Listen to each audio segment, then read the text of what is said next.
Well, hello, happy Monday. It is the unofficial national holiday, the day after the Super Bowl, right here, the Monday mailbag. We Myself, actually had a question about that. Was that with you and I, or was that on the Friday show with Ryan? Somebody asked, should the Monday after the Super Bowl be a national holiday? And I was like, no, it shouldn't be a I mean, national holiday. unofficially, it kind It's of, here's what it is, man. Everybody needs to be smart enough to plot out your sick days mhm, enough to where you have that Monday where you can call off and you can make it, as you said, Sean, an unofficial Super Bowl flu day. How about that? absolutely. Right? This That's is what the we have. Irish Breakdown Monday mailbag. I'm Sean Davis. That's Brian Driscoll. Of course, we want you to always support. Go to YouTube. Make sure you subscribe. Make sure you share. Hit the notification bell and that thumbs up, the like button. Smash that for us because it helps. And then leave your comments. We appreciate them. For all recruiting intel and to be interactive with other Notre Dame fans, you need to sign up for the Irish Breakdown message board at boards.irishbreakdown.com. Trust me, it's well worth it. It's a great investment. You'll love it. Monday mailbag, some very good questions Can already also loaded listen up. via Rumble now as well, Sean. So we That's are right. streaming live now from Rumble. So we're trying to get to as many of the platforms that you all like. So if you like watching, if you don't like watching from YouTube, you can go to Rumble. If you don't like watching Rumble, you can go to YouTube, man. We don't care. Wherever you enjoy it, you can get our content wherever you want to go. Absolutely. So we got great questions all over the place. Before we get to the questions, though, what are your overall takeaways from what we saw? Pretty good game Yeah. yesterday, huh? Sean, you and I talked about this last, what was it, like 1 o'clock in the morning Yeah. when we talked about it last night? That was just, I mean, look, there were some sloppy moments. That's going to happen, but just two very well coached teams, two just really good defenses, well coached defenses, well schemed defenses. Just a great game. And you and I talked about like even some of the sloppiness, like the two fumbles that the running backs had, McCaffrey's and Pacheco's. They were a guy hustling from the backside, second guy, third guy in, knocks the ball out. It's great team defense. It just was like, okay, these are the two best teams in the NFL, right? And at the end of the day, there was one difference between the two. Well, really, I would say I'm going to add one to what we talked about last night. There were two differences. One was Andy Reid is just a better coach right now as far as head coach than Kyle Shanahan. I think Kyle Shanahan will get there. Andy Mhm. Reid went through his own, Same thing. had to get his Mhm. losses before he learned. You learn from those things. And then he got Pat Mahomes, right? I mean, you switch quarterbacks last night, and all of a sudden no one's being like, gee, Shanahan can't win the big one, right? I mean, let's be honest. You put Purdy on the Chiefs and Patrick Mahomes on the Niners. That game's probably not close last night. But Patrick Mahomes, certainly the best quarterback of this generation, and we're just going to leave it at that. The modern guys in the NFL right now, and Sean, when you watch him play, he's one of those guys where you can say, hey, look, if he just decided tomorrow he was done playing football, first ballot Hall of Famer. I don't really care to get into the whole GOAT conversation because he needs to get a few more rings, in my opinion, and do it for a longer period of time. But also for me, I just don't care to have that conversation. I just want to enjoy the greatness in the moment. We can have the GOAT conversation when the careers are over. Right now, you're watching something special, folks. Just enjoy it. We don't need to compare it to Tom Brady. Joe Montana, let's just enjoy it. Because even as a Broncos fan, you're like, dude, I can't even hate. Like my wife and I were rooting for the 49ers. Obviously, there's a Shanahan connection. But also my grandfather, who passed away a few years ago, was a 49ers fan. So just sentimentally, knowing my 92-year-old grandma was watching at home, and she always roots for his team and all that.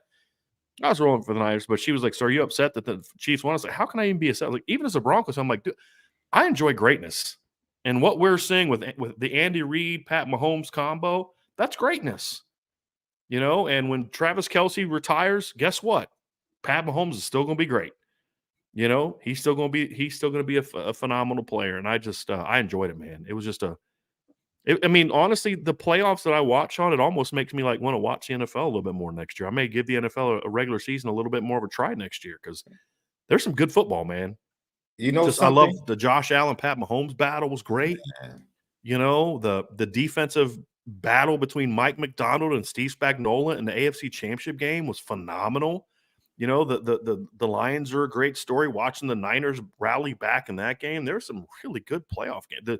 The Rams Lions game was really entertaining to watch as well. So there's some good football, man. Good football. There's no doubt. I think they, meaning the NFL, are in a really good place with players and coaches and the brand right now. NFL is always king. Football is always king, but they're in a really good spot, right? Because he's one of those dudes that even if you're pulling against him, you appreciate him. And for him to be that at that young of an age, he might be more valuable to the brand and the shield of the NFL than he is to the Chiefs. Because at $500 million, to me, the Chiefs are getting off easy because he's worth way more than that. If Dak Prescott is about to get 60 million, Patrick Mahomes deserves at least 70, 75. Yeah. And I think it's a really good spot. This could end up being one of those areas that actually draws people like you that fell off a little bit. Yeah. Can I tell you why I don't agree with the comment about how he's more valuable to the NFL and the Chiefs? Mm-hmm. Because if Pat Mahomes wasn't in the NFL right now, we'd be talking about Josh Allen in the similar context. Because what's been the stumbling block for Josh Allen maybe having a couple rings right now? It's Patrick Mahomes. You'd be talking about Joe Burrow. We'd be talking about Lamar Jackson. Then that's the thing where I think the NFL is in a great position because, yes, you are correct. NFL football is king, but the great eras of football always have one thing in common: great quarterback play. And when the NFL was not good a few years ago and was one of the many reasons I stopped watching, it's because I'm watching too many bums get starting jobs and big contracts that can't play football, and the game just got lazy and boring to me. And pass happy to me. Well, when I'm watching pass happy football and it's not great quarterbacks being pass happy, it's not fun to watch. When you look at the young quarterbacks coming along, and that's to me part of what cements Tom Brady's status and Peyton Manning's status as great players is because they were going against each other. They were going against Aaron Rodgers. They were going against Drew Brees. Right there, it was a great era of football. John Elway, when he was coming along, he had to play Joe Montana in the Super Bowl. He had to play Brett Favre in the Super Bowl. He had to, you know what I mean? Like, that to me is, and right now, yes, Mahomes is that dude, but part of what makes me respect Mahomes even more is for him to get to where he's had to get to. He's had to beat Joe Burrow. He's had to beat Jalen Hurts. He's had to beat, Lamar Jackson. He's had to beat Josh Allen. He's had to beat some good quarterbacks. Of course, he was 0-2 in the postseason against Tom Brady. That's a different conversation for a different day, but that's part of what makes the NFL fun, Sean, when it is great, is there's great quarterback play. And it's not just 2 or 3 guys. There's always 2 or 3 great quarterbacks. Mm-hmm. And there was a stretch during Brady's career where it was like him and Manning and like Breeze, Rodgers, and then it was like he was facing Jake Delhomme in the Super Bowl. Yeah, right. But but he had to get through He had to get through Manning to get there. It's kind of like back in the day when the Celtics and the Lakers were going against each other. And the Celtics had to go through this gauntlet in the postseason, and the Western kind of like, whatever. And so that to me adds to the greatness because even though, yes, the Chiefs are a very good team, you're playing other very good teams. The Chiefs aren't like so loaded. You're just like, they're just way more talented than everybody. It's not like that. He makes them different. I said you switched quarterbacks last night, and that game's not in overtime. It's a blowout. Exactly. He's had to elevate that team a lot more than he had to do maybe earlier in his career when he had, Tyreek Hill and a younger, Travis Kelce and some things like that. So it was just fun to watch, man. He's a heck of a quarterback, and I would just encourage everybody to get out of the GOAT conversation and for now and just sit back and enjoy it. And I think that is the reason I said that, is I look at it, for me, it has similarities to 2 things. The elevation from Magic Bird in the NBA was like, okay, who's next?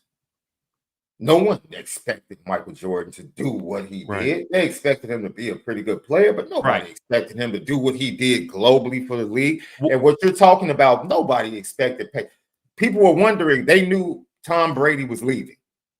And it's like, okay, we have some good young quarterbacks coming in, but who's going to be that face? Who's going to be that global icon, that one that everybody around the world either roots against or roots for? And the questions were there, right? And they kept giving, can he get to the Super Bowl? He finally got to the Super Bowl. Can he win it? He finally won it. Can he win it without Tyreek Hill? He won it without Tyreek. Can he go on the road? Right. Can he go on the road and win it? Yeah, that's right. That this year was the first year he had to do that, right? Exactly. Yeah. And on the road, he had to play against the Bills. Didn't they play the Bills and Ravens on the road? On the road. He So beat, Josh and Lamar both on the road, yes. in this run, he beat 5 of the top 6 vote getters in the race for NFL MVP. That's pretty good. That's pretty awesome. That's pretty good. That's pretty awesome. And so I don't disagree with that, Sean. I'm simply saying if he wasn't around, I just think there's other guys that could have taken that mantle. Yeah, but do you think you could isolate one that would be that? I don't know who it would have been. Yeah, I don't know who it would have been, and it might have not just been one. Because see, like right now, it's Patrick Mahomes. Right. For all we know, it might have been the face of the NFL is like the '80s. The face of the NBA wasn't Larry Bird. The face of the NBA wasn't Magic Johnson. It was Bird Magic. Mm-hmm. For all we know, it could be, Burrow and Allen, or Lamar and Allen, or Lamar and Burrow. You know what I mean? Like, to me, something would have stepped into that. And that's my point, is it's just that's why the NFL is in a good place, because even if you had Patrick Mahomes and he was it, and there was no nemesis that he had to beat, I think that takes some of the shine off a little bit. It's that. I mean, you're a Bulls fan. You know darn well that there's a lot of people that say, I don't respect, I've said this to a degree, I don't respect Jordan's 6 championships. I respect Jordan's 3 championships. Because the last 3 were when the NBA, there was no Bird, there was no Magic, you know what I mean? And fair or not, that is the perception. And so that's what makes it great. And that's what makes it fun to watch, Sean, because as you said, he's not just getting a free ride to the Super Bowl. No. He has to earn it. And that's the same thing the 49ers had to earn it. And you saw the 2 best teams, in my opinion, from what I can tell. Yeah. Watching the NFL, or watching the playoffs. I mean, I don't know what it was like in the regular season, but in the playoffs, the 2 best teams I watched were those 2 teams, in my opinion. To support what you said, you can expand that, Brian. I think you watched the 2 best cultures in the NFL. Yes. And that's even bigger. You can go off the field, go to ownership, executives, scouts, what they've been able to do for a long period of time consistently. You're watching, it's been 20 years since the 49ers have actually won, but they've been knocking, constantly having good teams. The culture is great. And that's why you got a great game, because you had 2 great cultures. I mean, and Sean, the other thing too is, like, it just shows how important coaching is in the NFL. People can knock that all they want. People can, when Dan Campbell's 4th down pushes didn't work, all these people that didn't like him in the first place just wanted to jump on him, like, oh, that, like, guys, you're ripping the head coach of the Lions, who lost the NFC Championship game. The Lions, right? The last time the Lions were on that stage was when Barry Sanders literally put them on his shoulders and carried them there, right? And they got whooped in the NFC Championship game by the Redskins. And why did the Lions change? Did they go out and get some star player that's just better than anybody else in the league? Do they have a guy that you look at and say, that guy's, do they have a Patrick Mahomes? No, they don't. It's the culture. And that's why coaching is so important. And so many teams, the mistakes they make is they go out and hire these play callers. And these play callers don't know how to build a culture. Kyle Shanahan is a great play caller, but he understands to build a culture. Andy Reid made his bones as a great play caller. But what's made him a champion is that he understands how to build the right culture. And first time he got on that stage, I believe, he lost. To who?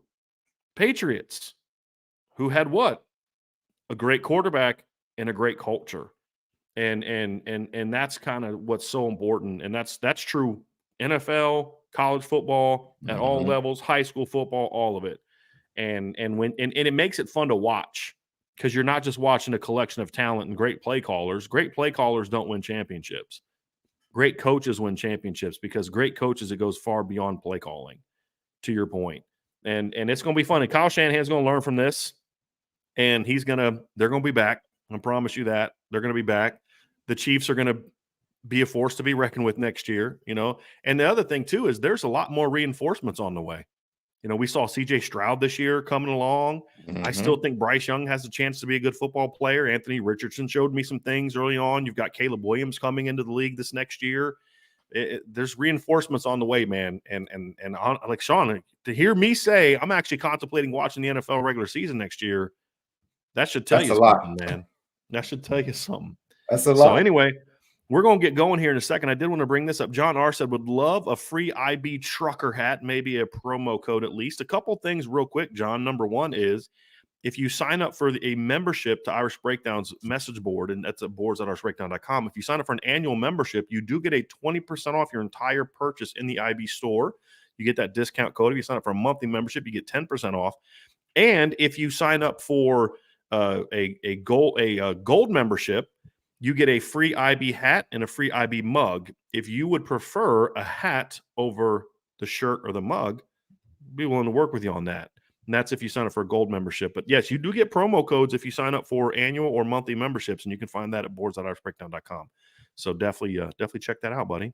Check that out. So Sean, you ready to go, man? Let's do it. Let's get to it, man. Monday Mailbag. Indy Milton fan, thank you for the mailbag. You are coaching. Travis Kelce runs up and starts yelling in your face. What do?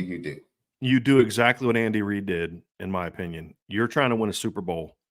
And for me, my emotional reaction is I would want to like punch him right in the face or bench him and be like, who the heck do you think you are?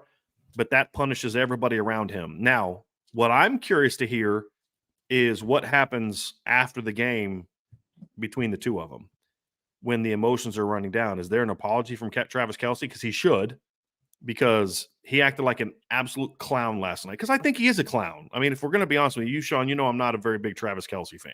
Mm-hmm. I'll just leave it at that. But no, that you can't do that. Could you imagine if a coach did that to a player, how the media would handle that? Or, well, I won't say that, Sean. If a different player who wasn't a media darling would have done that to a coach, or if that guy looked a little different, it would be treated completely way differently. But the Kelces are allowed to act like complete morons, and it's funny, for some reason. And I can't stand it. But in that moment, you do exactly what Andy Reid did. Keep your composure. You let him know that's not okay. You settle him down, and you go out and try to win a championship. Because you can't win that championship without Travis Kelce. That's the thing, is he's an idiot, I think. But he's a phenomenal talent that on that team, I don't know that you can win that game without him, in my opinion, because you don't have a lot of other weapons you can count on. It's now Patrick basically is a one-man show against the 49ers. So I think Andy Reid during the game handled it exactly how he did. Don't overreact. Don't make a scene. Don't make his stupidity a bigger situation than it is, because you've got 50 some other guys and staff, everybody else to worry about, and you've got to try and go and win that game. At the professional level. College, I probably would have reacted a little differently. You go sit down and you're not playing anymore today. But this is a professional level. It's a little bit different for me. Yeah, I think the way he did handle it, which, once they went away, because he knew the cameras, he understood the cameras were on him. And he said, I let it pass. A couple of plays later, I went over to the bench and I told him, hey, we don't do that. Calm down. But see, this is the thing. I don't think either one of us have a problem with the sentiment of what Travis Kelce was trying to say. Sure. Get me the ball. Don't take me out. Like, we're trying to win a Super Bowl. The sentiment, we don't have a problem with our players. Sure. We want our best players 100%. To feel like that. The way you go about conveying that, now that's the issue. And a lot of times the message can get lost because of the actions of the messenger. Right. Like, people will tune out to the message because of the butt. See, this is the thing. In his wisdom, what did he come out in the second half and do? Hey, we got to get the ball to this dude.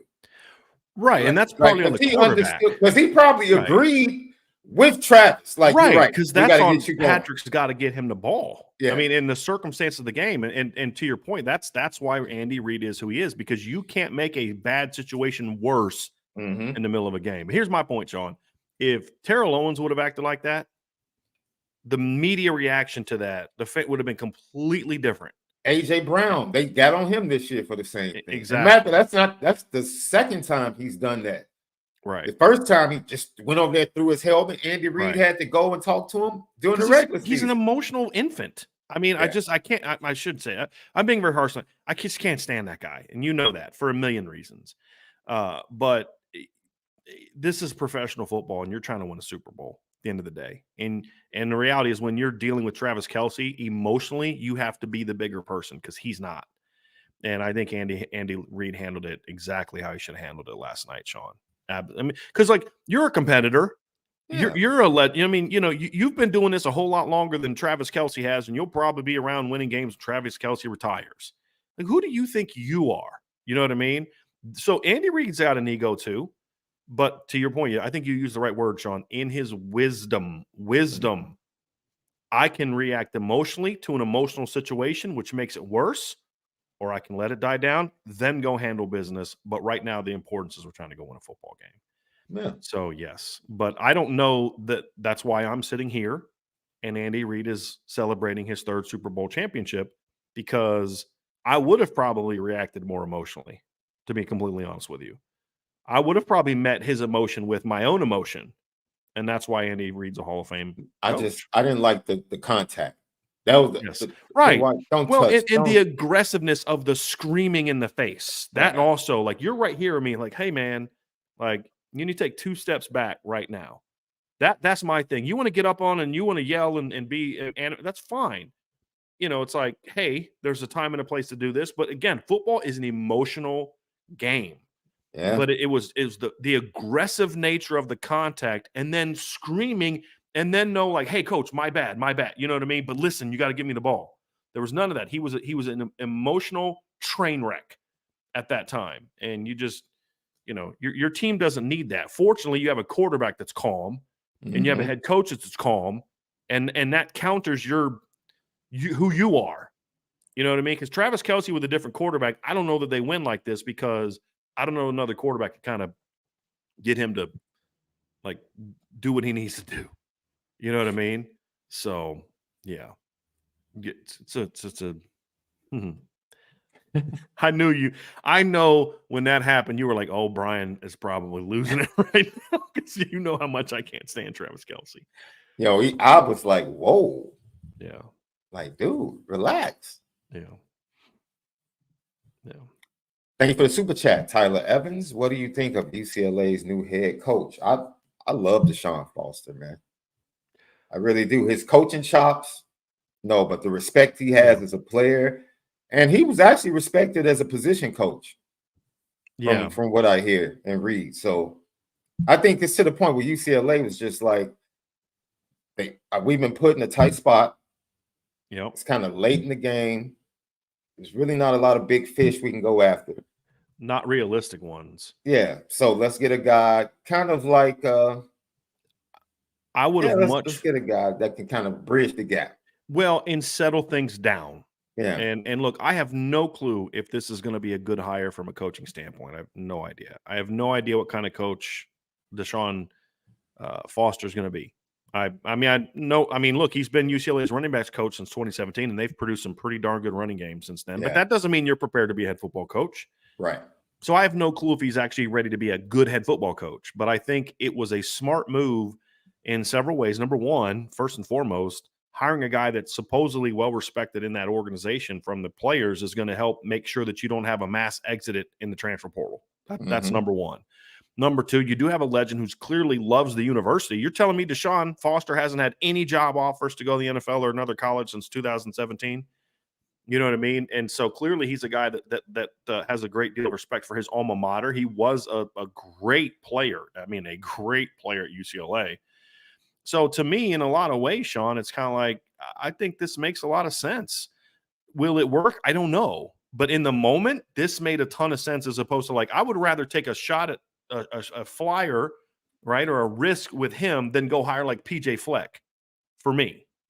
And so I think it makes a lot of sense. I don't know if it's going to work out or not, but I think it was a smart move. Once you kind of knew a couple top candidates that would have been great hires are gone or not options, or like they got to be thinking like freaking Kalen DeBoer. If he would have just stayed at Washington, and UCLA probably makes a run at Jed Fish, who's coached at UCLA before. And that would have made a lot of sense. And I think that would have helped settle things down a little bit as well. But because of the timing of it, like you mentioned, Sean, I think this was a smart move. I'm not guaranteeing that's going to work out because I don't know what his coaching chops are in that regard. I know he's done a great job as a running backs coach, but as I've always said, just because you're a great assistant doesn't mean you're going to be a great coordinator or great head coach. Just because you're a great coordinator doesn't mean you're going to be a great head coach. And just because you're a great head coach doesn't mean you'd be a great coordinator, right? I mean, so we'll find all that out, but I think it makes a lot of sense. And I'll be willing to bet you one thing. Number one, Sean, his hires as coordinators are going to be very, very important. But I'll be shocked if he doesn't hire an OC that wants to run the football. I mean, with the success they've had running the football and then who he is, I'd be shocked if they're not a team that's going to keep building around physicality and running the football, which the thing I said about Chip Kelly going to the Big Ten when he was at UCLA is UCLA was the most Big Ten ready school as far as style of play. Yeah. That of the four. Then Oregon was second. And so that we'll see if that continues. But he's got to make strong hires. That's gonna be the thing that makes or breaks this, as it is with most new coaches, right? It's who you hired around you is gonna make or break whether you can win or not. Absolutely. And support. Because it's going to take time. He's a first-time head coach. It's going to take time. He has roots in Los Angeles, so he should be able to recruit the area, and that's what makes UCLA and USC good when they're good. They recruit very well in that area and in California at large. So you have the makings of a situation that could be very positive, but we have to see how it plays out. Coaching staff hires and definitely support, which I don't know if Chip Kelly felt like he had. No, he didn't have. And Deshaun Foster's probably not going to get it either because that's a UCLA problem. But if you have any chance at changing that, he's a guy that I think could, because I think he's a guy that's going to be like Chip Kelly wasn't going to donors and begging for it's not who he was. Yeah. And I'm not saying Deshaun's going to beg, but Deshaun's going to kind of have that guy that's going to get a little bit more of a, hey, I'm Deshaun Foster, right? Like get my foot in the door. Like, hey, listen, we're trying to make UCLA great again. I need you guys to step up and help out.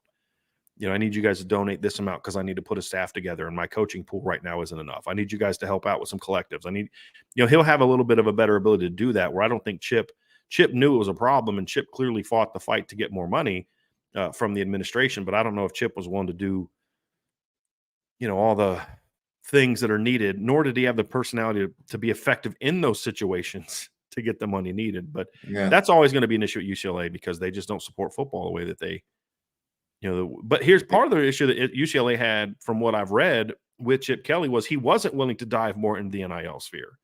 Well, if they don't think he's doing that, then there has to, in their opinion, there has to be some NIL money out there for them to spend. Yeah. He just wasn't willing to do it. So it's going to be interesting how that happens. But, I'm just going to hold back and wait to see who he hires on his staff. But just right now, without any context of that, I think this move makes a lot of sense. And it's certainly better than some of the other names that we heard floated around as possible options. There's no doubt about that. I'm Benami. Thank you for the super chat. I hope I pronounced your name correctly. I'm sorry. It's Benami. Benami? Yeah. Okay. If Marcus Freeman won a ship and gutted our staff like Jim Harbaugh, would you guys be upset or not mind? What if he didn't win one and still gutted the staff? Scum still cheated. Those are two completely different scenarios. Mm-hmm. I mean, if Marcus Freeman didn't win and then left and took everybody with him, that probably ticked me off a little bit. But if they won a championship and he left and got the Bears head coaching job and took 2/3 of the staff with him, okay. He earned that. And now Notre Dame's a championship program that's going to, be able to go out there and with the things he fought for, he proved you can win. You can recruit here. You can win here. Mm-hmm. They'll spend money here. This is a place you can win. He left Notre Dame a far more attractive place for the next guy to come in. And now Notre Dame's AD can go out there and swing for the fences for who his replacement is. Maybe it's an internal replacement. Who knows? I don't know what the staff would look like at that time. But he would have left it in a much, much better place that said, hey, whoever replaces him. And so the replacement can go out and hire new coaches. I mean, Michigan's going to, we'll see who Sharon goes out and gets, but, Michigan's is Michigan the attractive job Notre Dame is? I don't think it is. I mean, yes, they won a championship, but there's a lot more to it than that. For Notre Dame, they're doing those other things now. If a championship then follows also, then do it, man. If you do that, if you bring a title here and leave, all right. I mean, I would rather him stay and make it a dynasty. I would much rather see that. But if Marcus Freeman goes out and wins a championship in the next year or two and then leaves for the NFL and takes a bunch of assistants with him, thank you very much for your service. We appreciate you. You've earned this. And then because you've left Notre Dame in such a better spot to be able to go out there and keep this thing rolling. That's exactly what my reaction would be, Sean. I pretty much agree with you. Like two different situations. Totally agree with the way you laid those out. I wouldn't be mad either way, man. I just feel like, yo, if you get an opportunity to, the aspirations you have to realize those, I could be upset with how you left things possibly, but you're going after what you want. And if you feel like that's somewhere else, I respect it. I wouldn't like, the second scenario, but it wouldn't be something I would hold over Marcus Freeman's head. Yeah. I just wouldn't.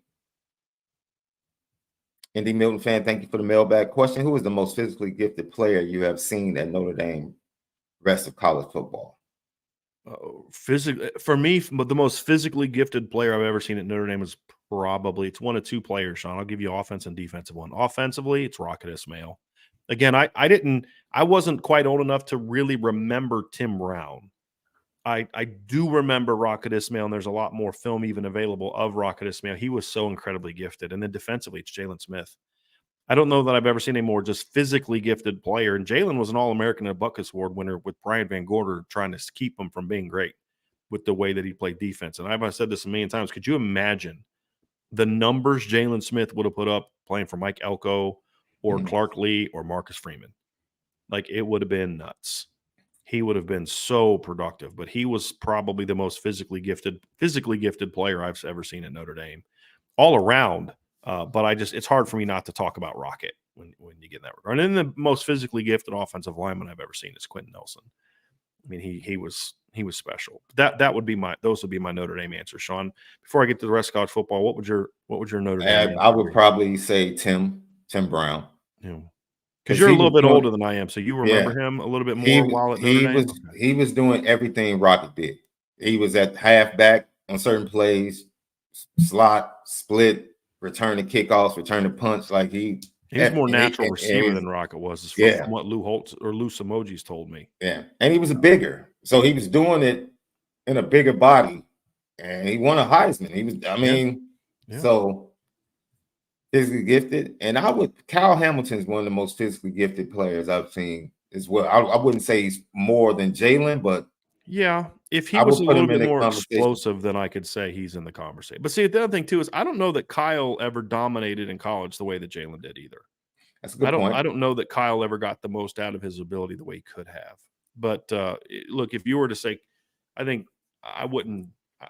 If you were to talk about him or Harrison Smith in recent years as just being incredibly physically, because Harrison Smith is very underrated from just a physical specialness standpoint for whatever reason.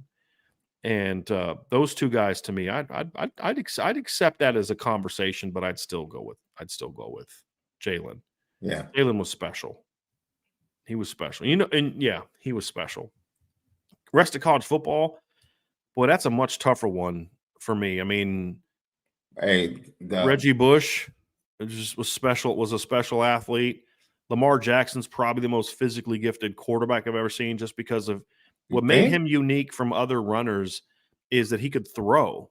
Yeah, he was a back-to-back 3,500 plus yard passer, where other guys like Woody Dantzler and guys like that to me were just they were runners. Kyler Murray, I know, did a lot of both, but I felt a lot of what Kyler Murray did and he was a great talent, but a lot of what he did was scheme driven, in my opinion. And I don't know that you could put him in certain offenses and he would be as good. I think you could put Lamar anywhere you wanted to play him, and in college, I think he would have been very, very, very, very dynamic and special. Just the all around athleticism, the all around talent is pretty special. I'm trying to think of some defensive players over the years. I mean, there's been some pass. I mean, I remember watching Julius Peppers in college. You're just thinking, how is a guy that big supposed to move like that? That was like, geez Louise, like that's a freaky talent right there.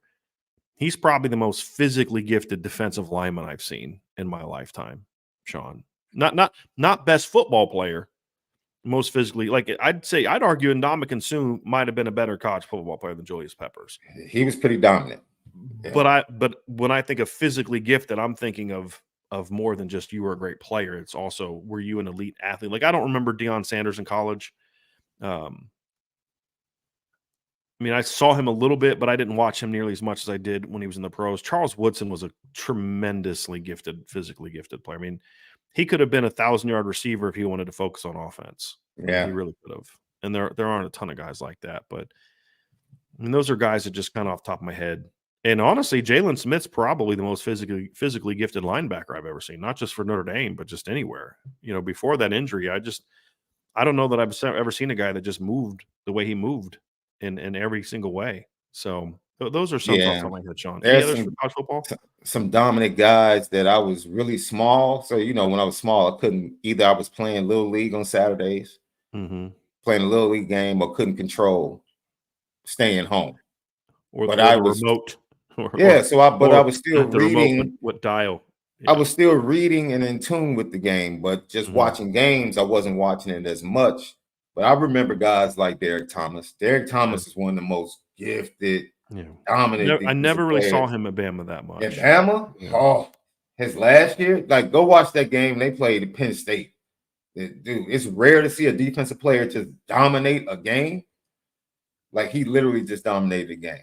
And then for me, that was right in that era of I heard about Bo Jackson. I saw him play every now and then. Before my time too, yes. So it's like I got to see a glimpse of him as well. For me, I've never seen the arm strength, and Mike Vick is the most gifted, just pure talent, combination of speed, quickness at the position, and arm strength. Lamar probably was a little bit better passer. Yeah. I just think he had more physical gifts as a thrower. Yeah. But Mike Vick just athletically was. And I don't know that we've ever seen an arm as strong in college as Mike Vick's. Man. He had an absolute cannon for an arm. My thing with Mike is I always thought he had a little bit of a long release and he couldn't control it. And part of being physically gifted is being able to control what you're doing. And he wasn't able to control it. Like Michael's thing for me, Sean, let's forget the physically gifted thing because I'll accept that because that's a good one. My thing about Michael Vick in college was I always kind of felt like he left me with a little bit of disappointment because you just kind of you saw how good he was in his first year, and you're like, man, that was what we just saw was pretty special, right? But he didn't really build on it that next year. I mean, he wasn't nearly as good of a player that next year, and I just. That was a little bit disappointing to me. You just kind of wanted to see him be better than he was. But the whole reason he was drafted, Sean, his last year was 2000. We're not talking about the 1980s. Right. And Tony Riceall. In his last year as a quarterback, Sean, he only threw for 1,200 yards, 8 touchdowns, and 6 interceptions, and only ran for 617 yards and 8 touchdowns. And he was the number 1 pick. Why? Because they're like, I'm betting on that God-given ability. Yeah. That's what it was, right? And that's the thing about Michael Vick is I'm really happy to see that he's turned his life around. But to me, he always was kind of the big what if guy. What if he would have been able to develop his game better? What if he would have, be honest with you, been a more mature person off the field and didn't have to learn the hard way what he had to learn the hard way? And just like those are things I look at and say, if he just would have, you know what I mean? You just always expected him to take that next step, and I just never felt he took it. But to your point, why did we keep waiting on him to take that next step? Because when you were watching something, you knew you were watching something different. Like when you watch Lamar, you think that. When you watch Reggie Bush, you think that. Like I'm watching something different right now. This isn't normal. This isn't something I'm going to see again in a couple years.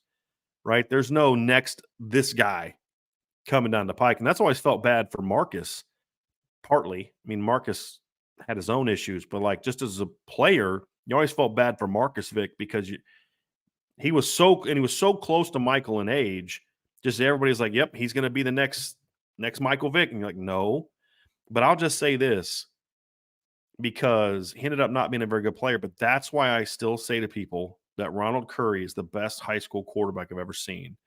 And I still will say there's a chance he could have been my pick here if he would have gone somewhere other than North Carolina. Because the reason that no one knew about Michael Vick in high school is because he was in the same conference as Ronald Curry. And when they played each other, I'm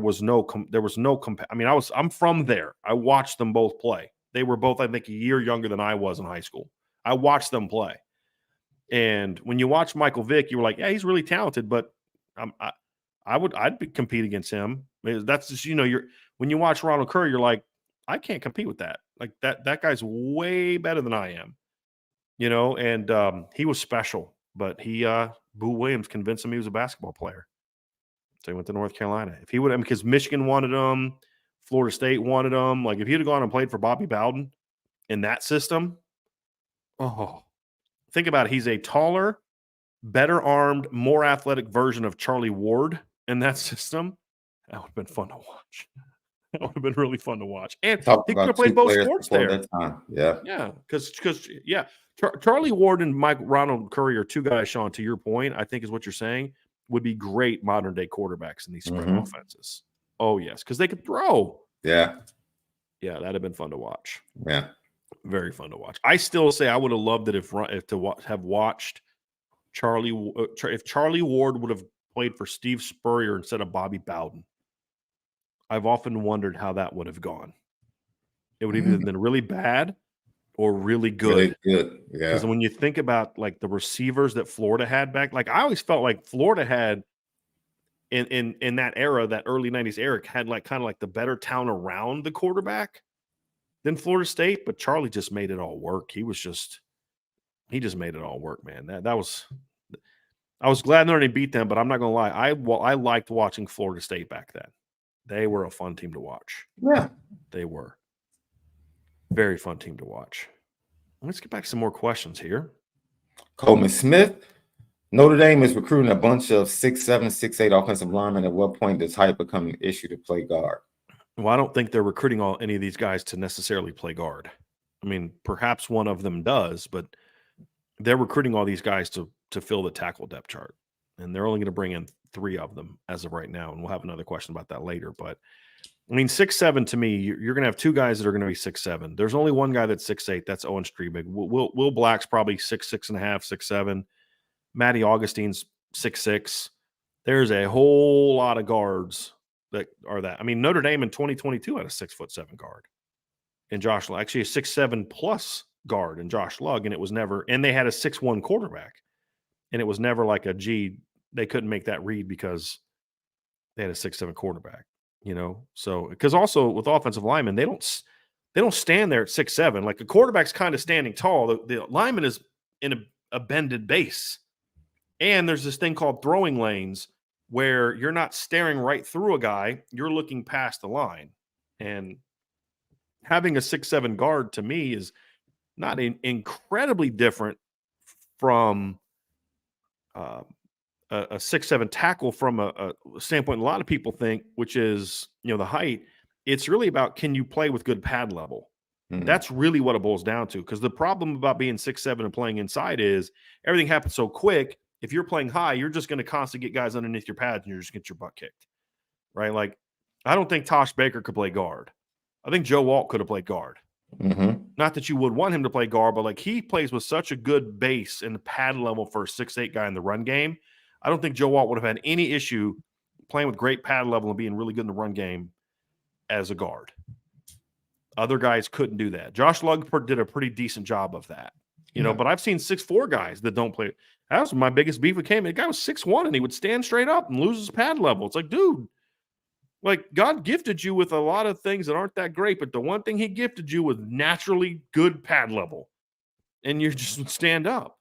So it's about that, and I think that's more of a thing for me. And I think Will Black plays with good enough pad level in the run game that you could easily see him move inside the guard if that need arose. Owen Strebig's to me not a guard.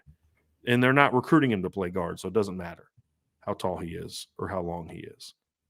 Thoughts on that, Sean? No, you're spot on.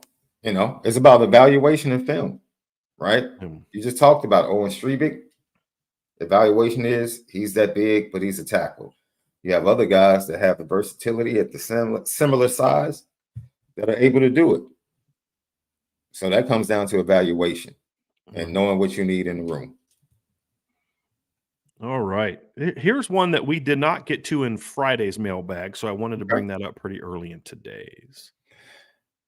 Indy Estimate Trucking LLC. Thank you for the question. Compare these players: Sheldon Day versus Howard Cross, Jeff Samardzija versus Chase Claypool, DJ Brown versus Elijah Shoemate, and Jabarian Price versus Darius Walker, Asmar Bilal versus Maris Leofau.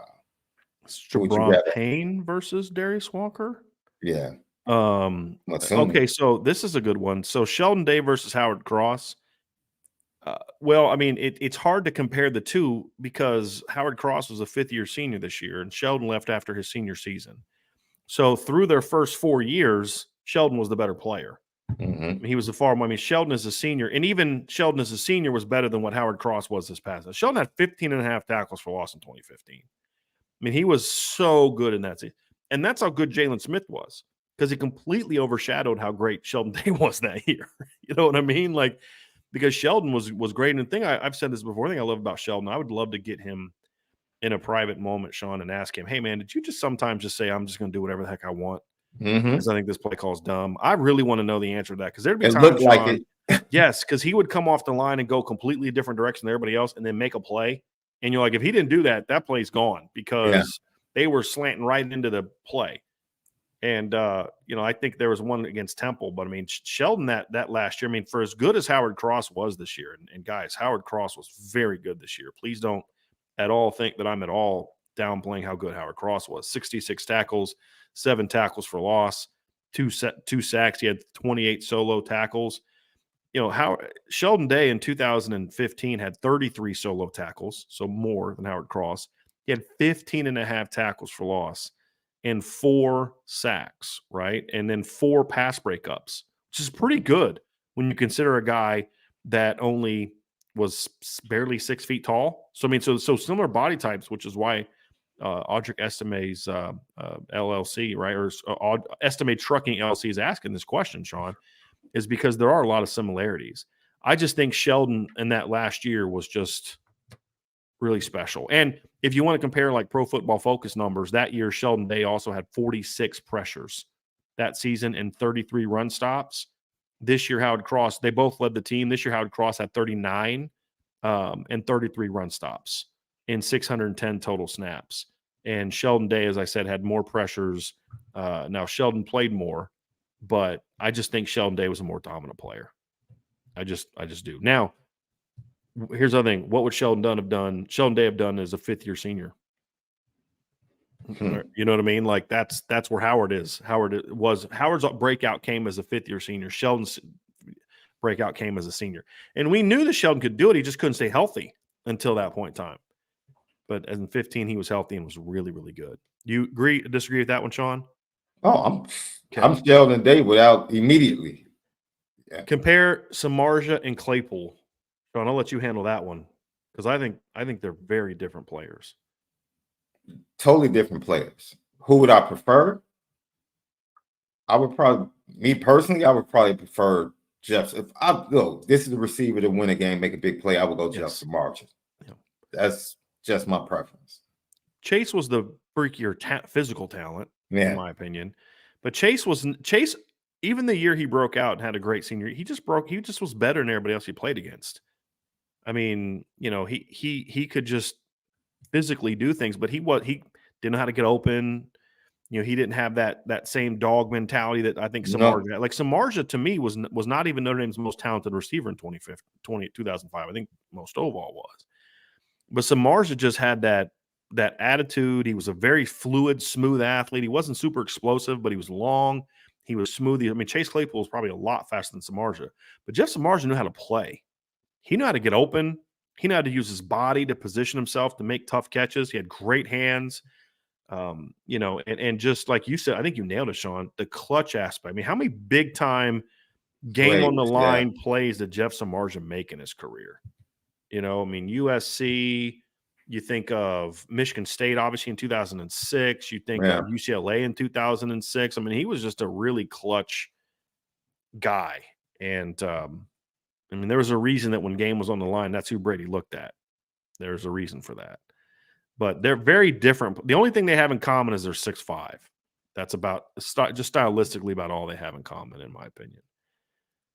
Elijah Shoemate and DJ Brown Here's the interesting one. If you could put DJ Brown in Elijah Shoemate's body, he would have been a much better player. And I'll say this about anybody you want to compare DJ Brown to.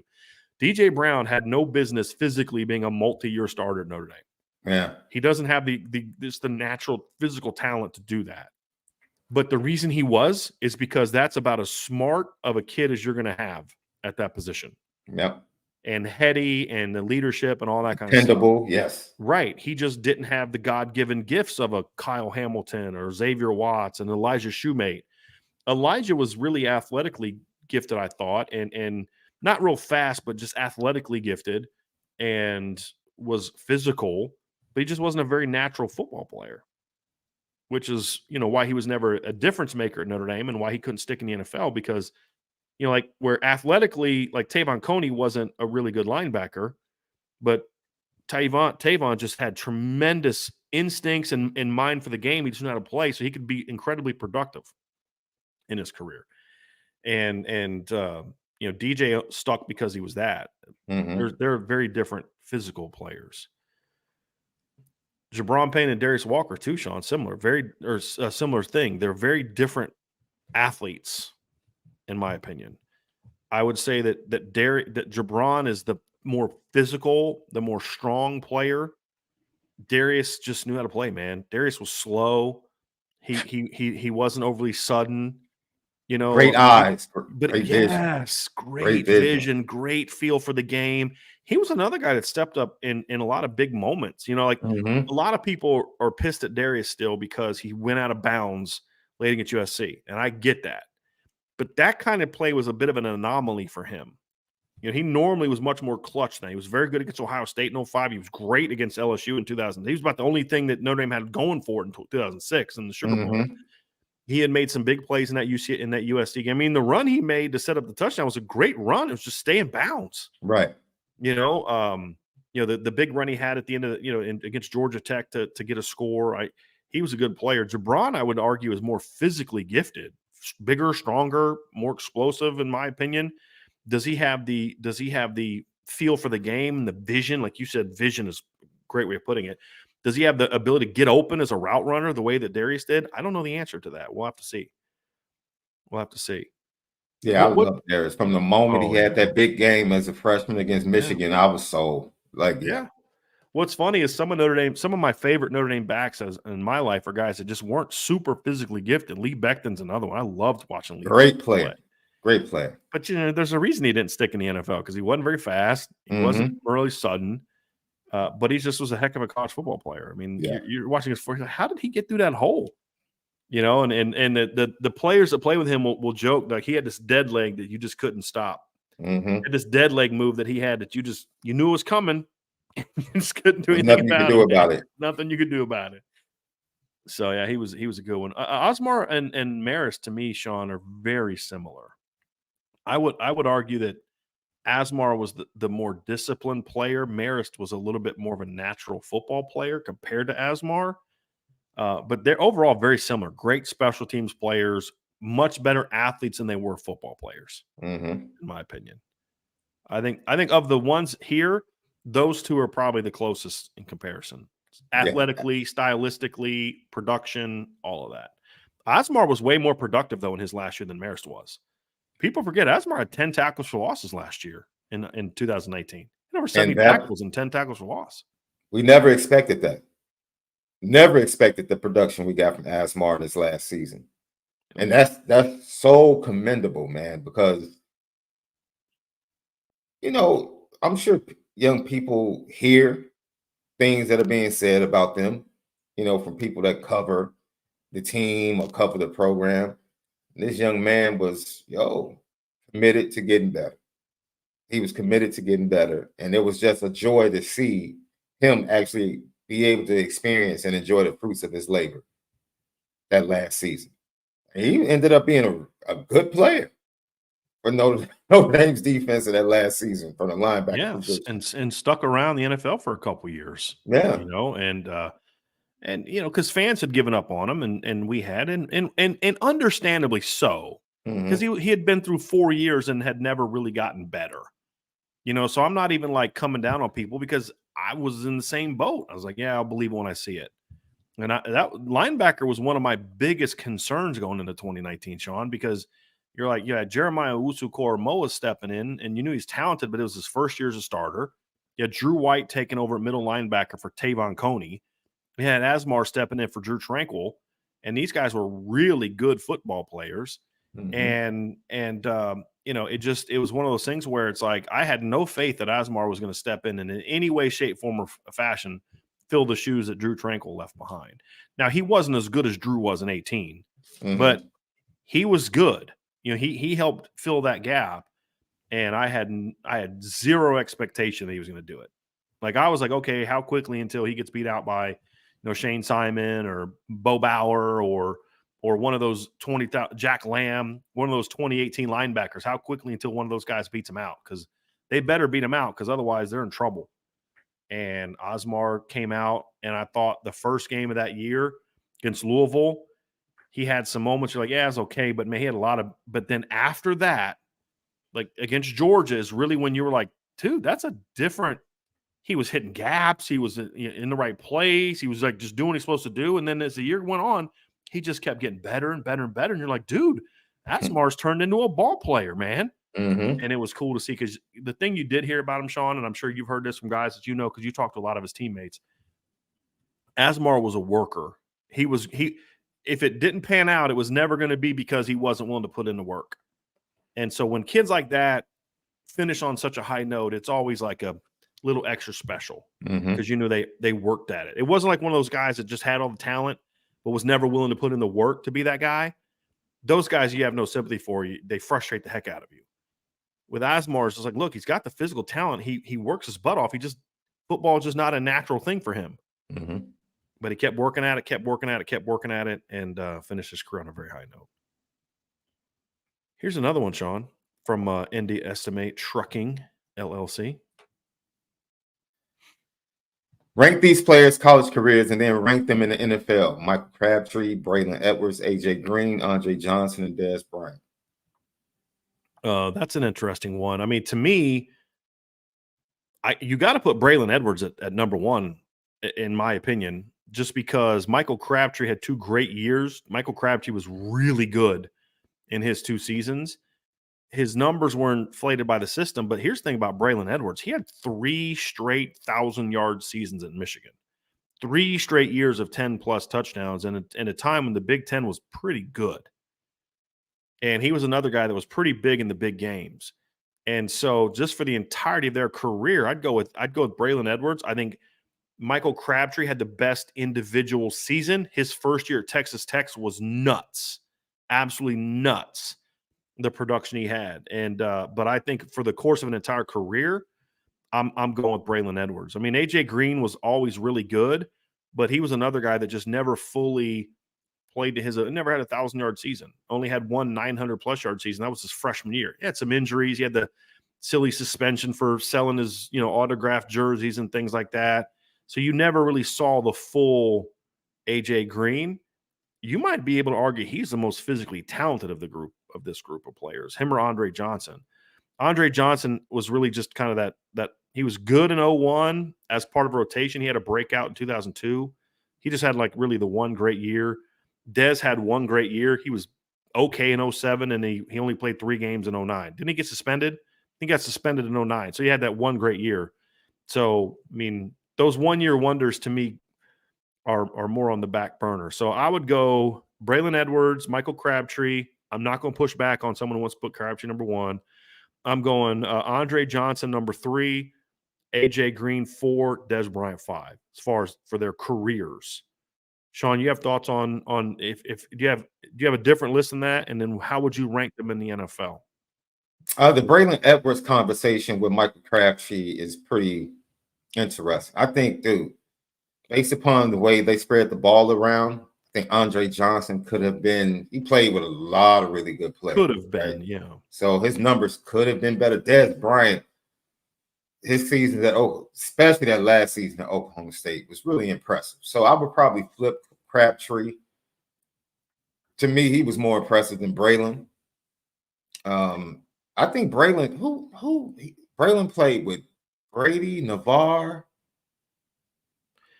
I don't think he played with Brady. I think Brady was gone by. Well, no, yeah, because Brady was gone by then. His quarterbacks were John Navarre Mm-hmm. in 02. I think Navarre in 2003, and then in 2004 he had a freshman Chad Henne. Oh, he played with some decent quarterbacks. I mean, Chad Henne was Henne, a true freshman. by time Henne got towards the end, sure, but Braylon Henne wasn't was on bad. that. Wasn't with that. He was when No. he was the quarterback when he was a freshman. Mm-hmm. So yeah, and John Navarre was just kind of. And here's the thing: Chad Henne threw 25 touchdowns as a freshman. 15 of them went to Braylon. I'm cool with that because I would be looking up. I would look at him. Right. That's my point. Like Braylon was an elevator with those quarterbacks, in my opinion, and that's something I look for. I mean, like I said, I'm not going to argue with you, Sean, about that one because I think you can. Michael Crabtree was so good in his 2 years. The only pushback I would have is Braylon had 3 years like that, and Braylon played in a much better defensive league than what Michael Crabtree played in. True that. That has to factor in too, as well. I agree with that. So that's hey, and if you got to, Sean, if you got to go do that, go do that. NFL careers. I mean, you have to put Andre Johnson number one, and it's not even close when it comes to NFL careers. After that, I mean, I don't know that I could tell you I'm familiar enough with all the NFL careers those guys had to be able to say that I could. I mean, I'm looking up their stats now. I don't know that I'm familiar enough with any of their careers that I would be able to tell you who was better than others. I think Andre Johnson obviously is the easy one. Michael Crabtree would probably, just off the top of my head, just probably be at the bottom of that list. He was good for a number of years, but was never like a great player. I know AJ had some really good season with the Bengals. I mean, AJ was a much better professional than he was a college player. He had 5 straight 1,000-yard seasons to start his career. Would have had 7 if he didn't get hurt in 2016. So AJ, I'm pretty familiar with. I know Dez had some numbers. I never watched Dez a lot in the pros, so I don't really have an opinion. I know he had 3 really good seasons and then not a lot after that. So kind of like his college career, Braylon was not the same NFL player he was in college. Like Braylon is the one that he's kind of the opposite of AJ Green. Great college player, not a great NFL player. Only had like 1,000-yard season. So to me, that's kind of how to rank those guys. I'd be curious what you on the chat think about those, but that's where I would rank those guys. So just statistically and what I remember of them, I don't feel as good ranking them in the NFL as I do what they were in college. But I'd go Andre Johnson for NFL. Andre Johnson, AJ Green. Now let me look up Michael Crabtree's NFL stats because I just don't remember him ever. I remember him being always a nice complimentary player. He played on some of those 49er teams. Was he on the 49ers team that went to the Super Bowl?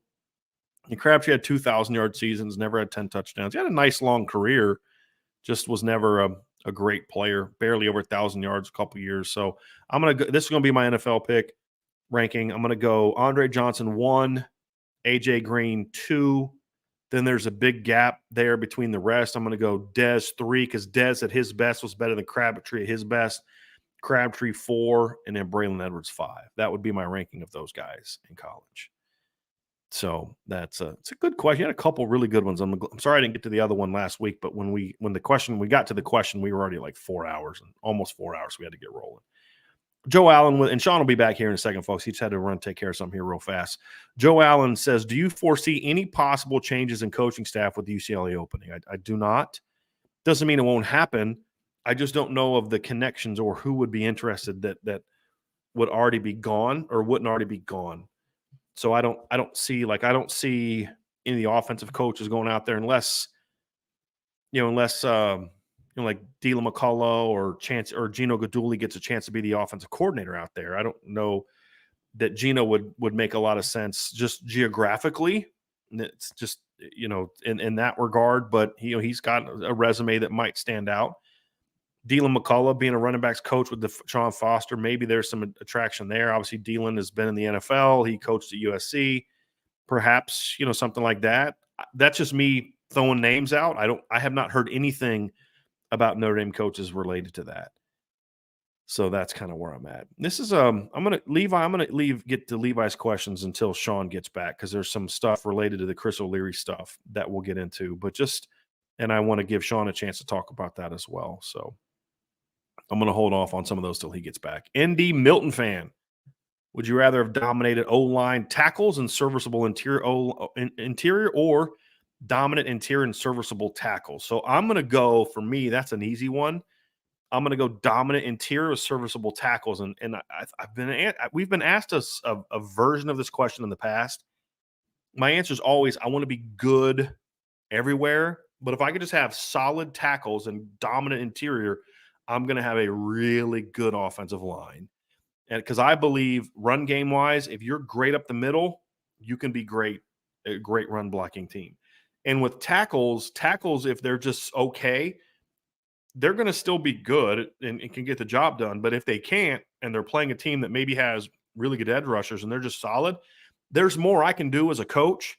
If I'm putting a game plan together and my tackles, I think my tackles are going to have a hard time blocking that other team's edge players. To me, I feel like there's things I can do schematically to protect my tackles. I can get my tight ends involved in working double teams in the run game. I can do a lot more, maybe split flow zone, get my tackles up to the second level, use my tight ends there. There's things I can do to move the pocket, get outside the pocket, with some action passes. I can throw a quick game and do things to kind of set the edge there. Whereas if I'm getting my butt kicked up the middle, I don't have a lot of answers. I don't. I can't use my tackle to protect against a center getting his butt kicked the way that I can protect my tackle having issues the other way around. And so that's why, for me, if I could have one of the two, serviceable O-line, serviceable tackles with dominant interiors, I'm going with that option. Because as I've said a million times, you win up the middle. And to me, that's where you got to be. You have thoughts on that, Sean? I came in on the middle, but I'll see the question. Ooh, you know what? I think the Super Bowl was a great example, right? You can do it both ways and be successful, because the interior of the offensive line for the 49ers was the weakness, and they had really good tackles. And then you have poor tackles. And if you have a really good quarterback and a great play caller, you know how to help those tackles, right? So most people would say I would prefer for the pressure to come outside. And if I have a good quarterback, he knows how to step up, manipulate the pocket, and to still be able to climb the pocket and make plays. I don't want immediate pressure in his face in the passing game. So they would prefer that the interior would be a little bit stronger. But, either way, you can make it happen. Mm-hmm. I love tackles. I like the comfort of having really good tackles personally, but I can see either way. Sounds good. I can really see either way. And honestly, I think it depends on the play caller, right? Because I think even Kyle Shanahan has had it both ways, right? Because they had to upgrade the tackle situation. That's why they went and got Trent Williams, and they had dominant guys on the inside. So and why they drafted Mike McGlinchey so high, even though that didn't pan out for them. But I would argue this too, Sean, is part of the reason that they couldn't run the ball in the clutch moments yesterday was because they were getting beat up the middle. Mm-hmm. And that limited what they could do later in the game. So, yeah, it's going to be a problem either way. But I just feel – and it's also partly what is your system. If you're a team that's going to chuck it, drop back and chuck it all day, you're going to need pretty good tackles. For two reasons. One is just pass pro and period in general. But number two is, tackles are vital for quick game if you're a team that throws the ball a ton. Because if they're not really good, you're going to be having hands up, locking stuff down all the time. Yeah. That's the reality of it. So, yeah. And with great quarterbacks, it doesn't matter. This is the thing with great quarterbacks, Brian, and you know this. You're vulnerable late third quarter and fourth quarter to great quarterbacks because you just don't have the same juice. It doesn't matter what you have. We saw this with John Elway. He'd have some very mediocre teams. Mm-hmm. And if you were going to be John Elway, you better be up 2 touchdowns at least in the fourth quarter. Absolutely. Because it didn't matter who he had at running back, Sammy Winder, Gerald Wilhite, Bobby Humphrey, leaves the Broncos and he's never heard from again. Steve Watson, Vance Johnson, Mark Jackson. He never had those guys, but in the fourth quarter, it didn't matter because he was just gonna put the ball where nobody could. You had no choice but like that one great catch that Steve Sewell had. It was a very underrated player for the Broncos, by the way. It was just kind of like Steve Sewell had no choice but to catch that ball. It was going to be stuck to him the way John Elway threw that ball. Mark Jackson had no choice but to catch that ball. It's either catch it or you're going to not have a sternum anymore. You know what I mean? Like and then you think about all the things he did with his legs. And that's the thing about Pat Mahomes is like their offensive tackles got their butts kicked the entire game. But in the fourth quarter, in overtime, it didn't matter. He was just going to go out there and make plays. And they could, and the other thing too is you can play call to it when you just need a drive. It's a lot easier for me to play call to it as opposed to just overall for a 4-quarter matchup. Yeah. And that's the difference. And look, I thought Brock Purdy played good football yesterday. I did. He made some plays. And just he's not in that same league as guys like. Yeah.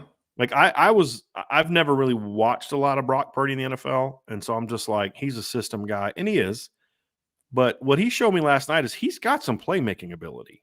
Oh, it's definitely. You get out the pocket, use his legs, and buying time to get the ball over top of a cover 2 deep, corner, but it's just there's Brock Purdy level playmaking, which is like top 15 NFL quarterback, pretty good player, and then there's Pat Mahomes, and there's just a big difference between the two. Yeah, there just is. Good questions. With the departure of Chris O'Leary now, have a dude like Ivan Taylor rethink his decision, or even possibly Xavier Watts regretting not going pro? Well, I think when a position coach leaves, Sean, you're always going to have, as a recruit, you're always going to rethink, okay, where am I at? Do I think that they'll have some conversation with their name coaches? Yes, they've already said this. We've talked to Ryan. We had a story on Jadon Blair today. And do I think the rethinking is going to be that they don't come to Notre Dame? No, I don't think that's going to be the case because, again, yes, Chris O'Leary had a key role in their recruitment. This was a much better recruiting job by him. But as Ivan has said to us, as Jadon has said to us, they didn't only talk to Chris O'Leary. Marcus Freeman is very involved in that. Mike Mickens is going to even be more involved in that. Chad Bowden's very involved in that. So, yes, I think when something like this happens, you're going to rethink it, sure. But I don't think it's rethinking to the point where you go somewhere else. Mm-hmm. I highly doubt Xavier Watts is having any second thoughts about going pro. And it doesn't really matter. He could maybe go to the supplemental draft now, but that deadline's passed. Mm-hmm. But again, Xavier Watts came back to get better. And depending on what Notre Dame does, I think they're going to be fine with it. And what I think Notre Dame is going to do is I think they're going to make Mike Mickens the secondary coach. They're going to probably get a GA involved, helping out with one of those two positions, corners or safeties, maybe a guy that does both. And now you're going to have Al Golden helping out with that position a little bit more too. Because what I think they're going to do is make Mike Mickens the entire secondary coach and then just promote Max Bullitt to a full-time coach, make him the linebackers coach. So then that leaves Al Golden to be just truly the defensive coordinator. Mm-hmm. And the safety position is incredibly important in his defense. So I think what you'll do now is you're actually going to get even more attention if you're a safety now, because Al Golden's going to be allowed to be more involved. Mm-hmm. You're going to have Mike Mickens involved, who's a heck of a football coach, and you're going to have a GA involved. So I think that'll end up being a benefit to those guys. And that's not a shot at Chris O'Leary, because Chris O'Leary has done one thing we've said all the years we criticized him as a recruiter. One thing he showed from the minute he became a full-time coach, this guy can coach that position now. There's no doubt. So that it's a loss. I just think Notre Dame's going to be okay. So please don't take this as I'm not worried about Chris O'Leary leaving. He wasn't doing Chris O'Leary. He's a very good football coach. It's just they're in a position right now with the hiring of Max Bullitt last year and the presence of Mike Mickens that they can make that transition and now have Al Golden step away and just be more of just because he's wanted to be that, just a true DC. Mm-hmm. And what that means, Sean, is if I'm a defensive coordinator, but I don't have a position I'm tied to because I've got a full-time D-line coach, I've got a full-time linebackers coach, I got a full-time secondary coach, I can spend my time where it's needed most. In this matchup against this team, I'm going to be right beside Max Bullitt because our linebackers have to be ready to do this. Or in this game, I'm going to be with Mike Mickens over here with the safeties this week because this team that we're going to play is going to put those guys in a terrible bind. And I got to make sure that they're on top of it. Where if you have to also coach linebackers, you can do that in the meeting room, but you can't be out there on the field doing that. Right. And so I think this is actually with the, they'll have some GAs and analysts and stuff that is going to help with that because they're going to have a new D-line GA. I know that Ashton Derrico just got hired this offseason as a full-time coach somewhere. I can't remember where it was. But they're going to have some new GAs, but this is going to allow Al Golden to be even in more position to float even than he was before. And there's going to be some weeks he's with the D-line, all of it. So I think they'll end up being okay. So, yes, something can be a loss and you're still going to be okay. Yeah. You can say this guy did a great job, but they're still going to be okay, right? And so that's kind of where I'm at. I remember watching practices where, especially his first year, Al Golden was always in his defense talking about before every snap, communicate. And he would stand behind the safeties and constantly say, communicate, communicate, communicate. And so that right there was his involvement. You talked about, like, Chris O'Leary was doing the majority of the coaching, but Al Golden, he would do that. I would tell you times there were certain practices, Al Golden's down there working the pass with the D lineman. Like, so that has been his desire as a defensive coordinator. Like, I would love to just be able to float, go work with these guys, go work with the secondary, defensive line, feel very comfortable talking to the linebackers, coming into meetings and making sure and listening to what they're doing. And so now this puts him in a better position to be able to do some of the things that he really wants to do.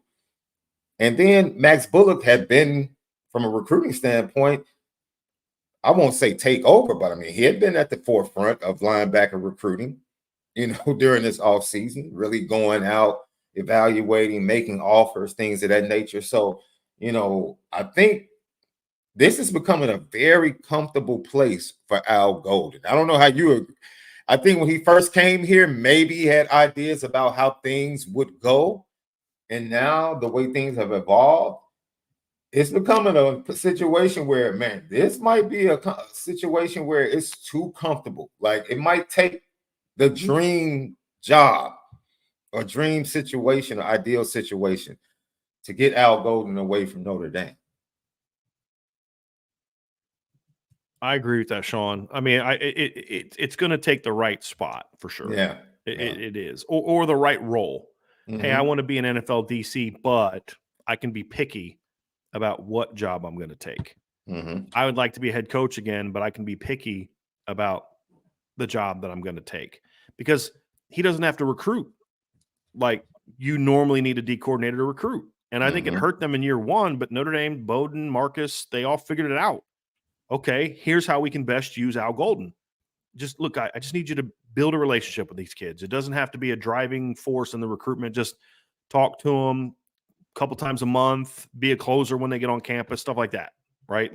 Let Chad Bowden and Max Bulla and Marcus Freeman drive the recruitment for Kingston, but you have to have enough of a relationship where Kingston is going to know that there's a trust there and a relationship there. And then we'll handle the rest, that kind of thing. And as you said, Max Bulla showed some recruiting chops this year, Sean. There's no doubt about it.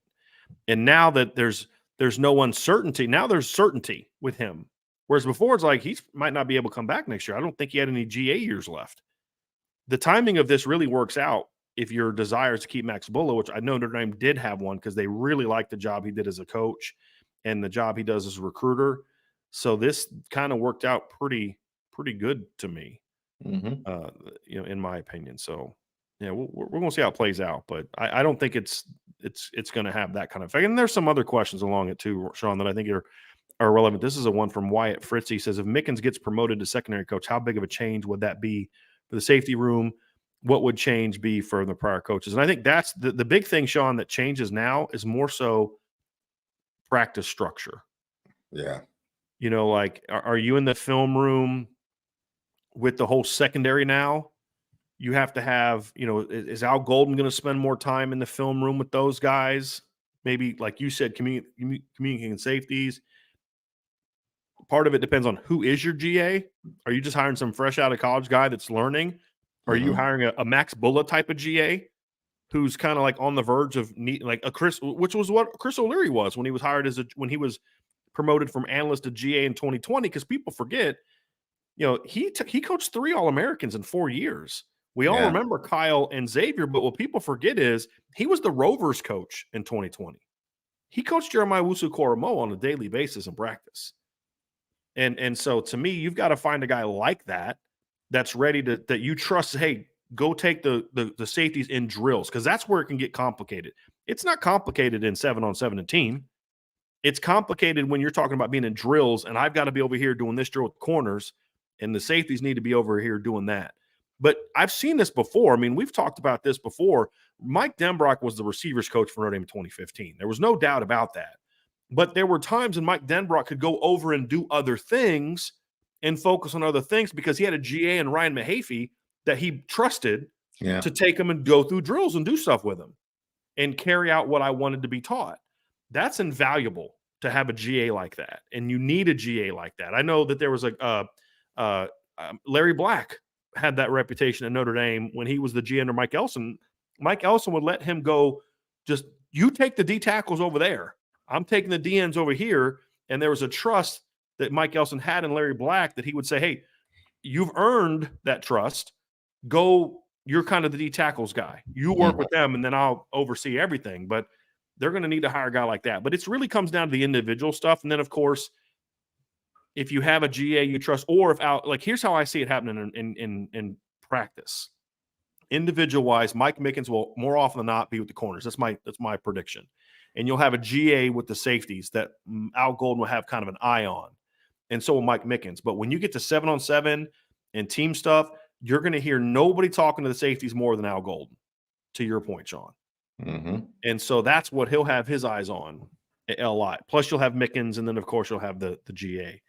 But that's that the individual period is really where that's the big change for the safeties. And for Mike Mickens, you've got to make sure that you're not losing time with the corners. But that's why it's so important to have that GA that can spend that time. Yeah. And I think that the corners are still going to get a lot of attention because that's a very important position in this position to him. Yeah, in this defense. Yeah, very much so. Wouldn't you say how close, if not, maybe I'm reaching here, the difference between what Notre Dame has done and what they can do is having a Chris Jones type up front? Yeah, I think on the back end, Notre Dame is very similar to the Chiefs and how good they are and what they can do. Yeah. But if you can have a guy up front that can just make 3 to 4 game-changing plays every game in big games, it makes a world of difference. So I'll say this, Sean. What I liked about the Chiefs is Chris Jones is their dude, and he makes big plays. But you know what I've noticed in the playoffs is, like, it was George Karlaftis 1 minute making a big play. It was they even had Randy Gregory. No, he was with the 49ers. Who was the other end that made a big sack last night? It wasn't Chris Jones. Wasn't Karlaftis. It was it was the first round pick that they had from TCU. Yeah. And to me, you've got to have a group unit, but like to your point though, you need that one guy that can just be that. I can count on him to go out there and be that dude in big moments. Well, Howard Cross has a little bit of that to him, but honestly, if they're going to have a guy that's dominating the way you're talking about, it's got to be Riley Mills. He's the only one that has that combination of, because think about Chris Jones, he's a pretty good athlete, but he's big and strong, and he can just toss you. And to me, we've seen, look, when Riley was at his best last year, he was their best defensive lineman. The problem is he's not at his best enough all the time. Yeah. And Howard's at his best a lot of the time. And that's where you hope that Riley takes that jump in 20. And not that he was not good. It's just he was always good. There just were times he was great, but it wasn't necessarily enough of the time of what he's capable of. That's what I want to see more of from Riley this year. He can be that kind of guy. But to your point, I mean, heard all last night and all last week or 2 weeks ago against the Ravens. Against the Ravens is like the receivers just could not get any separation. Against the corners. And then that breakup that Trent McDuffie had in the end zone early in the game was just on great. Debo. Yeah, it's just a great defense. I mean, you're catching Debo coming out of jet full speed and getting up on you, and then you have to stay with him. Yeah. And then have the wherewithal to not hold and to look back for the ball, make a play on the ball. And if you go make a play on the ball like that, they're going to let a lot of the fighting over here go on because you're making a concerted effort to play the football. So, yes, I agree with that. Now, do they have that kind of guy? I don't know yet. But I think Riley's the guy that could be that in 2024. Yeah. And hopefully he is that guy in 2024. So good question on that. And then just overall from Real Estate 2024, Sean, what are your thoughts on Chris O'Leary leaving for the Chargers? So this was not a surprise to either of us. Not so much the Chargers per se, Sean, but we've been hearing for a couple of years that he would like to be an NFL coach. And part of it is I just think Chris O'Leary wants to just coach ball. He doesn't want to recruit. He doesn't be part of the player development. He'll do it because it's, you know, it's he just wants to coach ball and be that guy. He's also a father of, I think, 2 young kids, definitely one. And I just think I just get the impression that he's just one of those guys that's like, there's an attractiveness to the college game or to the NFL as a father that I don't have in college. Because the NFL used to be bad because you had to be there 24/7 for the whole season. I mean, sleeping in your office and all. Well, that's college now too, man. But in the NFL, you get the whole off season. You're not doing anything. I mean, you're watching film but you can't be around. You literally legally cannot be around players in the summer. You're in the spring and stuff like that. You've got these little mini camp weeks, but you're gone. You're not on the road recruiting. You know, all of June, Notre Dame coaches are in town at camp, recruiting. And it's nonstop. You get like a little week off in July before season starts. But that's it. Whereas in the NFL, Sean, you get months off. Now, you'll do some like evaluations of NFL, of draft stuff, but that's not like going out like the scouts do. That's just, hey, what are your thoughts on these kids? Right. You can do that from your vacations. You can do that from the Bahamas on your computer nowadays. You don't got to be in the room like you used to when you were younger. So I think there's just a lot more that makes that attractive for someone who doesn't necessarily like the recruiting part. Now, and we'll get into this. There's another question. We might as well just answer it now, Sean. But people asking about, is what's going on in college football hurting the game from the standpoint of more and more coaches are going to want to go to the NFL? And my answer is yes, it is hurting the game because some of those coaches who just were always on the verge of, I just don't really love this other part of it, are going to want to go to the NFL. But there's other coaches who have no desire, even with everything going on, no desire to go to the NFL. Yeah. Because they love working with young people. And there's coaches who like recruiting. It's a competition for them. I like recruiting because it's just another chance for me to go beat that other dude. And they like it. I mean, I think Marcus Freeman genuinely likes recruiting. I don't think he just does it because he has to. I think he genuinely likes it. Not everybody's like that. I mean, that's the reality of it. And Kirby Smart seems to like recruiting. Other guys don't. I mean, Nick Saban, it always struck me with Nick Saban that he was a great recruiter because he had to be, not because he necessarily wanted to be. So I think those guys that are already on the cusp of it are going to want to leave because of the way that it's changed. And I don't even know that it's necessarily the NIL and the portal. That's the final piece. But coaches were already getting sick of, even before the portal thing happened, they were already getting sick of the fact that college coaching had become a 12-month-a-year job, which to a degree, a lot of people are like, well, I got a 12-month-a-year job. Yeah, but you don't have to work 16, 17-hour days for 7 or 8 months of that job, most likely. And if you do, you're getting overtime. I mean, you're not away from your it's just different. And I'm not saying that we should have sympathy for coaches. That's a choice you made. I'm just saying it's understandable why they may crave that time where you have to do this. And also for some people, Sean, recruiting is just a sleazy business for some, and they don't want any part of that. Now, it doesn't have to be a sleazy business with how you do it, but you can't control the sleaziness of others. And that's what I'm referring to. So I think so guys like that, Sean, are going to leave at higher numbers. But there's plenty of like Jeff Hafley clearly didn't like to recruit. No. That's why BC was having the problems that they had. So he can talk, well, I don't like to man, like you had problems before all this stuff happened. So those guys are going to want to be gone. Other guys, I think they're going to still value that they may not like this stuff, but they're still going to view college as being better than the pros. Yeah. I think it might be a downturn a little bit because of the transition, losing legends like Nick Saban, some things changing, things of that nature. But ultimately, there's a young crop of really smart coaches that are going to pop up. You hope. I mean, I Yeah, think that, but because it's happened that's the before. fear. But the difference now is the game is not as attractive as it used to be. And here's the thing, I think people are viewing NIL inappropriately or incorrectly. I don't think no coach that I know of has a problem with NIL. They have a problem with the way that NIL is being implemented. But the bigger problem is it's not NIL as much as it's the portal and the way in which NIL is used as a weapon to illegally tamper and poach your roster. It's like, who was it? Mike Locksley was talking about that. Now, Mike Locksley is a dude who's fully aware of what it's like to pay players illegally, right? I mean, how do you think Notre Dame got Victor Abiamiri, right? Let's go back and rehash that story.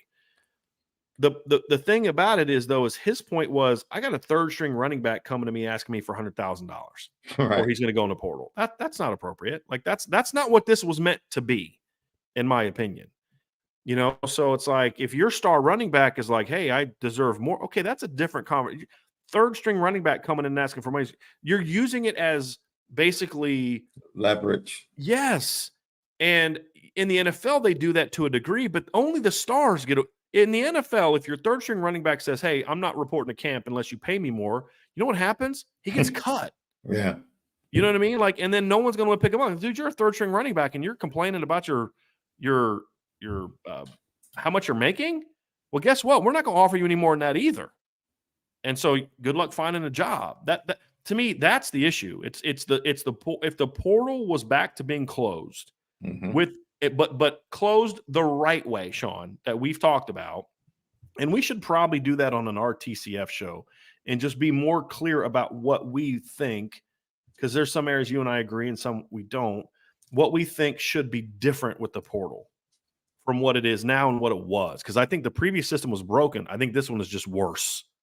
So I don't want to go back to the previous system. I want to alter. It's like you and I have talked about this, Sean. I don't want to get rid of amateurism. I'm strongly against amateurism. I want to redefine amateurism in a way that protects players better. So to me, amateurism is not about not letting players get any money whatsoever. That was a very like NCAA just kind of created that version of amateurism just in a way that allowed them to keep all the money. It's not, to me, a true definition of what I believe amateurism is, right? It's like, just because you're an intern doesn't mean you shouldn't get paid, right? But you're still an intern, and there's certain protections for you as an intern that aren't there for a full-time employee. So to me, I think amateurism, defined the way the NCAA should, is about, hey, we're going to make sure players are getting a piece of the pie. They deserve a piece of the pie. But we're not going to make them employees. We're not going to do these things, because that is actually worse for them, because once they become professionals in college, academics don't matter anymore. Getting an education doesn't matter anymore. Do you want to be allowed to just trade players? You think that's going to be okay? Are you going to be okay if your running back who you paid $1 million to get to your school is not producing? If you cut him in week 3, you going to be okay with that? That's what being a professional is. I don't want that. But saying so that's why I say, let's redefine amateurism, not eliminate amateurism. Why does it have to be professional or amateurs that get nothing? No, let's redefine amateurism is what I want to do, because it better protects players and protects programs. You have to do both, because the health of both is going to impact the health of the game. We can't be so pro player that we're just screwing teams over. And that's what the NFL has done a great job of mastering, is more than any other league, in my opinion, is we're going to protect the players to a degree, but not at the expense of the organizations. That's why there's always this like kind of healthy conflict, which is good. The players think they should have more. The owners, they think they should have more. And the NFL hasn't always been good at this. And there's still some areas you could say they got to get better here, and here. That's fine. But what the NFL has kind of figured out is, if both sides are thriving, the game thrives. When the organizations dominated it, I don't think the game was in a healthy place. I don't. But I also don't think you can be so that's one of the issues I have with the NBA. It's so player driven that it just makes it unwatchable for me and hard to just really follow. Like, try explaining to someone who doesn't watch the NBA how trades have to work to go down in the NBA. And it's like, I dropped out of calculus for a reason. I don't want to have to know that in order to understand how trades work in the NBA. You know what I mean? Yeah. So it just comes down to it. If you can just fix the portal, I think a lot of this stuff quickly gets better. And NIL then becomes something that everybody embraces. Yeah. It's the NIL plus the portal happening all at once that just shook this whole thing up in a way that it shouldn't have, in my opinion. But it also comes down to, it happened because you've for decades have had a colossal lack of integrity or leadership at the NCAA level and at the college coaching level, because none of you coaches were out there. Like, Jim Harbaugh can say all he wants. Oh, I think players deserve it. Where were you? I never heard you say that at Stanford. I didn't hear you say that in 2015. You're saying that now that you have no choice but to say it, right? Like, these coaches that are like, I'm all about players being paid. I don't remember you saying that before the last couple of years. Where were you trying to push for this back when it was still a position where if they would have done something about this 10 years ago, maybe we could have headed all this crap off. If you guys would have come up with a better solution pre-Ed O'Bannon, maybe we could have headed some of this off. They never intended it. They didn't want it. They're doing this now, kicking and screaming. And that's my point, Sean, is there was always a lack of vision, a lack of a character, and a lack of leadership from a coaching standpoint, but even more so from a leadership standpoint at the administrative level in colleges and the NCAA. Because all these people's like, these colleges are pushing back against you are the NCAA, you idiots. You've made the rules, and now you're complaining that the NCAA is enforcing them. This is why it's such a broken system. It's the stupidest thing ever. Yeah. It really is. And it is, like you said, we might differ on certain things. I'm about fairness in life. If you're using my face, if you're using my name, first of all, you need to get permission. That's law. See, the problem is people try to talk, they get a free education. That has nothing to do with rights. That has absolutely nothing to do with rights and the use of my name, image, and likeness. That's me playing football. Merchandising and all of that other stuff has to do with my right to be able to either give you permission to do so or to benefit from that use.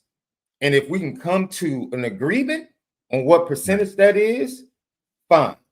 The NCAA failed because they knew the boom that was coming economically in college football, and they got greedy and didn't want to share. Because like you said, they could have yielded at a smaller rate years ago, handled this, and then allowed things to evolve slowly as things, just like professional leagues. They come back every 4 or 5 years, CBA, let's renegotiate how we're going to cut up this merchandising, this new TV deal. Exactly.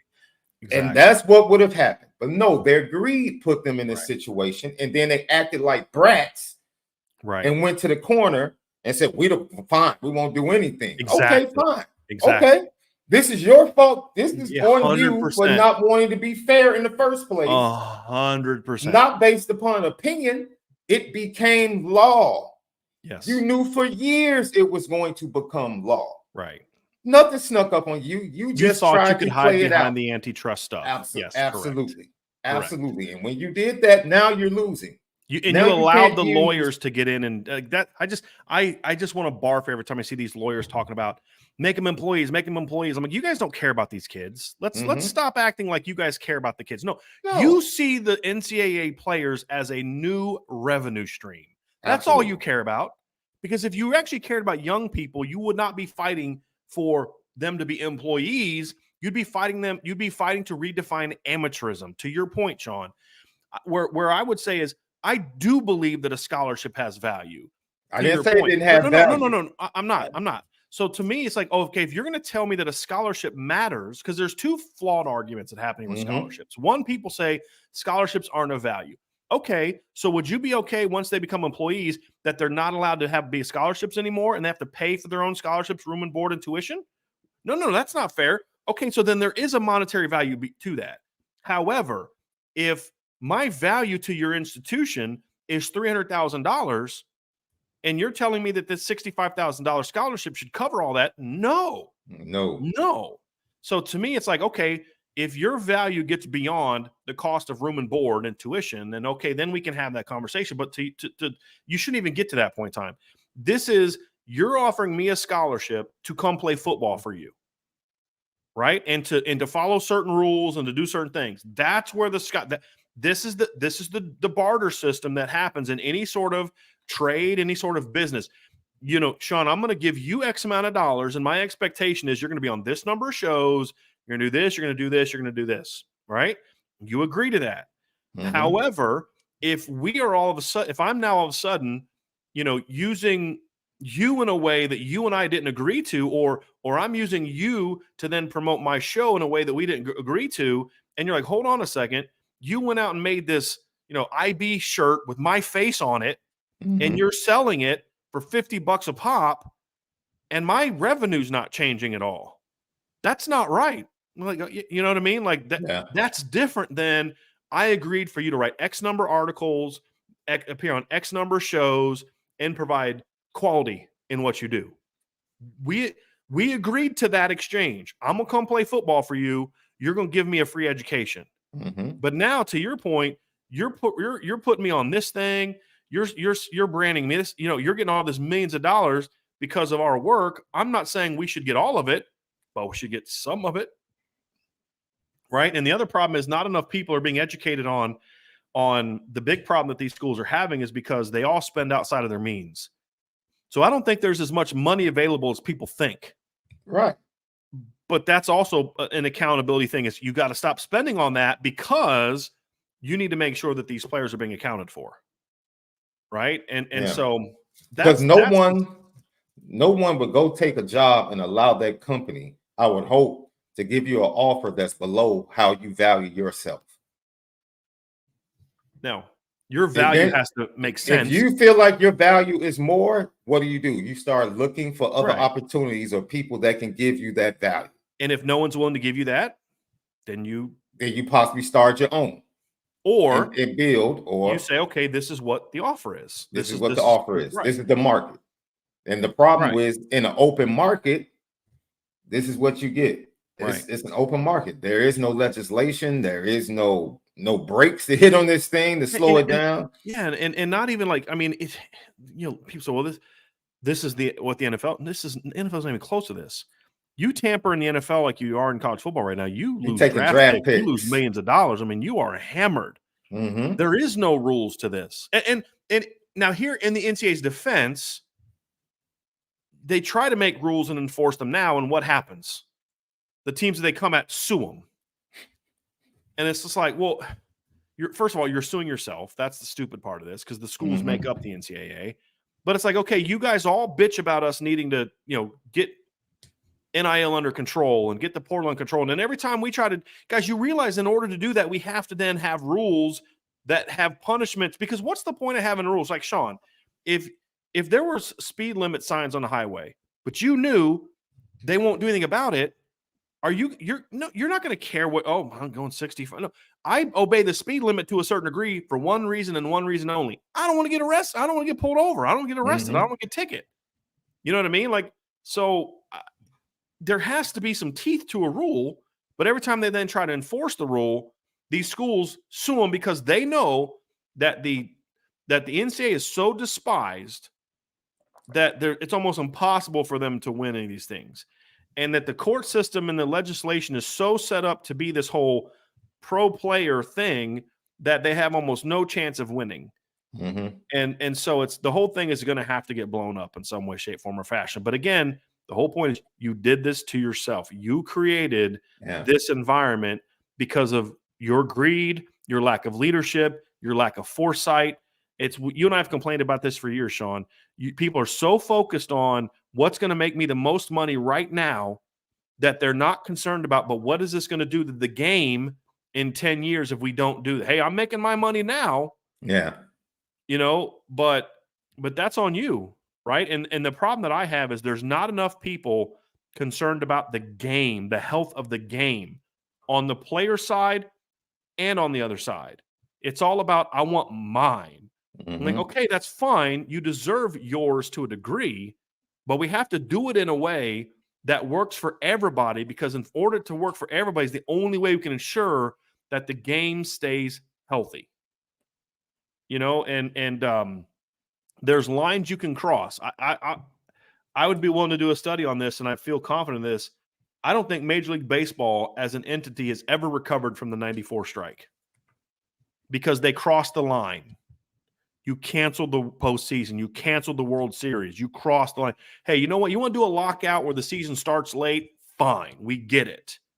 But now you've crossed, and there is a point of no return at times, Sean, where Major League Baseball has proven that they're not close to me to what they were in America's hearts and minds, right? And a lot of that is because you guys crossed the line. You guys did, and that's my fear for college football, Sean, is if this doesn't get fixed soon, or if the fixes are what I think they're going to be, you're going to lose a lot of fans ultimately. Yeah. Because they're going to say, dude, why do I want to watch it? I can just watch the NFL. Like, I don't need this. I don't need this second professional league. Why don't people watch the XFL? Why don't people watch the USFL? Why do these second professional leagues never work? Because I already have a professional league I watch. You watch college football because college football is different, right? The structure of it's different. There's loyalties to your state, your school, whatever. And when those die, you're going to lose a lot of fans, and that's my fear. And now the next generation of players are not going to be able to benefit off of the game the way that the current generation should be, and the way the past generation should have. And that's my fear. Yeah, but it you is. brought this on yourself. Thank you. You brought this on yourself, and we have to stop. See, you don't have to choose sides in this situation. This is not a choose sides situation. This is not a player shouldn't be paid situation, or this is law. I don't have to choose sides. I have no desire. I think about it. Some days I do, some days I don't. But at the heart of hearts, I have no desire to have a gun or own a gun. Mm-hmm. I have a right, but I have no desire. And just because certain players have rights to ask for NIL, every college kid isn't asking for NIL. Mm-hmm. Every college kid isn't making a decision to come to Notre Dame based upon NIL. It doesn't mean everybody's going to participate in or looks at it from a standpoint of NIL first, academic second. And Sean, what did you just say about guns? You have no desire to own a gun. You know that I do, and I own lots. And that's your right. And you've never been uncomfortable being around me in public? No. If anything, maybe the opposite, because you know I respect it, right? And I respect having it. It's the same. That's a great point, because you're going to make a decision because you think that's what's best for you and your family, right? Mm-hmm. So you make decisions based off that. I make decisions based off what's best for me and my family. Exactly. But we both have a right to take part in it if we so choose. Absolutely. Or to not take part. So to your point, some players are going to take less money to go to Notre Dame because they view it as an investment in other ways. Mm-hmm.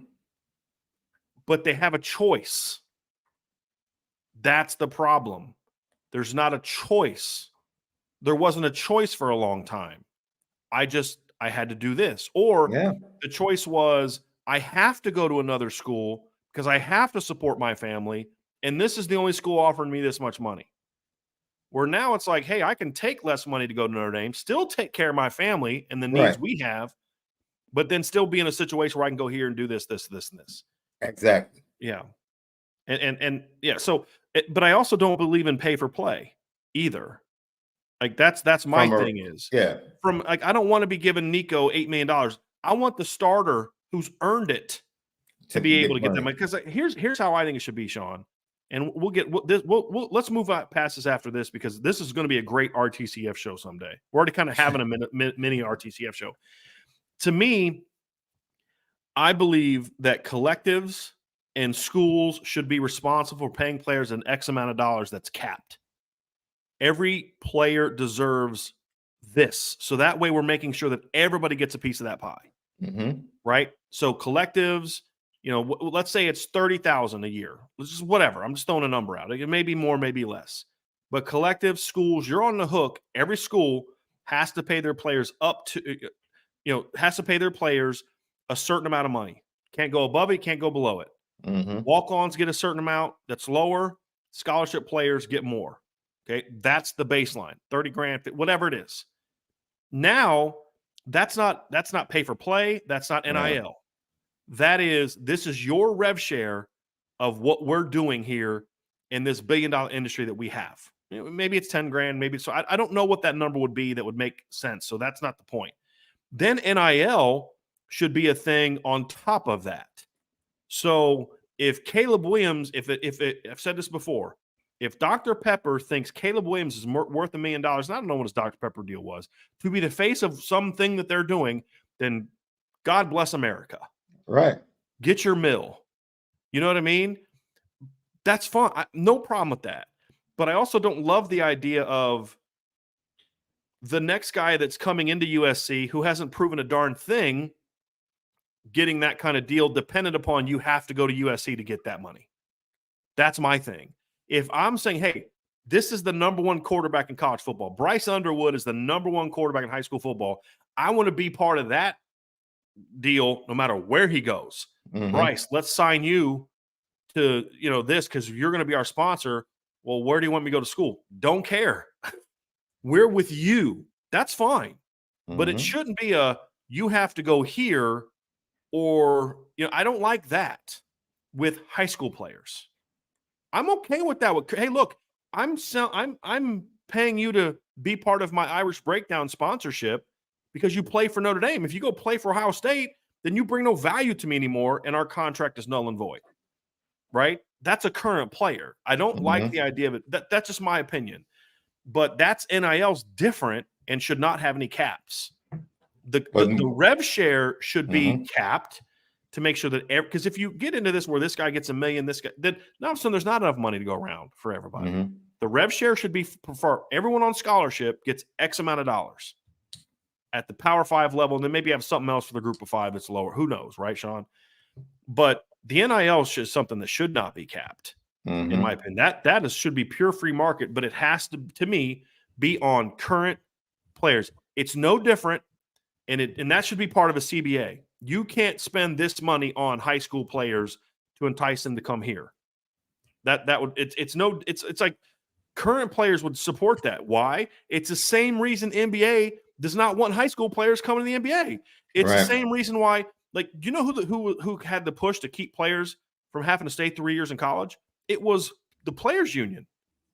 They want that because the more kids that you bring into the league, that means I'm out of a job at 35. You talk about the thing. What was it, Tony Allen? When it's a little bit of a different deal if there's all these kids have to be in college. Now, I'm not a supporter of that for the NBA. I'd rather like to see the NBA create a minor league system like they do for baseball. But it's like, but the players wanted that, not the league. Like the league wants to get Kobe Bryant and Kevin Garnett and LeBron James as early as possible, and squeeze every dollar we can out of marketing. You know what I mean? Right. But so the players, I mean, it's good for the current players to have those type of things because you only have a certain amount of dollars you can spend, and if you're spending all these dollars on players who have never done a dang thing, then you're not going to have as many dollars to spend on players that are here for the people that support certain programs. So that's my rant on it, Sean. That's my. It's not even a rant. It's not even a rant. Like we said, the professional model is about collect. See, this is what it comes down to. People want to live and continue to live in an era where they're comfortable taking advantage of people and not giving them what they're worth, and they're cool with that. And see, that's the disgraceful part. They're cool with knowing that they're taking advantage of people and just continue to collect. And they're cool with that. So they'll stick to where you're getting an education. You're really worth more to the institution, but the education is enough. Stop. It has become legislation. You can't hide behind that anymore. It is a law. So now, since it's a law, needed it, Sean. But you know why? Right. You know what this started out with, Brian? A simple $500 a month stipend would have sufficed in the beginning for players. And full cost of tuition. Yes, let's just give the players $500 walking around money a month to take care of themselves, take care of their medical bills, absolutely, right? Absolutely. And everybody was like, "No." Sean, recently, kids had to be on their parents' insurance plans. Talk about it. Notre Dame scholarship players had to be on their parents' insurance plans. Talk about it.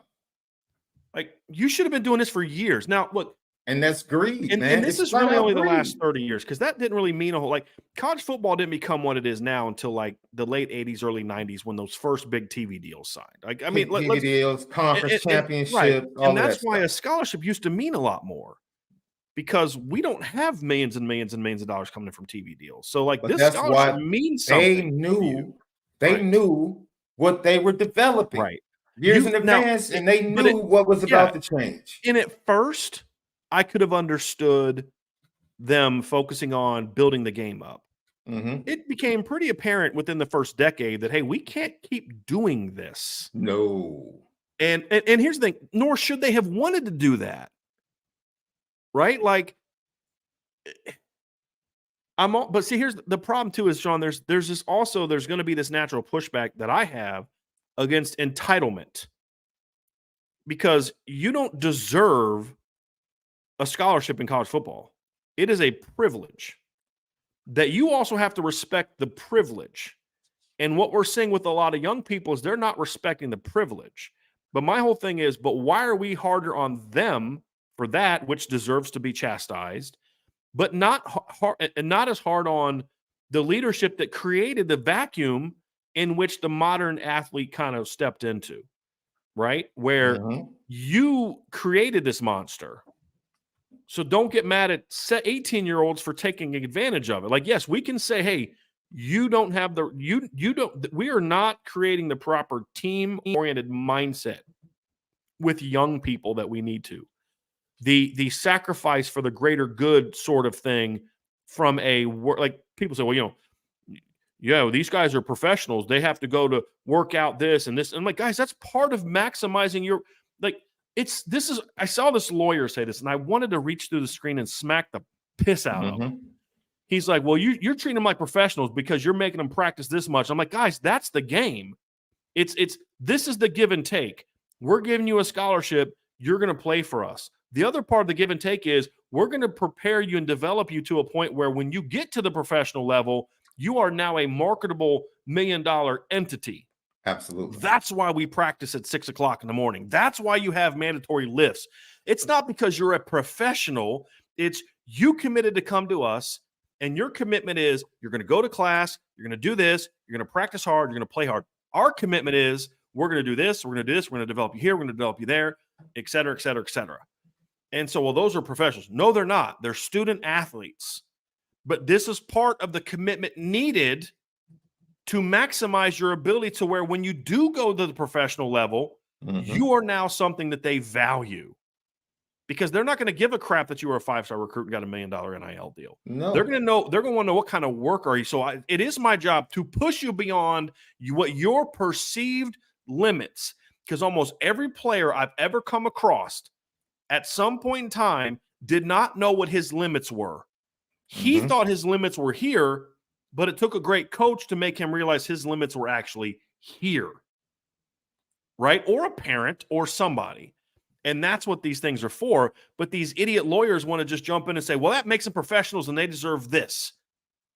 This is but here again, I go back to NCAA create the environment in which these idiots could jump in here and start basically, because they look at players as don't let these lawyers who will say things like, well, we're just looking at no, they're trying to exploit these players the same exact freaking way the NCAA was. Absolutely. It's just their way to exploit them is through this down this lane where the NCAA's lane was down on this lane. But they're both trying to exploit them. And the problem that I have is there's nobody looking out for them. So don't get pissed at them when they say, hey, nobody's looking out for me, so I'm going to look out for me. That's my problem. That doesn't make it right, but it also makes it understandable. And if you want to fix the problem, fix this problem and fix this problem, and then you'll see these young people thrive in that environment. That's the thing. I'll use myself as an example to go along with what you just said. And some people are talking about this in the chat.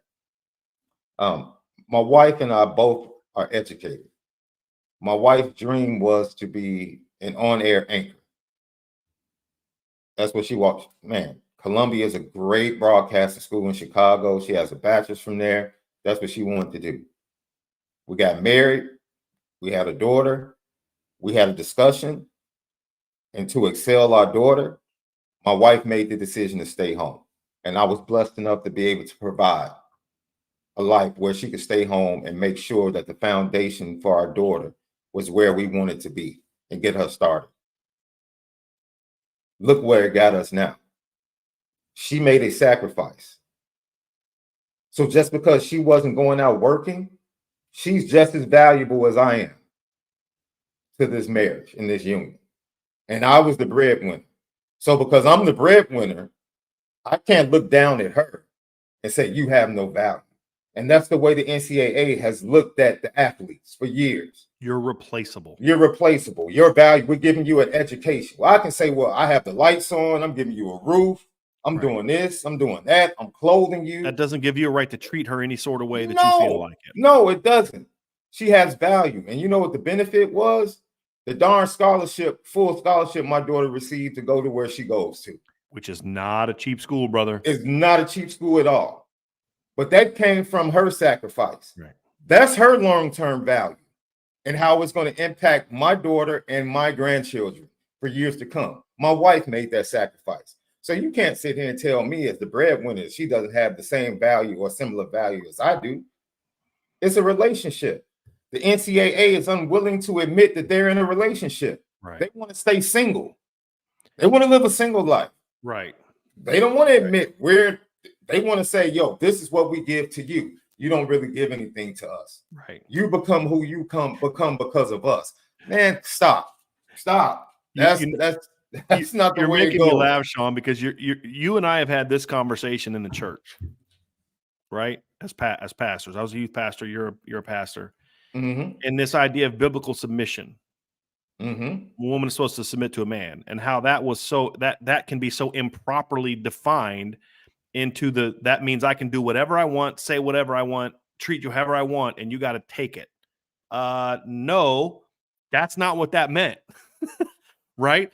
And you read some of Paul's epistles where he talks about marriage. It's like, yes, the man is the head of the house, this, but he has a responsibility and a duty to that woman, which then looks at her value and how God created her in that regard, right? Absolutely. And it's not meant that I can just treat you however I want. Absolutely. Like, you've met my wife. Yeah. You think I boss her around? But she also someone who believes in the idea of biblical submission. But it's not that she has to submit to me in the way that we think of submission now. Mm-hmm. It's more of a trust.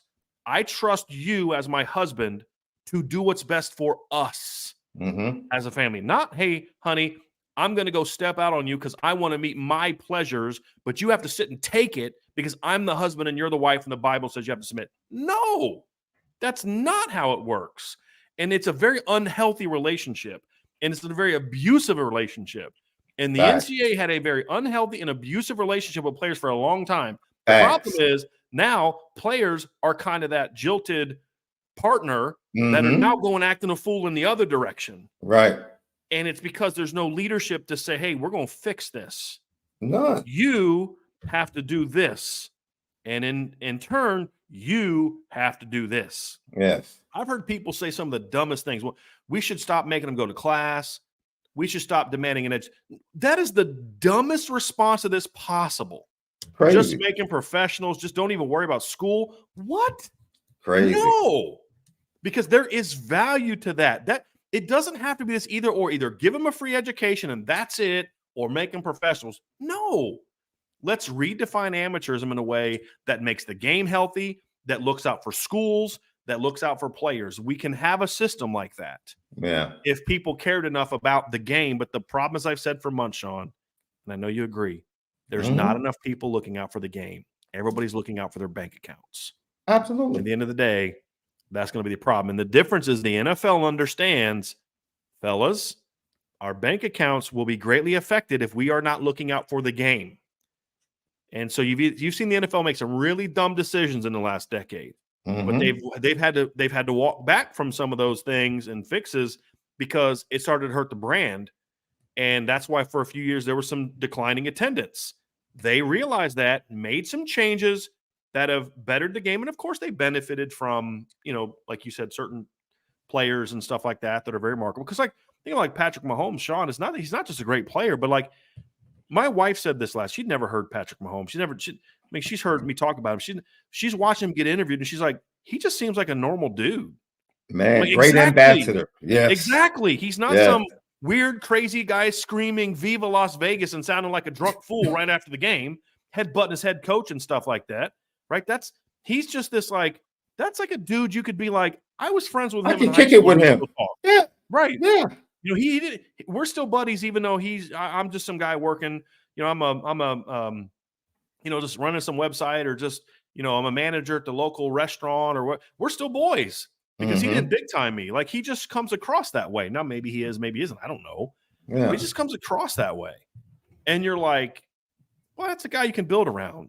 But again, he doesn't thrive if the game itself was not in a place where people cared about it. Yeah, and that's I think that was maybe some people in the chat couldn't follow what I was saying. That's possible, but the NCAA, because they provide certain things, room and board, training, and other things, had no respect for the players in the relationship, and we see that all the time in relationships. You think just because you bring the money in, that your respect should be up here, and the respect for the person you're in a relationship should be down here. That's off base, man.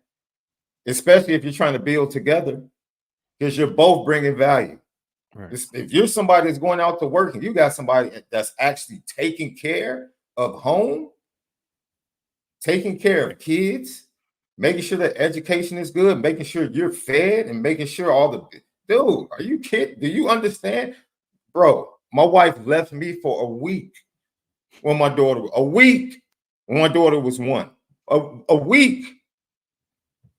Totally newfound respect. When you say left, she went somewhere. She didn't leave. Not left me in a relationship. She went to see her friend in Houston for a week. The first day I tried to do my daughter's hair, I was like, you got to be kidding me.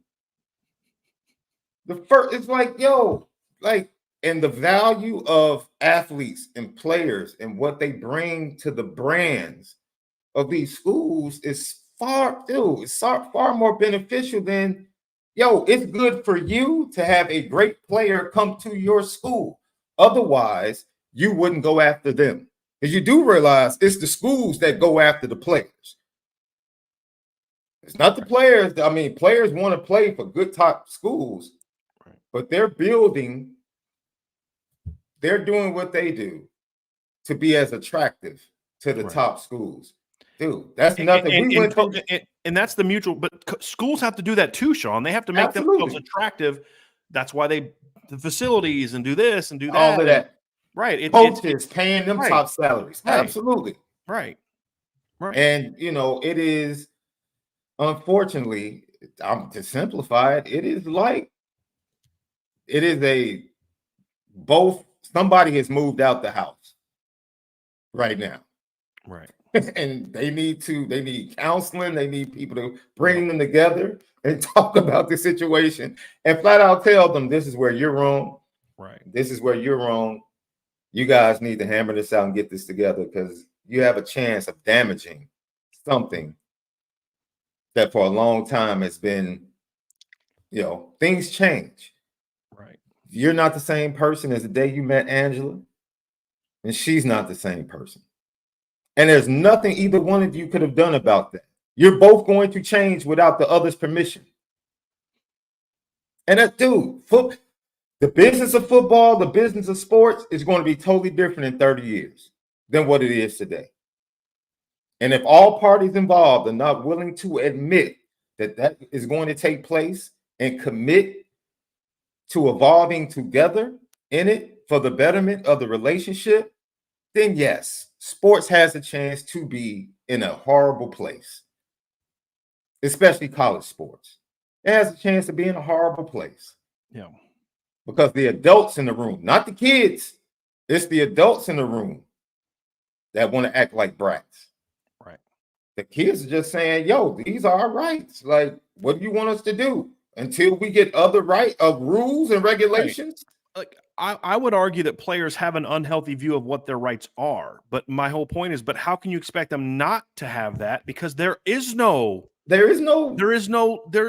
this is what it is. Like, if you had a structure in place, and if, hey, you don't want to be a part of the structure, then you can go somewhere else. Absolutely. College football ain't for you. Absolutely. You can go play semi-pro football, or you can try to, see if the NFL will take you. Oh, guess what? They won't, because they have collectively bargained to not allow players to enter the NFL until they've played for X number of years in college. That's part of that CBA. So go find some other professional league to allow you to play for them, because you're not going to be a part of this, because we have certain things. Now, and what I mean by that is, hey, if you're going to be part of this, you have to understand that you're going to have this is your end of the bargain. Our end of the bargain is, again, like you're still in people chat. They get free education, you get anything else. If you're a kid from Ohio and you're going to Ohio State, that scholarship's not that much, big picture. Mm-hmm. So like for some players, that means a lot. And so that's what I say. There is, like, for some kids who go to Notre Dame and never play, that scholarship that they got for 4 years was incredibly valuable. Incredibly valuable. And it's valuable for everybody. But certain players have outplayed that value. And there should be a level of, hey, we're getting this, because at the end of the day, a scholarship doesn't technically cost schools anything. They can simply say, we're going to add an extra chair to this room, right? I mean, let's be honest about that. And you say, okay, well, there's only certain numbers of spots, but Notre Dame's letting more and more kids move off campus now, right? I mean, there's plenty of ways to it's just not quite the same. Again, it doesn't mean it's not valuable. So that's the problem, is we just can't have real conversations about this, because the people that are quote unquote pro player, and I don't think that they are, will sit there and tell you that a scholarship has no value. That we shouldn't care about education. I'm like, you're an even bigger part of the problem than the NCAA at this point in time, because what you're wanting to do to fix it is so awful that you shouldn't even be in the room right now. Can we call security to have this guy removed from this conversation, please? Like, that's what I would be doing with some of these people. You know what I mean? And that's what's so sad, is I just don't see anyone trying to offer real solutions to actually make this work.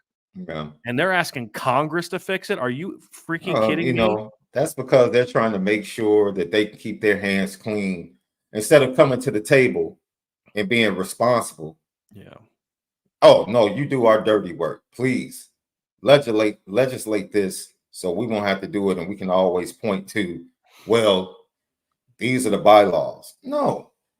Be adults. Right. Be adults. Stop trying to take advantage of the athletes, because that's what you and then the attorneys on the other side and the agents on the other side for these athletes are doing. They're all trying to take advantage, all exploiting the athletes. And that was the problem from the beginning. Stop exploiting and be fair. That's it. Just be fair. If you learn how to be fair, you won't have these problems. And no one wants to be fair. You would rather be greedy. Right. What's going to end up happening?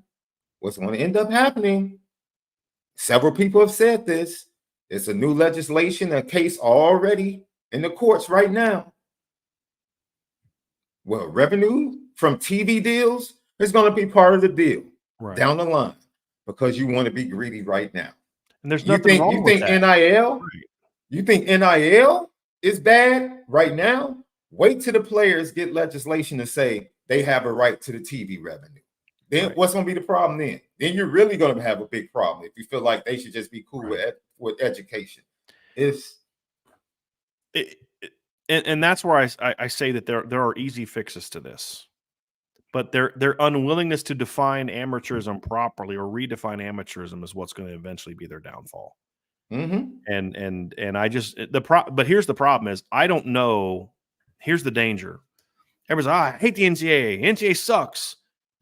Okay, I agree. I've been saying that my entire life. I was a player in the NCAA, as a coach in the NCAA. I mean, I can't tell you how many times as a coach I was like, this is the stupidest thing I've ever heard in my entire life.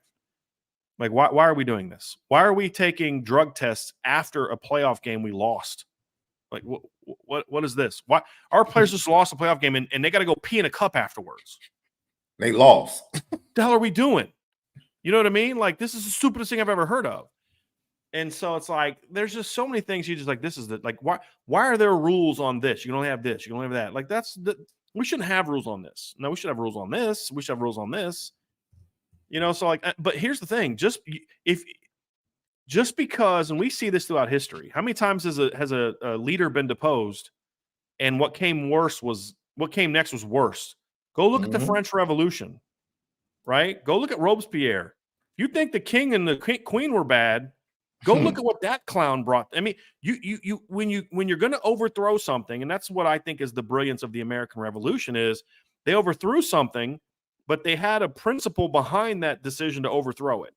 There was a foundation, and it took some tinkering. The Articles of Confederation, where they first shot at it, didn't work out too well. You had to come back with something different, right? The problem right now, Sean, is they're just trying to destroy the NCAA with no real solution in mind, which means what comes next is likely going to be worse. Yes. And that's the problem. Yeah. Is you can say, oh, I hate the NCAA. Okay, but what's your solution? What I'm hearing now is no education, make them employees with no thoughts and consequences on what's going to come next. And this is the same crap you and I were talking about with the portal. It's like, you guys, once you open this up, you do not even remotely come close to understanding what's coming next. Because a lot of the coaches doing most of the bitching now about the portal are the ones who wanted it open because they wanted to be able to take. Yes. Right. But now it's like, oh crap. Now we're finding out that these kids are willing to take, Kentucky can go offer this kid a lot more money than I'm willing to offer this kid. And it's now, I got to go re-recruit my entire team again. Yes, a lot of you guys wanted this, right? Because you thought it was going to go this way, but you didn't have enough foresight to realize, guys, you don't understand the Pandora's box you're opening here. And there's no putting that genie back in the bottle, man. No. And that's the problem. And we've spent about an hour on this conversation, Sean. So we just did a little bonus RTCF show for you guys right there. Let's try to get back to some questions here. I want to find some good ones. We're going to have to not be able. This is a really good one that I saw, Sean, that I wanted to address. Knowing now that Harry Heastand, I'm assuming that's Harry Heastand, will only coach one season, would you have preferred that Harry Heastand not come back for the one season and be in year 3 of Rudolph? Heck no. No. I understand the sentiment behind the question. But 1 year of Harry Heastand is way better than no years of Harry Heastand. Because what happened was Coach Heastand laid a foundation that Joe Rudolph gets to build upon. And it's kind of one of those things where it's like, would you have wanted to be the guy to do that? Maybe. But would he have been able to do it the way that Harry did? I don't know, and I don't think so, because I think Harry Heastand to me is the best, if not one of the best, if not the best to do it. Yeah, I would gladly take one, because here's the thing: 1 year of Harry Heastand resulted in you getting Charles Jagasaw and Sullivan Absher and Sam Pendleton and Joe Otting and Christopher Tarrick. That's a pretty good foundation, right? Now it's about building on it. So I would have still taken the 1 year of Harry Heastand over no years, and that's not even remotely a shot at Joe Rudolph. I just think that's the best thing for him. And I think Joe Rudolph needed a kind of a start over moment. And I think he got that at Virginia Tech because he was an offensive coordinator at Wisconsin. And I just think he kind of had that. Kind of out of. Yeah. Wasn't his strength really. Like. Yeah. And he might have aspirations in the future but it goes back. You have to learn. Yeah. Like you have to go through tough times and evolve as a coach. And maybe he'll evolve and be ready if he gets another opportunity to do that elsewhere. And maybe Coach Rudolph was thinking to himself, hey, I would have much rather had a third year. But then you're like, but let's see how you'd have felt if you'd actually had to coach those kids that were coming off of the Jeff Quinn era. Yeah, man. Now you think, thanks, Coach Heastand, for taking that bullet for me and laying a great foundation that I can now build upon. That would be my guess is. Yeah. And I think coming off of that, that's a perfect point, bro, because that's cultural, right? Because I know what the culture was before Jeff Quinn, but coming off Jeff Quinn, it's like, okay, what has been fractured here? What's going on? And you get Harry to come back and kind of restore what was there and make things foundational. I don't even know if you can truly measure the value of that until the class you just talked about leaves. Mm-hmm. Like his value is still here as long as those guys are developing.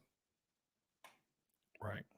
So, it might be another 3-4 years before we can really speak about what his value is Notre Dame and what he brought when he returned. So, yep.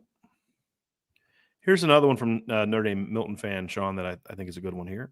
what was the most dominant O-line you've ever seen at Notre Dame? Oops, sorry. Most dominant? I mean, okay. I mean, there's a couple different ways to define that, Sean. I would say the most physically dominant was the 2017 offensive line. Absolutely. The most, I would say that. Yeah, the most dominant from a result standpoint, week after week, including big games, was 93. 93. No, I would say 90 to 90. Dude, I'm sorry. That 93 line is it was so Joe Moore. Yes, and that line in that era, what they did, they didn't care. They didn't care that you knew they were going to run the ball 60, 65% of the time. They're still going to put up 300 on the ground. Like if you want to enjoy old school football, I'll tell you right now, go to YouTube and bring up the whole game of 1993 of Florida State Notre Dame. And because that Florida, I mean, you just look at the NFL players. I mean, the legends that Florida State had on it, Derek Brooks and all these. And Notre Dame just didn't they have one of the Derek Alexander on that D line. I mean, they had some dudes. Great secondary. Yes, and Notre Dame just physically dominated them the entire game. And it wasn't just physical that made it so special. It was the fact that they were so fundamentally sound and just the way they were able to open up holes, the timing. They were just a masterful symphony. And so that was probably the best offensive line I've ever seen. I would probably say 93. The most dominant to me was the 2017 group. I mean, they just physically were just destructive. Best I've seen in college football, Sean, I'd probably have to go back and watch more film, but those 94, 95 Nebraska offensive lines were insane. Yeah. Like they were really, really insane. Yeah, they were illegal, but they were insane. Illegal, meaning steroids and stuff, or? Yeah, probably. Yeah. I'll just say this. A lot of teams they were playing were doing the same thing. True. It's, you know what I mean? Like, I always. That was just the era. That was the era. Yeah. Oh, pitchers were better then because they were able to take this. I'm like, and players weren't. You know what I mean? Like, there was more home run balls because hitters were on steroids. I'm like, and pitchers weren't. You know what I mean? Like, greatness is still greatness, right? I mean, I've said this before. I mean, the only guy that I think became a Hall of Famer because of steroids production-wise is probably Sammy Sosa. I don't think without steroids, I don't think Sammy Sosa becomes a Hall of Fame producer, numbers-wise. Absolutely. Mark McGwire would have been a Hall of Famer if his body would have been able to hold up. The reason he took steroids was because his body couldn't hold up. That's kind of a known thing. Barry Bonds was a Hall of Fame player. If Barry Bonds would have retired after his last year in Pittsburgh, I think he's probably a Hall of Famer. He's a Hall of Famer, yeah. So you didn't get guys that were mediocre players that became Hall of Famers because of steroids, with maybe Sammy being the exception.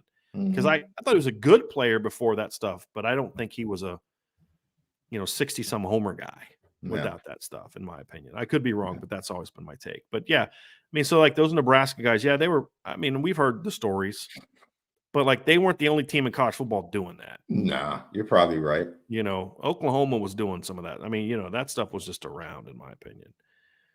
So that's an interesting one. Good question. Really good question.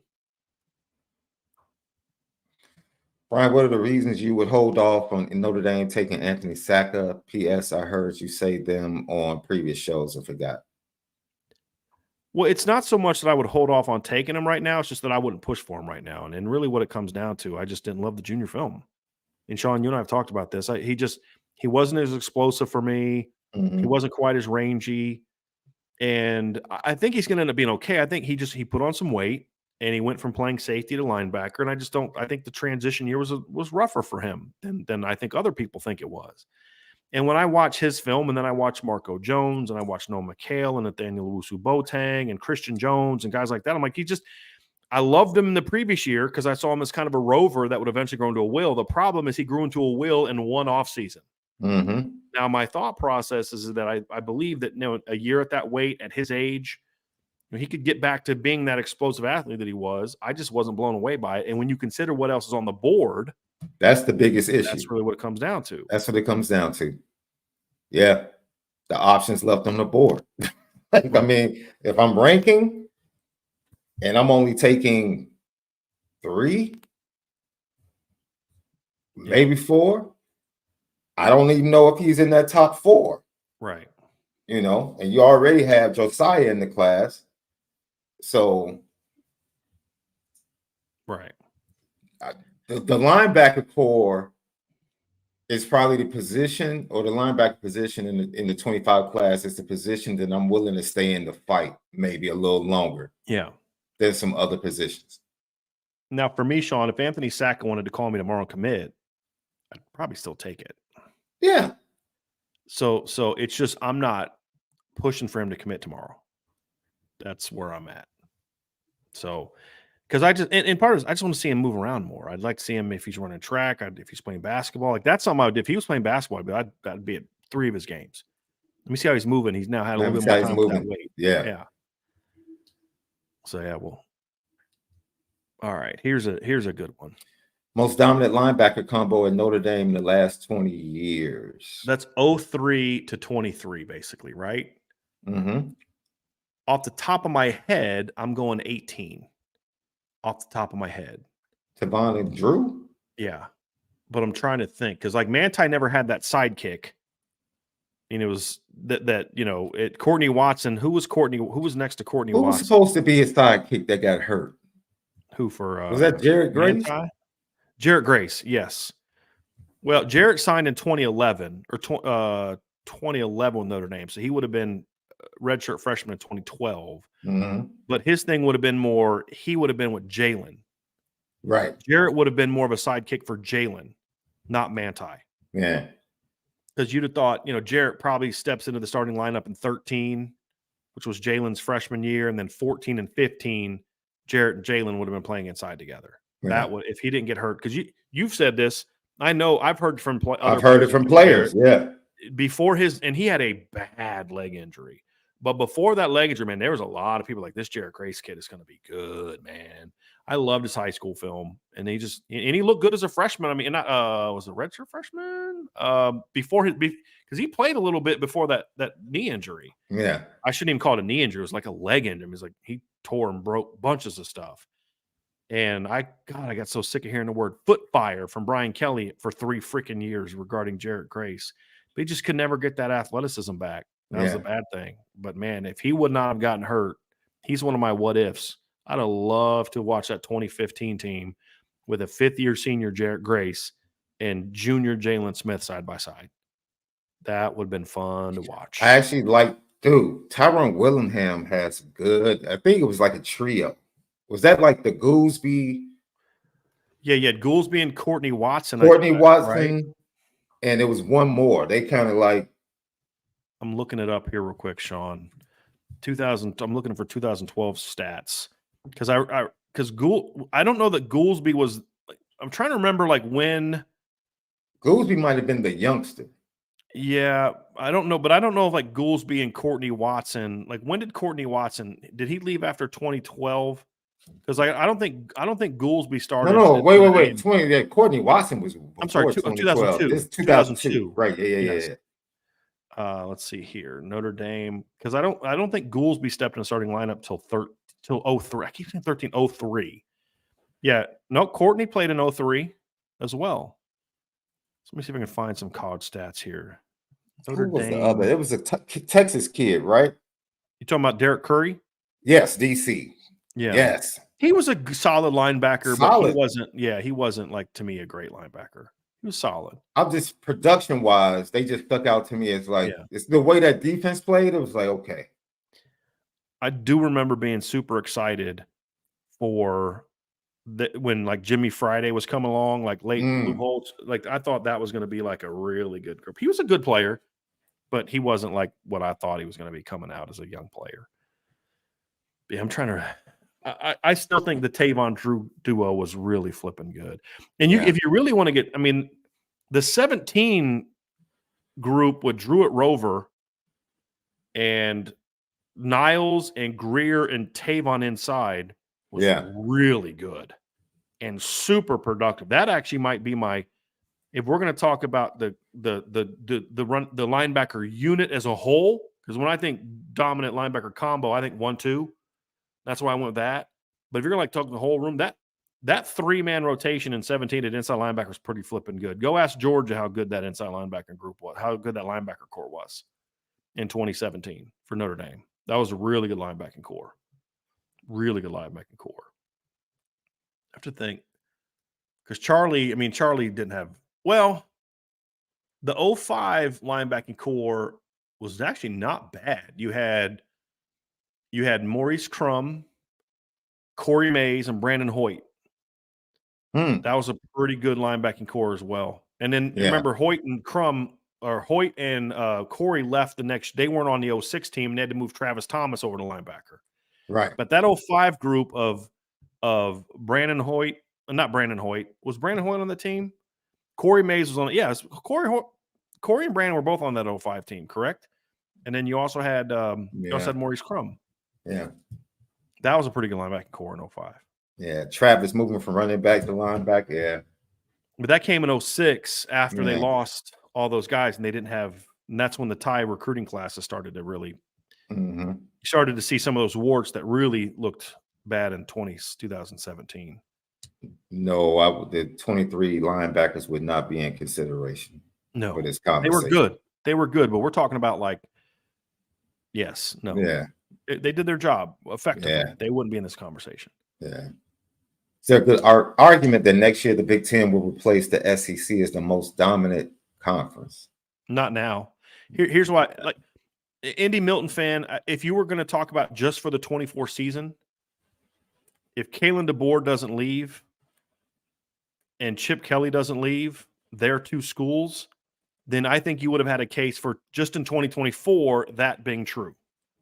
Like if somebody else would have replaced Saban, because I think you'd have Michigan, Ohio State, and Penn State would still be very good. You have ascending pro. Like I'm not a huge Luke Fickell fan, but they'll be better the longer he goes along. They'll be a good football team. Iowa's Iowa. You've got some young ascending coaches or some, Bielema, what he's building at Illinois, things like that. But you would have added Kalen DeBoer's Washington, Chip Kelly's UCLA, Lincoln Riley's USC, and Dan Lanning's Oregon to that for 2024. That would have been fun to watch. Because all those kids that left Washington would have probably stayed. And Washington would have been, had a chance to still be a top 20 team next year. Not a playoff or title contender, but a good football team.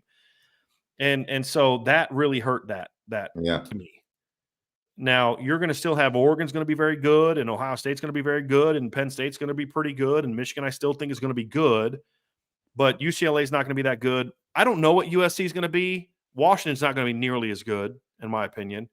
But you look at the SEC, Bama's still going to be good. Georgia's going to be a title contender. Tennessee's going to be pretty good next year, in my opinion. Texas, Oklahoma this year. Yeah.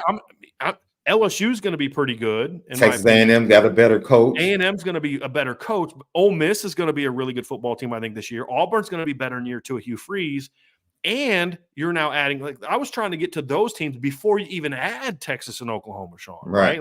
Right. So to me, you could make a case that next year the SEC is going to be better than the Big Ten because of all the coaching losses that they had in those new schools before you even talk about Texas and Oklahoma. Yeah. But now because Ole Miss had a great offseason in the portal. Now let's see if Lane Kiffin's capable of bringing it all together. That's a question mark. He's always been a very inconsistent coach. I mean, they're good 1 year, bad, good, bad.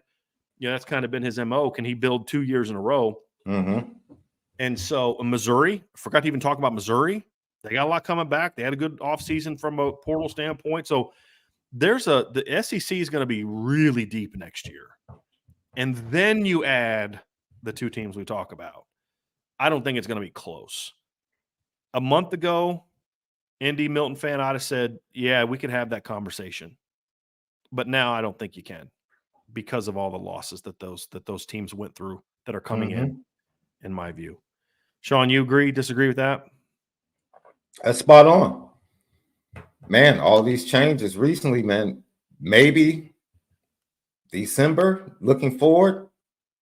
Oh, yeah. I would have agreed, especially with the new TV deal, with the Big Ten now being on CBS Network, CBS, Sports Network, along with the SEC and some other changes.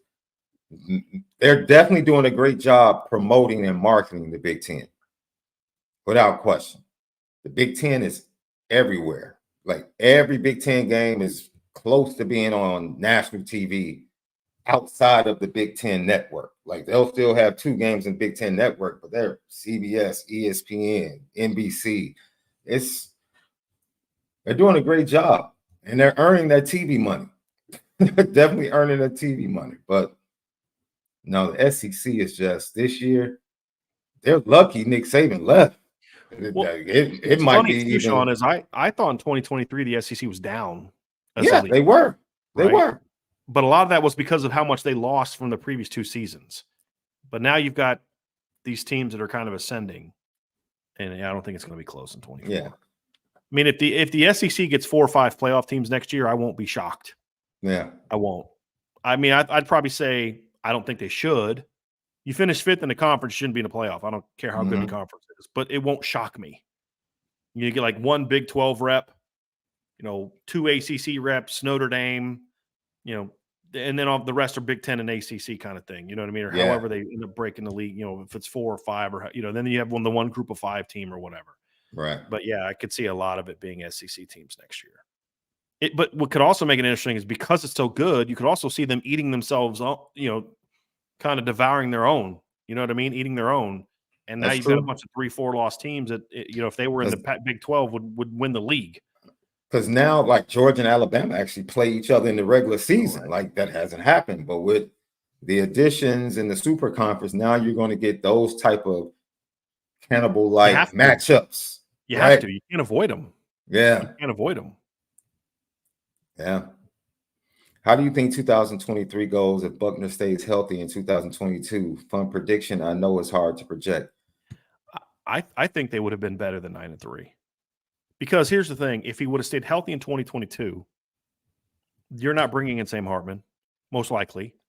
I think Tyler would have continued to develop as a player. And all the things that we've said have hurt him, which was the lack of development, would have kind of been answered because he would have had that whole season under his belt. I mean, because look, I know he didn't play well in the first 2 games. Actually, I don't think he played that bad against Ohio State. I think the line played bad against Ohio State. I think that hurt more than Tyler. I think Tyler had some big mistakes against Missouri and some big misses. The turnovers, missing Braden Lindsey. Marshall. Marshall, yes. You missed Braden Lindsey on the post route late. Yeah, he made some mistakes in that game. But he also showed against South Carolina that he can put a team on his shoulders and say, we got this. And I think as he got more and more starts under his belt, like I could have seen a scenario where they lost to North Carolina with Tyler or BYU, but then didn't lose to Stanford or USC. Right. As Tyler got, you know what I mean? And maybe they don't lose to any of them.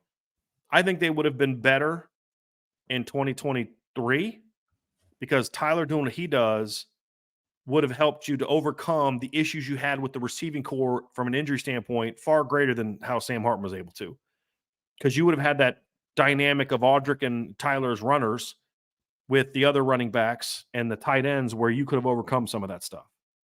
And, for all the people that love to hate on Tyler, I just go back and watch the bowl game because you see the good and the bad of Tyler. You see the bad is the turnovers.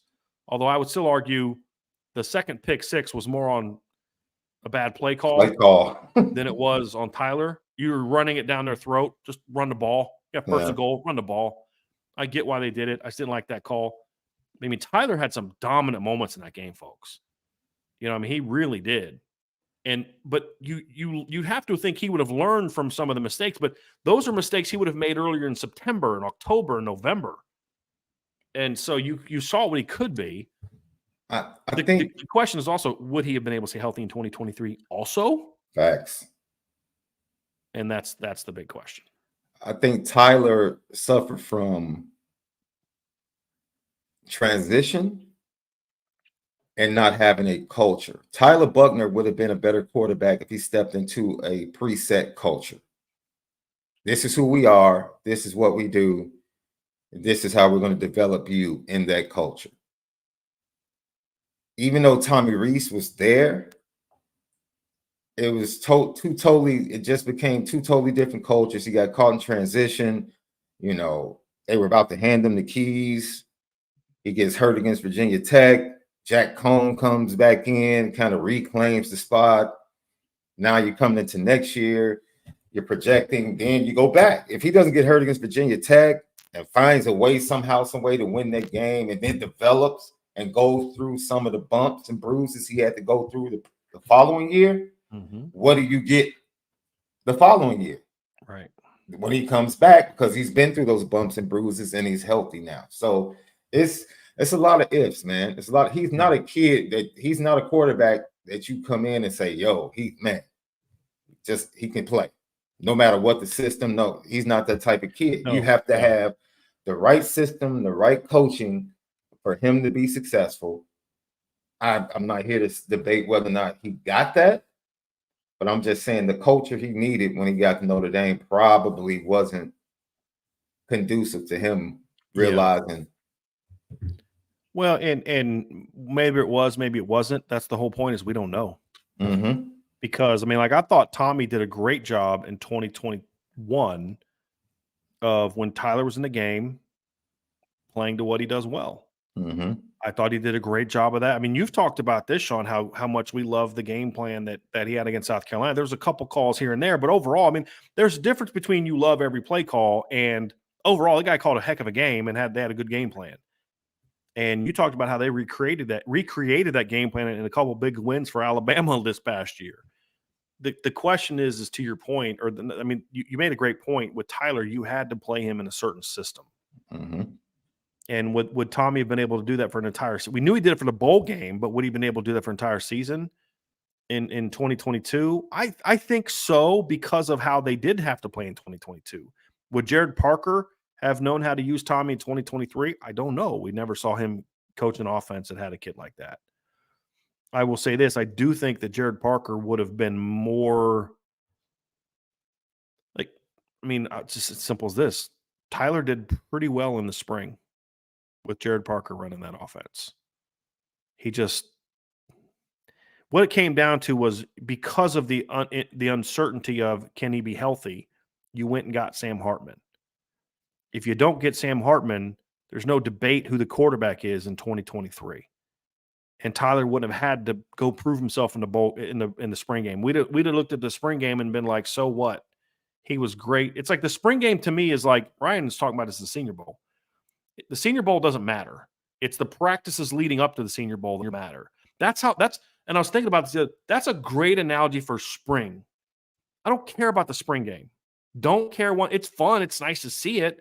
But ultimately, if you had 14 great practices but play bad in the spring game, I don't care. If you had 14 mediocre practices but you go out and win the MVP in the spring game, I don't care. I want to see both. And Tyler was very good in the spring. Not good enough to beat out Sam. But the whole point is, if you did have him all of 2022, you wouldn't have brought in Sam. No. Or Sam wouldn't have come. He's like, I'm not competing against that kid. I don't run that offense. Mm-hmm.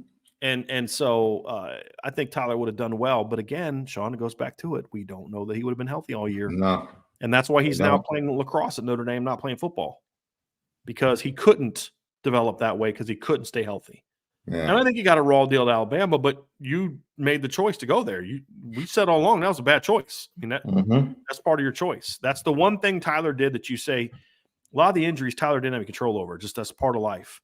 If Tyler Buchner stays, there are 3 games he gets inserted into. In 2023? Yep. Okay.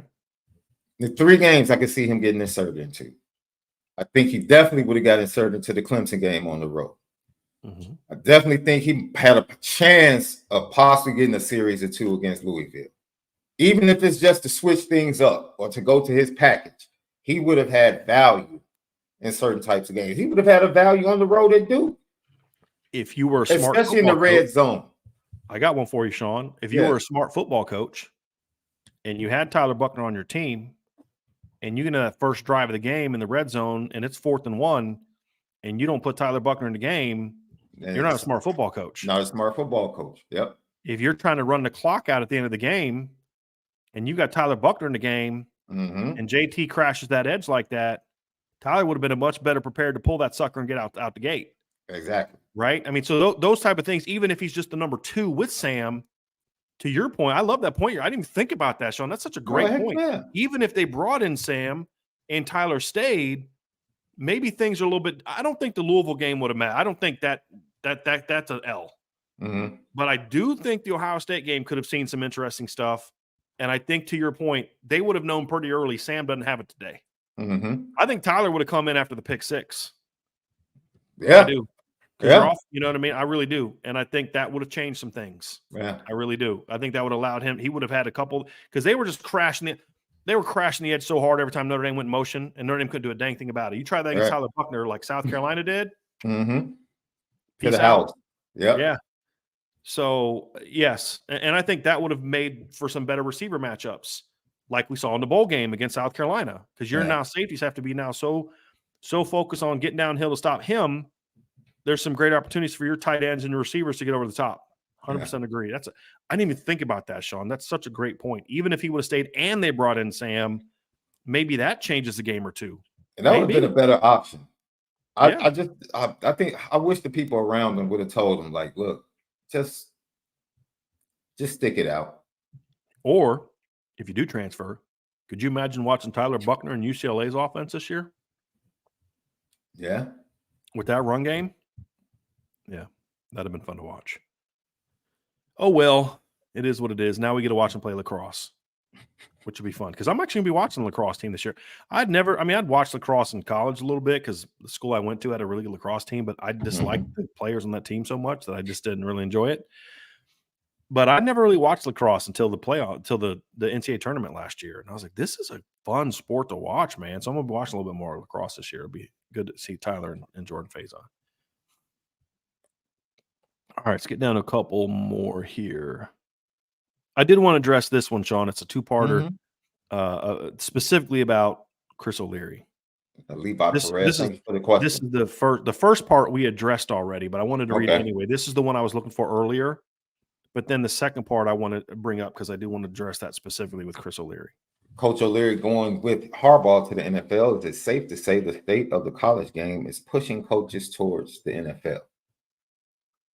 Or is the thought of coaching in the NFL something Coach O'Leary always wanted to do?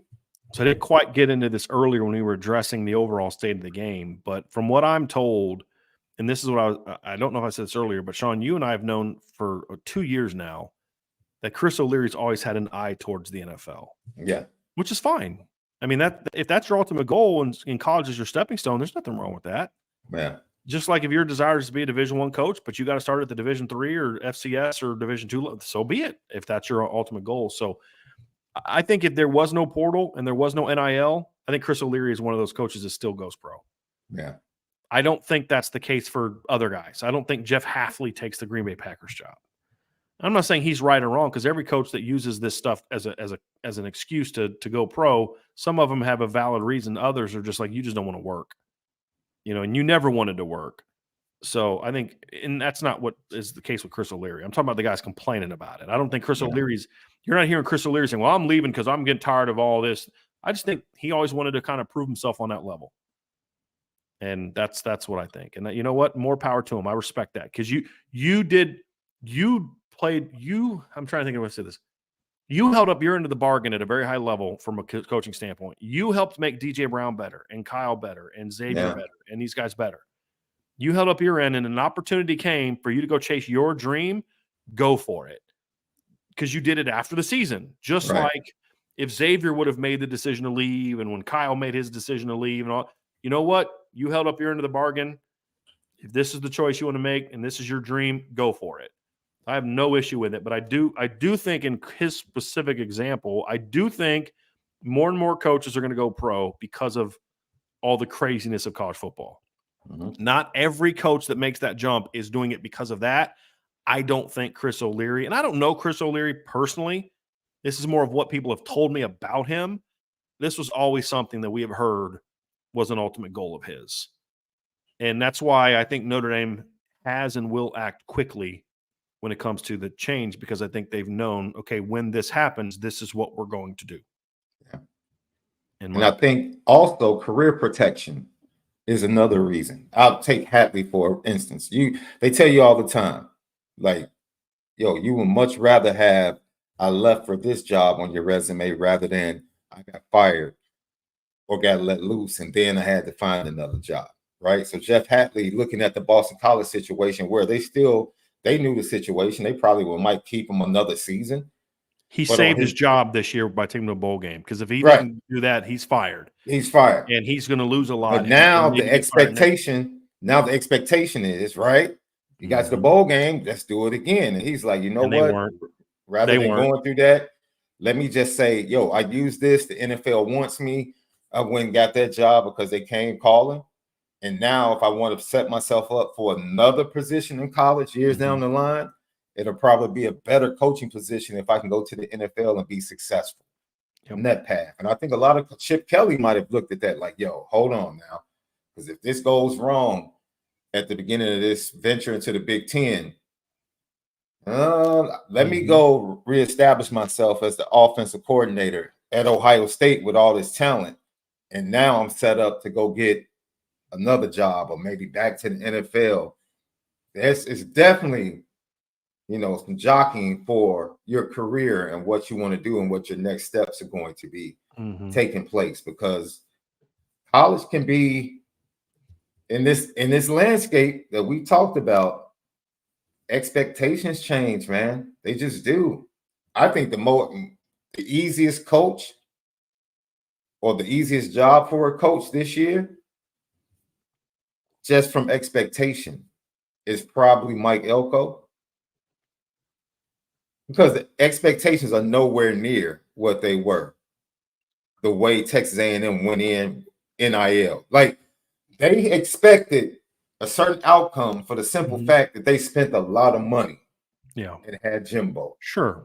I think now Mike Elko comes in with we're going to build this thing more foundational. Relative to what the previous coach expectations for the absolutely. Coach? Okay. Absolutely. Okay. Absolutely. Yeah, I agree with that. Absolutely. So he's coming in not with the expectation of, we expect 11 wins, 12 wins. No. Yes. Okay. Yeah, that makes sense, Sean. Because what I was going to say was, I think the expectation for Texas A&M is a whole lot higher than Washington.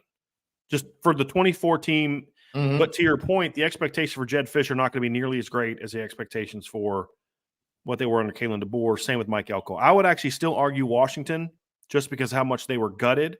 But I agree with your overall point.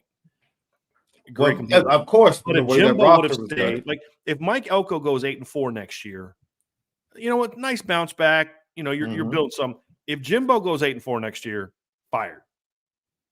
Right? Like if Kalen DeBoer would have led Washington to a 7-5 record next year, people would have been like, "Wow, what a big step back." If they go 7-5 this year, they're almost like, "Wow, great job, Jedd Fisch, because you salvaged because of what you inherited." You know what I mean? So, I think that's a great point. How you perform. It's kind of like I've used this in the NFL, Sean. Does anybody expect? I'm going to give you all the time, dude. You can no. I just want to insert this so it can be part of what you're about to say. Does anybody expect Mike Elko to beat Marcus Freeman? In regard to what? People expect Michael. No. My point is, people expect Notre Dame to win that game. Oh, beat Marcus Freeman. Yes. Yeah. Not beat. I'm sorry. I said beat. I was like, no. Not. They're like dudes. Mike Elko he's a really good coach. We know the coach he is. Point. There's way more pressure on Notre Dame to win that game. Absolutely. Absolutely. Yes. Absolutely. Agree completely. Now, you expect it to be a tough game, regardless of who the coach is. You're going on the road, College Station. It's going to be a tough game. Yeah. Right? So the game is not about Texas A&M. It's about, year 3, Marcus Freeman, Notre Dame. This is a litmus test to prove. That's a great point. Because if Texas A&M battles Notre Dame, but Notre Dame just wins in the end, that's hey, we would have liked to have won, but great first game. If the same thing happens and Notre Dame plays their butts off, but A&M wins, how the heck did you lose that game to a first-year coach and this, that, and the other thing? Absolutely. Right? 100%. That's a great I'll give you, if Notre Dame is hitting on all cylinders and they go in there and they win by double digits, people are going to say, well, Elko, he's building. Year 1, game 1. It's no pressure in that. Agree. No game for Elko. It's fans won't like it. No. But No. it'll be more understandable from an analyst standpoint. Mm-hmm. Yes. Yep. Agree completely. Yep. Agree. Look, anytime an SEC team's lose Notre Dame, that's a bad look for that head coach from a fan standpoint. Yeah. But we're talking more realistic analysts, and yes, I agree completely. Yeah. Like the expectation for Mike Elko against Notre Dame is compete. Yeah. The expectation for Notre Dame against Texas A&M is you better win. Yeah. 100%, and it should be. Now, if Mike Elko was going into year 3 at Texas A&M, like Totally let's different. say when he left for Duke, let's say what would have actually happened is Jimbo got fired or retired. Elko took over because now Elko would be going into year 3 at A&M. Mm-hmm. Completely different expectations. Now it's you better beat Notre Dame. And now if Notre Dame wins, it's like, holy moly, what a great start to your season. Right. And if you lose, it's like, as long as it's competitive, yeah, it's not ideal, but 12-team playoff, you went on the road in the SEC, you competed your butts off, and all this excuse, that excuse, the other excuse, right? I mean, you're completely correct. Completely correct. Now, again, if we're talking that's game 1 for Elko, we're not saying we don't think Elko is going to do a great job. It's just like you can't expect him to be prepared to beat a team, to demand he beat a team like Notre Dame in game 1 when you consider all the personnel losses they've had the last 2 years. Absolutely correct.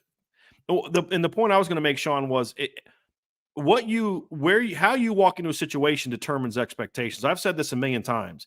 If Dak Prescott was a first-round draft pick, a top 10 NFL draft pick, people would be a lot more critical of him than they are, in my opinion. Because he's a 4th-round draft pick, I think there's always in the back of people's minds this thing about, the expectations for him aren't as quite as high because of whatever. You know what I mean? So that's kind of where I'm at on that regard, Sean, is expectations are determined by the circumstance in which you stepped into. Whether you're a 1st-round draft pick or a 4th-round draft pick is going to change expectations because of where you were picked. Yeah. You got the next one? If you had to pick one, Derek Meadows or Taylor at wide receiver, don't make me show my bias, man. Don't make me. Well, I'm not biased because I'm not from Illinois, so I'll give this because you and I are on the same page here. Yeah, yeah. I like Derek Meadows. He's got a lot of talent, a lot of potential, but Taylor's the pick for me. He's a much better player right now. He brings the skill set I want more of, and he's got the higher floor plus a high ceiling. It's Taylor for me. If Notre Dame gets Derek Meadows, I'm good with that. My only thing with him, my criticism of him is like people need to have realistic expectations for who he is. And the fact that he's not a day one Michael Floyd come in and guy. I think Taylor has a better chance of coming in day one and playing for you. Mm-hmm. So both of them are successful. I think he's just a better player. Yeah. Brian, have you ever seen wide receivers rotate in and out or as many pre-snap movements than we did last year? Well, I've seen a lot of people do more pre-snap movement than Notre Dame. I mean, Notre Dame didn't do it as much pre-snap movement as I would wanted. I think it seemed like it because of how much they ran guys on and off the field. I've never seen the only crazier thing I've seen in that regard is remember back that year that Spurrier had was Rex Grossman and Jesse Palmer. Mm-hmm. And he would rotate them in play by play, series by series, but he just run Rex in and then it was just like, this is just not right. I had zero problems with Notre Dame's rotation last year in regard to who played. Yeah. I had big problems with how they went about it. I'm just a believer that when you put a guy in for a series, you let him get some plays. Yeah. You know what I mean? At least 1 or 2 of them. I mean, if you go from 11 personnel to 12 personnel, somebody's got to come off. I'm cool with that. Yeah. But they go from 11 personnel to 11 personnel and change 2 of the receivers. That didn't make any sense to me. Right in the middle of a series, after 1 or 2 play, you'd see them come out in 11 personnel and snap 1, and then go right back to the huddle and still be in 11 personnel, and you'd have 2 different receivers. And it's like, what? Why? And, of course, they'd get very tendency-oriented. When Tobias was in the game, he was going to do this. Yeah. When Rico was in the game, he was going to do this, and it made him a lot easier to defend, to be honest with you. And it also kept the receivers from getting into any kind of flow or any kind of rhythm. And that was a mistake, in my opinion. Are the questions, concerns about the wide receiver different this year compared to last? If so, how? I really liked this question, Sean. The very different. Last year, it was a young group. you're asking a lot of, when we said last year, at least one, if not two freshmen have to play. Right. And that always puts a burden on you. You had a lot of guys that were injury prone. Jaden Thomas had struggled to stay healthy. Deion Colsey had struggled to stay healthy. Yeah. Jaden Thomas is coming off of a year as a senior where he was kind of banged up a little bit. And, Chris Tyree was moving to a new position and you were expecting a lot of him. Tobias Merriweather came into the year with one career catch. What was his expectation going to be? So your sophomore class last year was one guy who had one catch the year before and was injured for half the year. Now your freshman class this year is a guy that caught 19 passes for 322 yards and 4 touchdowns, and another guy that caught 18 passes for 265 yards and 5 touchdowns. So even there, your sophomores are so much more proven than your sophomore class was last year. Yeah. Your freshman class, to be honest with you, is just more dynamic in Cam Williams. I mean, the freshmen last year had to know how to play because of the type of routes they could run at. I mean, Jaden Greathouse and Rico had to know how to get open. Now it's just Cam. It's like run real fast. We'll throw the ball to you. He's just a different type of dynamic athlete, in my opinion. And then you bring in the transfers who are more proven, productive players. I mean, you went into the season last year with Matt Salerno, your 5th or 6th receiver. If Matt Salerno is coming back next year, he's not in your top 8 or 9. And so you're more injury proof this year, in my opinion, Sean, where you're better prepared to overcome injuries. Even if you lose 3 guys' injuries, you're far better prepared to handle that this year than you were last year, assuming you don't have any like post-spring departures and things like that. And to me, I also think that this group fits so much better together. You and I were talking about that last week, Sean, where the receiving core was a bunch of dudes that kind of played one spot or 2 spots in a 3-receiver offense. Now you've got guys that can play multiple spots because they have the ability to do so, but can fit in different spots better together. I think that factors into it as well. I mean, last year, your most proven guy was what? Think about this. Your leading career receiver coming into last season was Chris Tyree as a running back at 50-some catches for 500-some career yards. So running back. That was your most proven pass catcher. Now, Bo Collins had more career yards in one season at Clemson than Chris had his whole career. Way more catches. I think Bo's got like 90-some career catches for like 1,200-something yards. Actually, let me look that up real quick just to make sure I'm giving you guys accurate data here. But looking at Bo Collins' career numbers at Clemson, yes, Bo Collins had 91 career catches for 1,290 yards. So I was off by 1 and 11 touchdowns. That's about as much as your entire receiving core had for their careers last year. Think about that, Sean. Because Jaden Thomas had only the one season at Notre Dame where he caught 20-some balls. Had a good sophomore year for Notre Dame. I was excited about what he could do, but he only had 20-some career catches for 300-some career yards. Bo Collins only had 13 career catches. Chris Tyree was a running back with 50. I mean, you're talking about the production at Notre Dame from Bo Collins for your career is almost as what you saw from the entire group. And that doesn't include the 1,100 yards from Chris Mitchell, the over 600 yards that Jaden Greathouse and Jordan Faison combined for last year. You've got more production from Jaden Thomas. So much more production from the group this year than last year. Now, the questions for this year are more about how do they fit together, who's going to play where, who's going to start, how quickly can they get on the same page with the quarterback, all those type of things. And that's similar to last year, but in a different way. I think there's far fewer depth questions, youth questions, and proven production questions. This receiving core has over 5,000 career college yards coming back this season. That's pretty good. Yes, because they had over 3,000 just last year. I'm pretty sure it's definitely over 4,000, but I think it's over 5,000. Next question would be from Aiden Benami. Can a GA really be in charge of a position group and actually coach them properly? Yes. I will just say this. Number one, I was a graduate assistant in 2003 because that's the nature of the job. And I coached 2 All-Americans. We won a national championship. 2 of my players spent time in, got tryouts to the NFL. And we set some program records that year throwing the football. So yes, I am coached against Phil Longo that year, coached against the guy, Jay Bateman that year, and beat both of them. And So yeah, absolutely, you can. I've said it a million times. You got the chops. You got the chops. And some GAs don't have it, just like some full-time position coaches don't have it.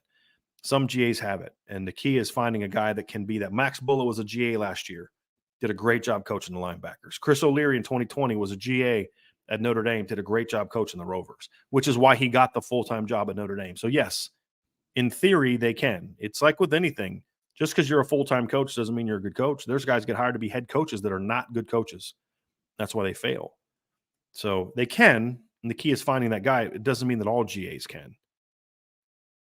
Lucky Ducks 512. What is Elijah Burris if he reaches his ceiling? First round pick, All-American, solid rotation player, key starter, and middle round pick. And what do you think would be the most likely outcome? I have no clue what the most likely outcome is going to be because those things are factored into how much he's going to work and a million other things that factor into it. What I'll say is this: if he reaches his full potential, I see a guy that has a chance to be a day 2 draft pick. In my opinion, I have him as a top 50 caliber recruit, which means that's in one class. If he reaches his full potential, I get to give him a 4.5-star upside grade. So I do think he can reach that level. The question is going to be, can he? That's a different conversation for a different day. And I have no say on whether that'll happen. So I won't tell you what it will, but I think he's going to be 6'1.5", 6'2". He's going to be 190 plus when it's all said and done.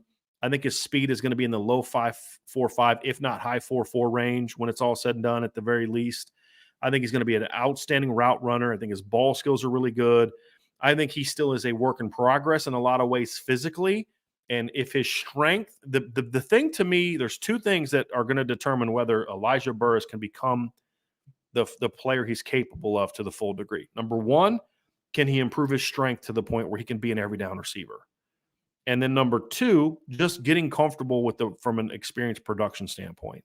That's really it. But the physical tools I like a lot, especially if he fills out. That's going to be a big one. It's going to be a big one for me. Good, very good question there. Let's see here. Rob Osgood, great comments about Coach O leaving for the NFL. I do hope Mickens takes over the whole back end. Linebackers get max and AG can focus on the D as a whole. Your thoughts? Yeah, we talked about this a little bit, Rob, earlier. I do think that is the best. That is the most likely option. It's the best option, barring there being some elite safeties coach that wants to join the team. But then you have to run the risk of losing Max Bullough, and I don't know that they want Al Golden being a full-time position coach. I just think there's advantages to it. I'll say this. Can I just say this? One rule change that needs to happen. They need to add another. They should have 11 full-time assistants at the Power 5 level. 5 on offense, 5 on defense, and a special teams coach. That's to me how it should be.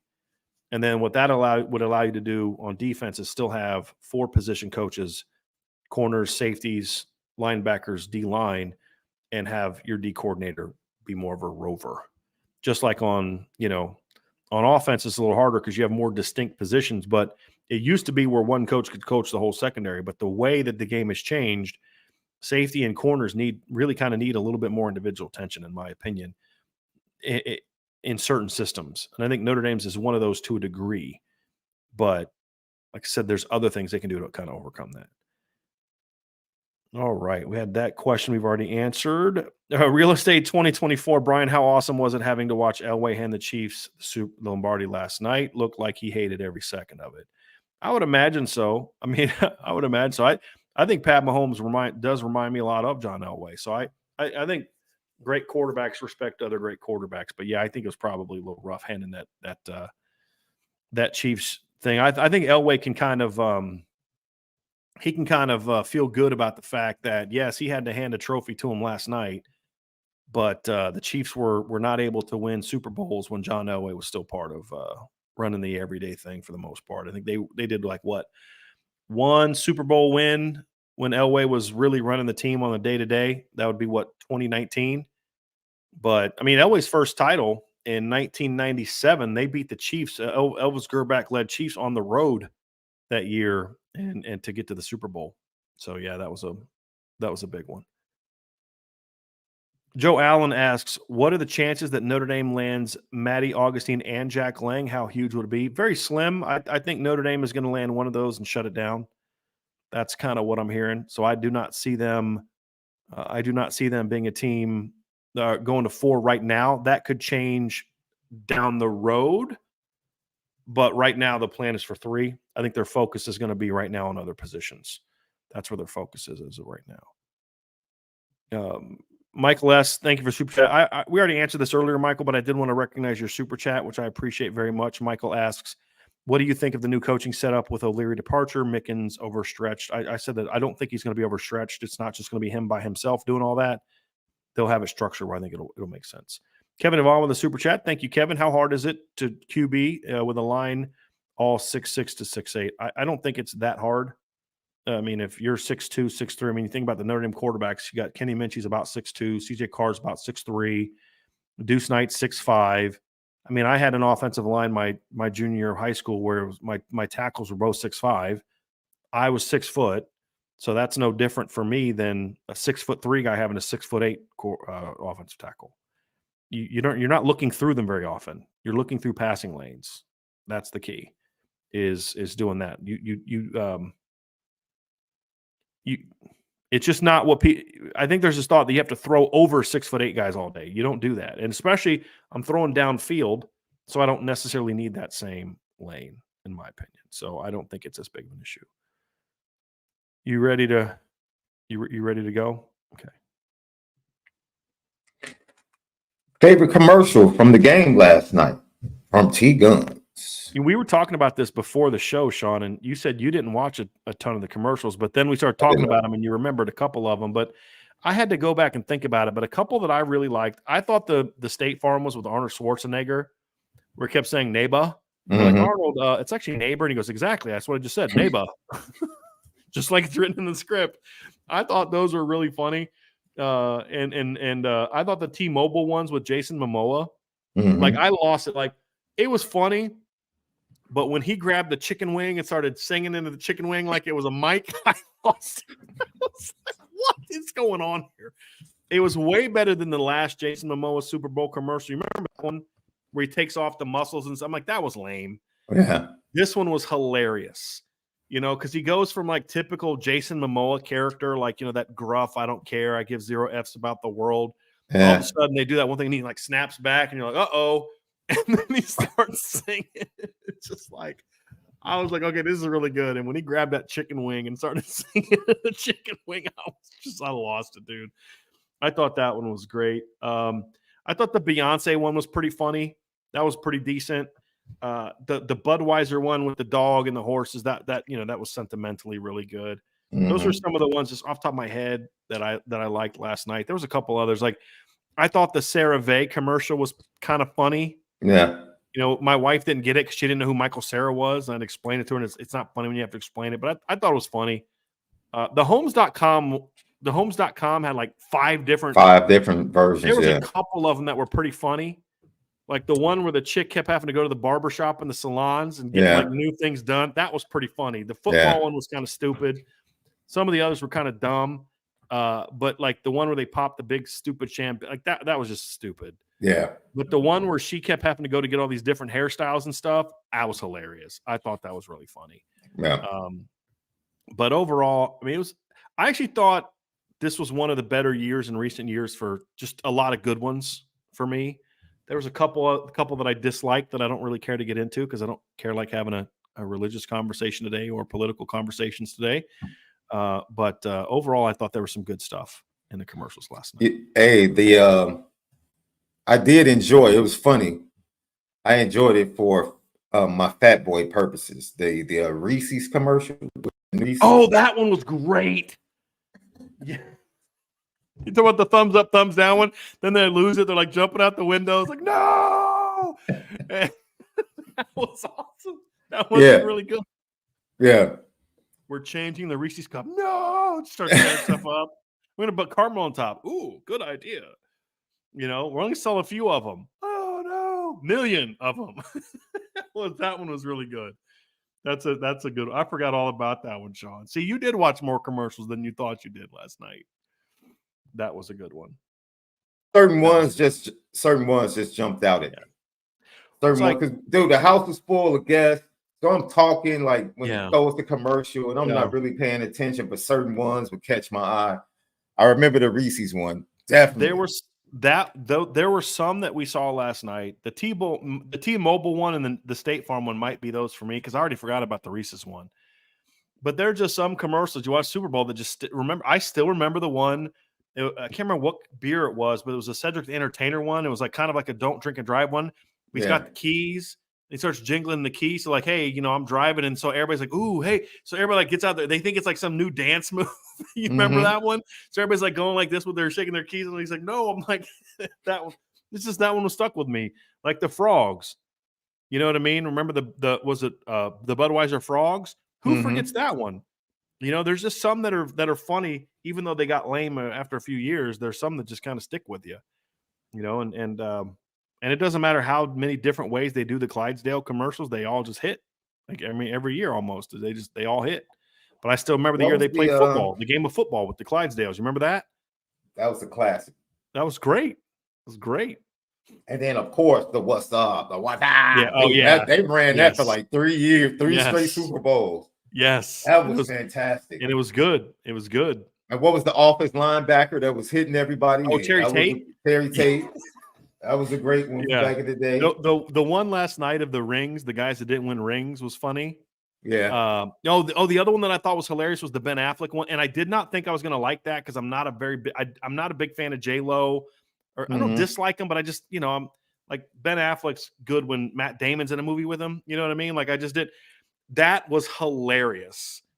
The whole the Dunkin' Donut commercial with Matt Damon and J-Lo and Matt Damon and Tom Brady. Because Matt Damon's like, he's like, dude, I don't want to be here. Like, it just was so funny. And then J-Lo's like, we talked about this. Yeah. I said, hey, Tom, you can stay. That was funny. That was funny. Like, you can stay, Tom. I'm like, really? And then Matt Damon says, I told you I would do anything for you. This was that anything. He goes, shut up. You're going to make a movie about it. Maybe you can help me out. Because I caught this. I was like, what is that? It was a commercial that was like an alien invasion or something. Yes. And nobody could be bothered by it. They were all looking at their phones. Yes. Well, who was that for? It was for a website build. They had to build a website to then show up on people's phones before they would recognize there's a bunch of aliens above them. So, like, everybody's looking at their phones. No one's paying attention, and these aliens are trying to get everybody's attention. And then no one's paying attention. So then with Squarespace, they had to build a website that they project onto everybody's phones. It was Squarespace. Okay. Then they had to project that onto everybody's phones, which I thought was kind of funny because I'm always complaining about that. Like and so then when it showed up on everybody's phones, then they look up and they're like, oh, aliens. You know what I mean? It's like, it's kind of funny. Got these things hovering over your head and you just have no clue. That is real life, though. It really real is. life, it's walking down the street. But it's absolutely. So I thought that was well played how they did that. They had to launch a website to then send to everybody's phones before people would recognize what's going on. Yeah, it's pretty well done. Pretty well done. All right. Which hip hop album would have caused Twitter to crash if Twitter exists when the album was released? Get Rich or Die Trying, Doggy Style, The Eminem Show, Stillmatic, Straight Outta Compton. Well, it wouldn't have been Straight Outta Compton because that was not NWA to me. Sean, was not a national enough brand to have caused that, in my opinion. I don't think I don't know that any of those would. Yeah. No. And honestly, it would have been an album that, like, probably maybe we don't look back as a great one, just because it would have been like, it would have had to been somebody's like third or fourth album, this long debut. We've been waiting years for it, that kind of thing. I think some of Jay-Z's later albums maybe would have, just because he was one of the few ones that could kind of. He was more of a crossover artist later in his career than he was like early. I've said this before. I still think his best album was Reasonable Doubt. And he wasn't a name then. It just was like, he became a name. Yeah. Like, maybe like Blueprint down the road. I don't know. I think it would have been a moment. Not necessarily the moment, because it was huge without Twitter. And that would have been the battle between, because I think it was Kanye's third album versus 50 Cent's second album. They actually went back and forth, and they released on the same day, and it was huge. And everybody was like, "Who's going to outsell who?" It was like a moment. Right. It was a huge moment. Yeah. So if that had Twitter at that time, that'd have been that big. moment with those big megastars definitely would have been. Yeah. I've never really been able to get into Kanye's music. He's got a couple songs I like, but just overall, it's just not really my style. Like a lot of the stuff that I mean, like any of Wu-Tang's albums, like the only one that would have had a shot would have been their last one, because everybody knew it was their last album, and they had gotten so much, they'd crossed over, outside of just rap, and became more well liked by other groups than just diehard rappers. I don't know that Nas ever had that much crossover where it would have been that way. Like if there was like a Twitter just for true rap fans, maybe, but he never had that same crossover appeal that Tupac or Biggie or and honestly, Tupac really was one of those guys who I think got bigger after he died. His first album out of prison might have. Which one was that? Was that Ambitions? All Eyes on Me. No, All Eyes on Me. Okay. Just the build up. That was a two-parter. Yeah. Right? Just him Ambitious as a writer was one of the songs. One of the songs on there. Yeah. Him going to Death Row, Dr. Dre, the whole thing. And he clapped at Biggie a little bit in that one too, which would have created like that. Here's what I think would have happened if Twitter was a thing back then. You would have seen more, I think, solo songs that this guy said this about me. Let's go into the lab, put this together, and we're going to release this and go back at you because we have all these different ways of getting content out. Yeah. That would have maybe broke it more so than like albums and stuff like that. Just because it's not about the content of the album. You have to think about the moment, what was surrounding the album. But I kind of feel like Tupac was just starting to really become a crossover star. Because like what I mean by that, Sean, is if you're just like people that are hip hop and rap fans like us, we obviously were always waiting for those albums. Anytime Nas was about to, if it was going to be Rakim was about to drop something, if anything that Primo was going to be a part of, it's like, oh, I'm buying that album. I don't know if that guy can rap or not, but Primo's on there, so I'm going to do it, right? If you knew Dre was on something as a producer, you're like, okay, we'll probably listen to that. But for me, it was, you had to have crossover appeal to do something that was going to cause Twitter to crash. Well, that's my whole point, right? All Eyes on Me was his best crossover album. Before then, that's my point. Is no. I said the wrong album. Me Against the World had more pop acclaim than All Eyes on Me, and that was the album before one of his worst albums. Yeah, I didn't like that album. Yeah, I mean, there was a couple songs on it. No, I'm thinking of Machiavelli. That was the one I didn't like. No, Me Against the World was. But I felt that took him to crossover status. Tupac it was number one before he could really benefit from the fact that he'd become a crossover star.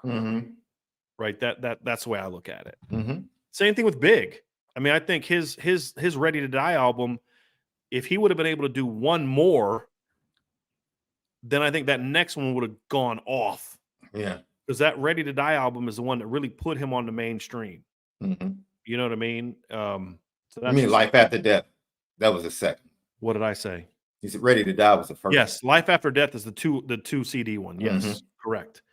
The one, yes. So, that's the unfortunate thing about both of their careers is they were just starting to get that sort of crossover appeal. Like, I mean, they were really coming into their prime in their lives. 26 years old. Yeah.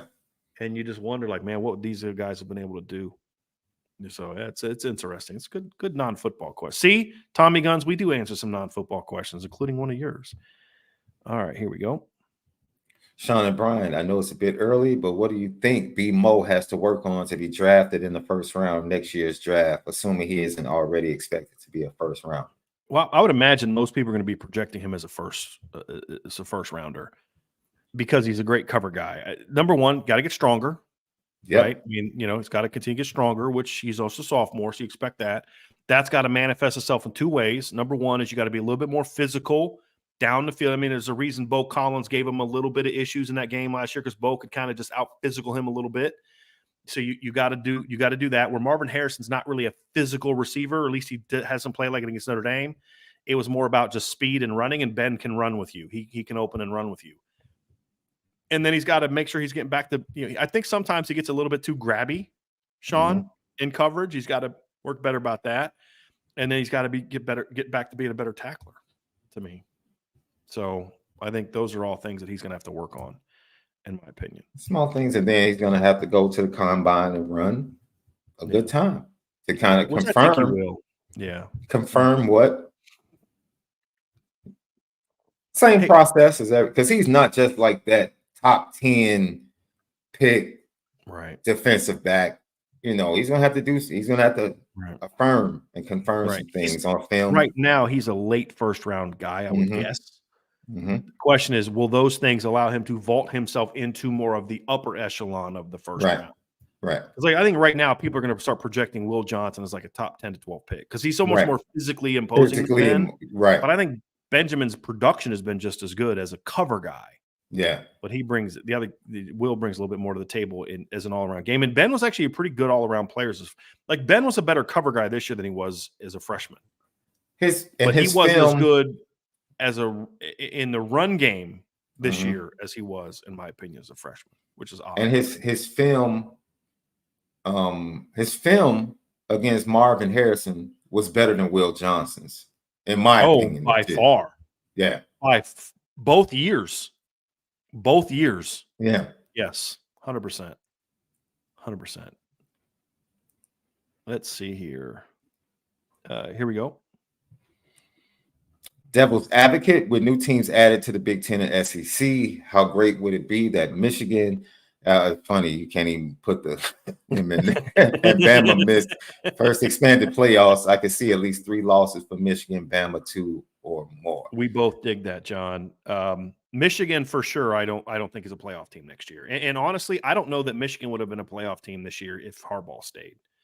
They're losing a lot from their team, and their schedule is way harder than it was this year.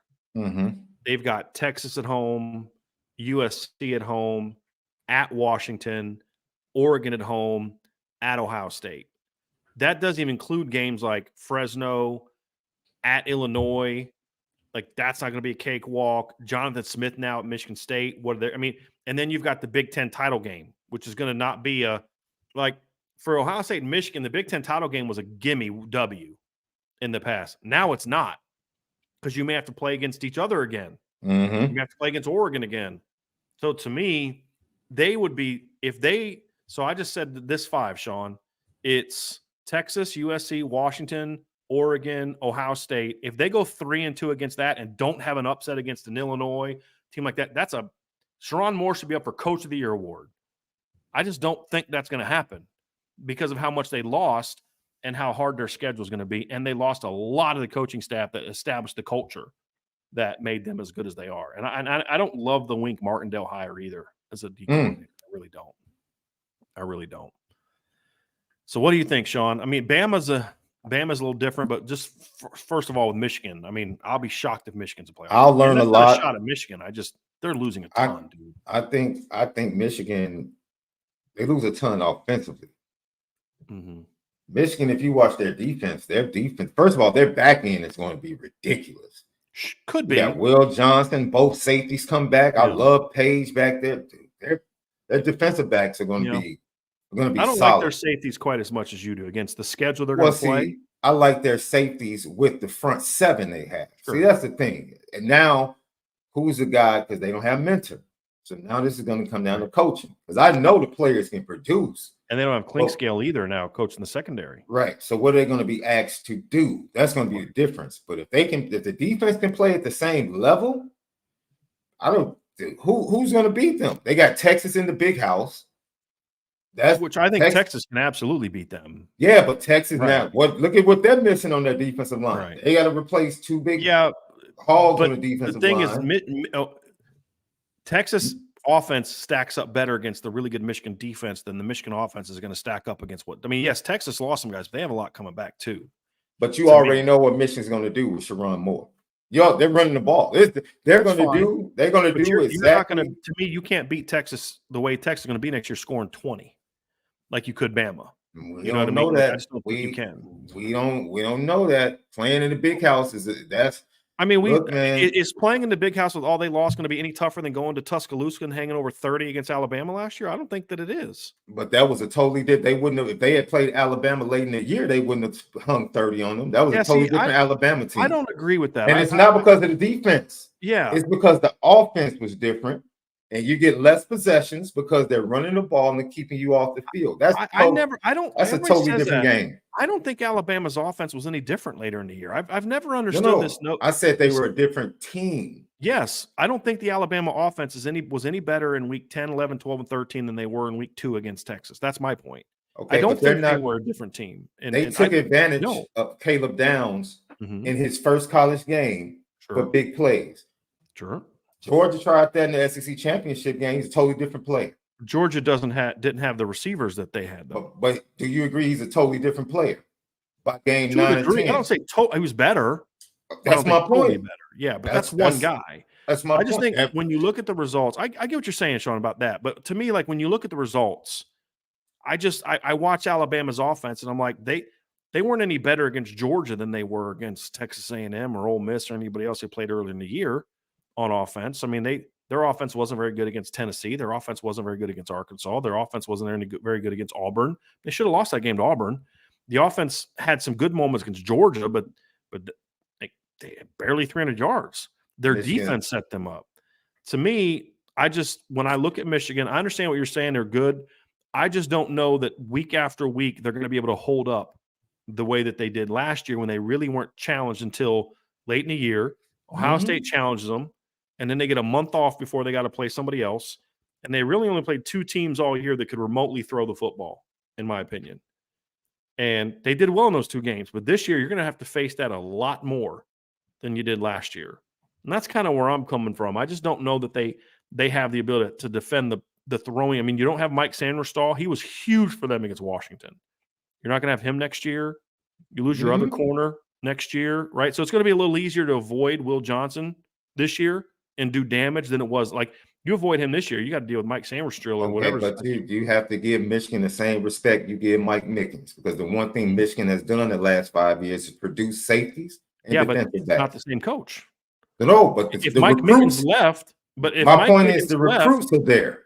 Yeah, but if the players are there. They got 2 new starters they got to get. My point is this, Sean, is if Mike Mickens left, you say, yeah, the talent is good, but the question would be, can the new guy develop it the way Mike Mickens did? That would be the question. That's what I said. That and I don't know. We can't answer that fully because we don't know who the DB coach is going to be, right? And you made a good point too. This isn't Jesse Minter's defense anymore. It's Wink Martindale's, and I didn't like that hire. So to me, and if Chief Brody, if you really think Texas is about to walk in and just blow Michigan out, I'll take that bet, and I'm not a betting man. I think they can, because anything can happen in football. I'll take that bet. Anything can happen. I mean, who would have thought Notre Dame was going to lose to Miami 41-8 in 2017? Like, anything can happen, but I think it's nuts to predict that. Because to your point, Sean, I don't think Michigan can beat Texas next year, but it's not going to be a high-scoring game. No. My point is, Texas only needs to get to 20 to beat Michigan next year. And I think they can definitely get to 20 to 24, 27 against Michigan next year. I mean, Ohio State did that this year, and I think Texas is going to have a better team than Ohio State did next year. Who are their receivers? Who's the receivers? Texas. Well, they're going to have here. Let me pull it up. We'll go over that because they got some good transfer guys in here. They got the Silas Bolden kid from Oregon State. From Oregon State. Yep. Yep. Okay. Pulling them up. They have some young guys that are coming up as well. I'm gonna pull these up because I want to be specific with you on who they got. So Texas, I know they're gonna be talented. Those sure. Young and talented. So yep, you've got the young guys as we talked about, Jonte Cook and the young guys coming up. So you're familiar with them. Texas this year, that's 25. Let's go to 24. I would fear. Hold on, let me just give you the names, and then we can get into it. So here they got Silas Bolden. They got Isaiah Bond from Alabama, and they got the Matthew Golden kid from Houston, who's a very good player for Houston. So to me, those are pretty good weapons. Do they scare you like Xavier Worthy and Adonai Mitchell? Well, I was not a big fan of Xavier Worthy, to be completely honest with you. He's pretty much Isaiah Bond, or in that mode. I think he's more Silas Bolden, but I think Silas Bolden is. My issue with Xavier Worthy is he was not real strong, and so that's like we talked about with Elijah Burris, that play strength, and he could get knocked around, and he had very inconsistent hands, and I didn't think he was a really clutch player. We talked about, you go back to the Washington game a year before, and if he catches a couple deep balls that Quinn Ewers is throwing to him, that sucker might look a little bit different. You know what I mean? And so to me, I like the receiving core they had. I think they're going to spread the ball around a little bit this year. I think they're going to be able to run the ball really well next year as well. I think they're going to be a better running team than they were at the end of this year, because you're going to have some good backs coming back. You're losing Brooks. Yeah. Your offensive line gets everybody back. And you love the two young running backs, though. I will say that. Oh, yeah. The two sophomores they're going to have. Yeah. They weren't as good as Jonathan Brooks in 2023. Right. But with the O-line being better and them coming back, I think the run game is going to be even better next year. And the thing we know about Sark is he will build around the run game. But, to me, like when I look at Xavier Worthy, he's never struck me as a guy that like plays well in the biggest moments, and he had a couple nice catches against Bama. A.D. Mitchell is the polar opposite. He was that guy that he could not do anything for a month against Iowa State and whoever else, but then you'd get to the big game and he was going to make plays. So I'll give you that. He was a guy that I thought was in the second half against Washington. Yeah. He was a big reason that they came back. Yeah. No which doubt. Texas team are you going to get? See, that's my only holdback why I just don't fully invest in Texas. Because I can go through their season. Impressive at Alabama. Very questionable against Kansas. Very questionable against Kansas. No. State. You're thinking Kansas the year before. They blew Kansas out this year. No. Kansas State at home. I Gotcha. meant Kansas State. Gotcha. Questionable against Kansas State at home. I want to say another questionable game. They lost to Oklahoma, but that was they were better than Oklahoma. Dylan Gabriel just played out of his mind that day. My thing and they on turned K-State, the ball over. Sean, I think the K-State game showed me why I do believe in Texas. Because you played a very good Kansas State at home with your backup quarterback, and were able to say, we're not going to ask Malik Murphy to go carry the game for us. We're going to run the ball right down their throat. And they did. They ran for almost 250 yards in that game. Okay, but my point is they have not gotten to the point, in my opinion, where they're Texas, they show up, and this is what you're going to get. Yeah. And it might be a slight dip every now and then. Sure. They played horrible in that second half as a team. Against Kansas State. Right. Like, I would say Kansas State wins that game. Kansas State wins that game if they don't make the mistakes. Because Texas couldn't stop them defensively. But I don't think it's a close game if Quinn Ewers plays. That's fair. Right. That's fair. Again, we're talking about a K-State team that you and I both like, that you beat with your backup quarterback. To me, that's a good win. And that's the difference between Michigan in 2023 and Texas is Texas was challenged in more situations like that than what Michigan was. You and I have said, you've got to give Michigan credit for how they finished the season. You cannot take away the fact that they beat Ohio State, Bama, and Washington. Absolutely not. However, it's not a given that Michigan could have even got to that stage if they played the kind of schedule that Texas played, or like Bama and these other teams played. That's the pushback that people will give. That's fair, but that doesn't have anything to do with what Michigan did at the end of the season when they stepped up. That's my point. Those are two different conversations. And so I think it would be a little nutty to say Texas is just going to blow Michigan out. I am not there. I'm just looking at this Michigan team and saying they weren't a very good offense this year. And next year, they lose Harbaugh, who was a very good offensive mind and certainly had an influence over what they did this year. You're going to lose a big chunk of your offensive line. You're losing Blake Corum. You're losing, I think, all your top pass catchers at the receiver position. You do get Colston Loveland back, who's a very good tight end, has a chance to be one of the top 5 best tight ends. The problem, however, for Michigan is this, Sean. Michigan is not as prepared, in my opinion, to replace the players that they lost like Texas is. because Sark has recruited really well, and Jim Mhm. Harbaugh did not recruit very well his last 3 years at Michigan.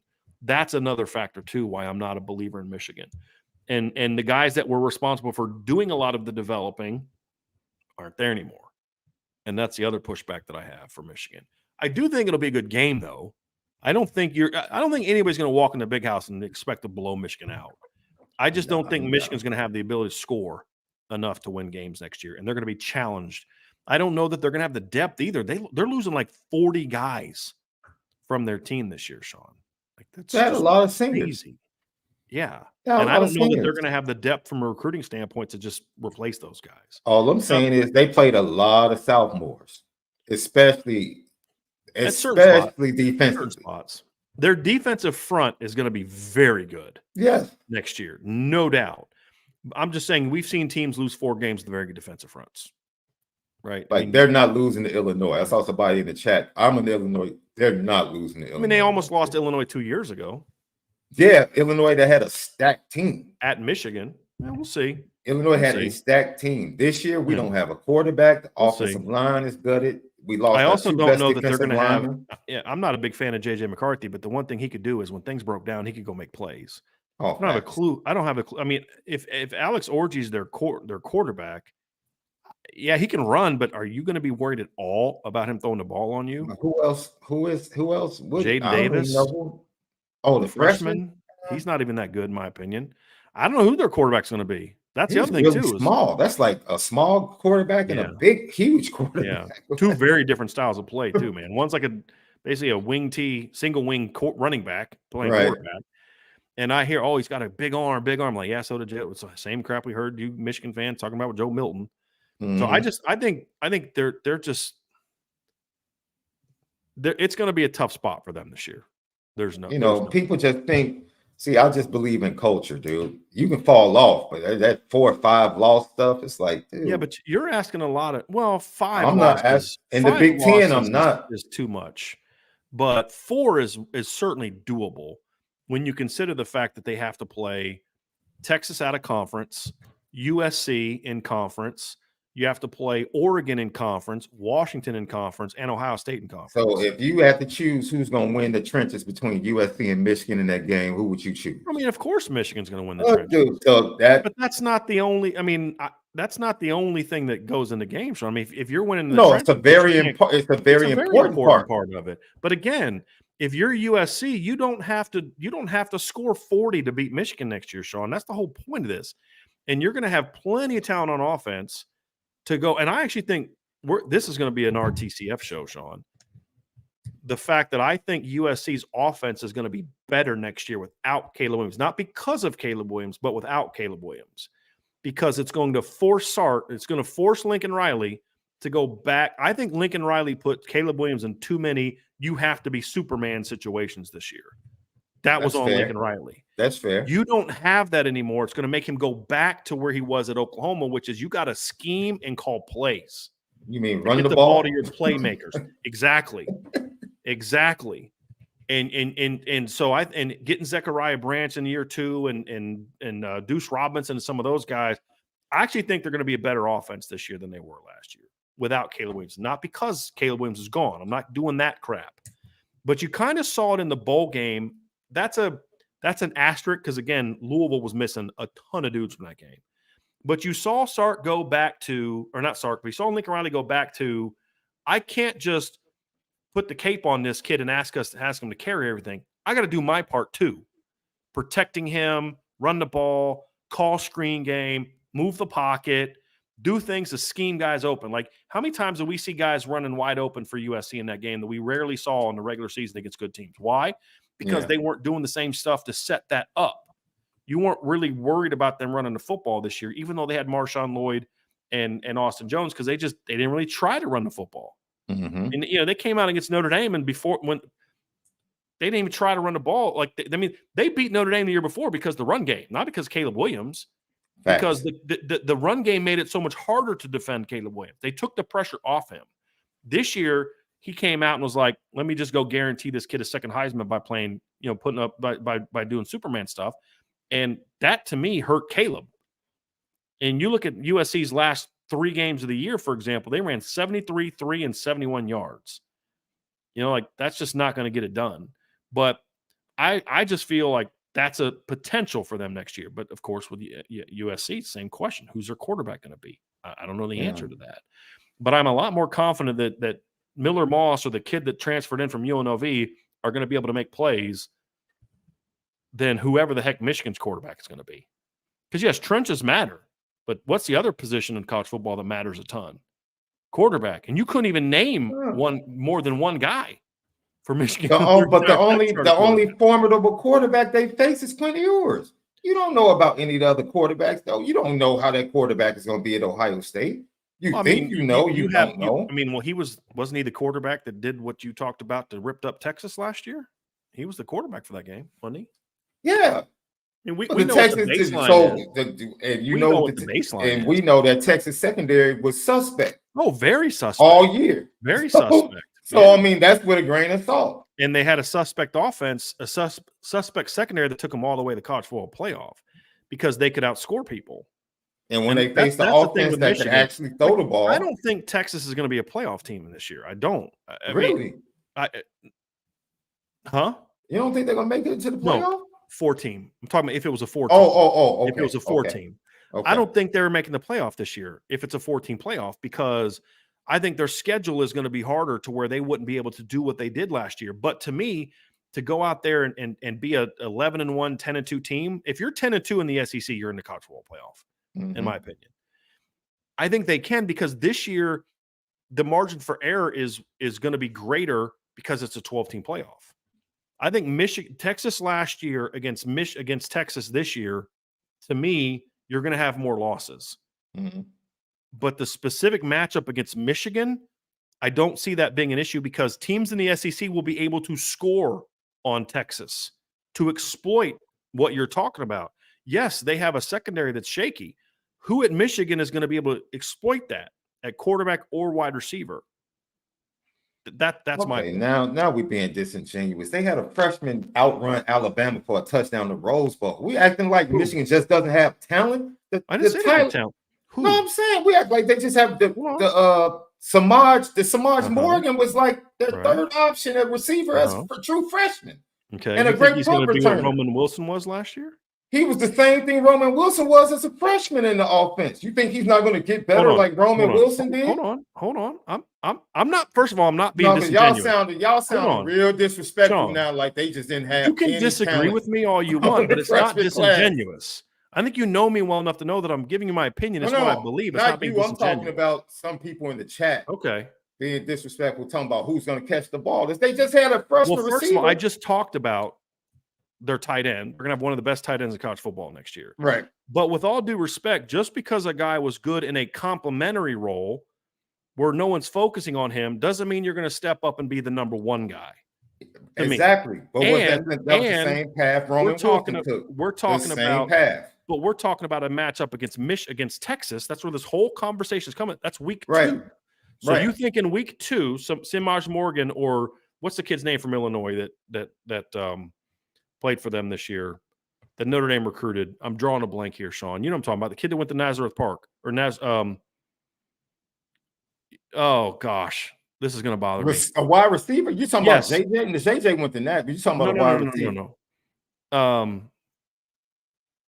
Yeah, the kid that he was a teammate of JJ. Where? Tyler Morris. Yeah. That's the kid that caught the touchdown in the Rose Bowl. Correct. I know that's who you're talking about. Yeah. My whole point though is when he's in the game catching that, he's option 3 or 4, and you get open. He got open, was it a cross or an over route? I believe is what it was, right? Because you're focusing on other people. Route. So my whole thing is just because you can be a number 3 or 4 doesn't mean you can be a number 1. Or here's the other part: if you can eventually become a number 1, doesn't mean you're going to do it in game 2 of your sophomore year against Texas. Is my point, because that's the matchup we're talking about. It's in week 2, and I think you're asking a lot of a team that wasn't very good on offense this year to go out in week 2 and be able to take advantage of whatever weaknesses that you believe Texas has, some of which I completely agree with, and be able to outscore Texas. I think that's going to be very hard to do, and I don't think they're going to do it. I'm not saying it's going to be a blowout.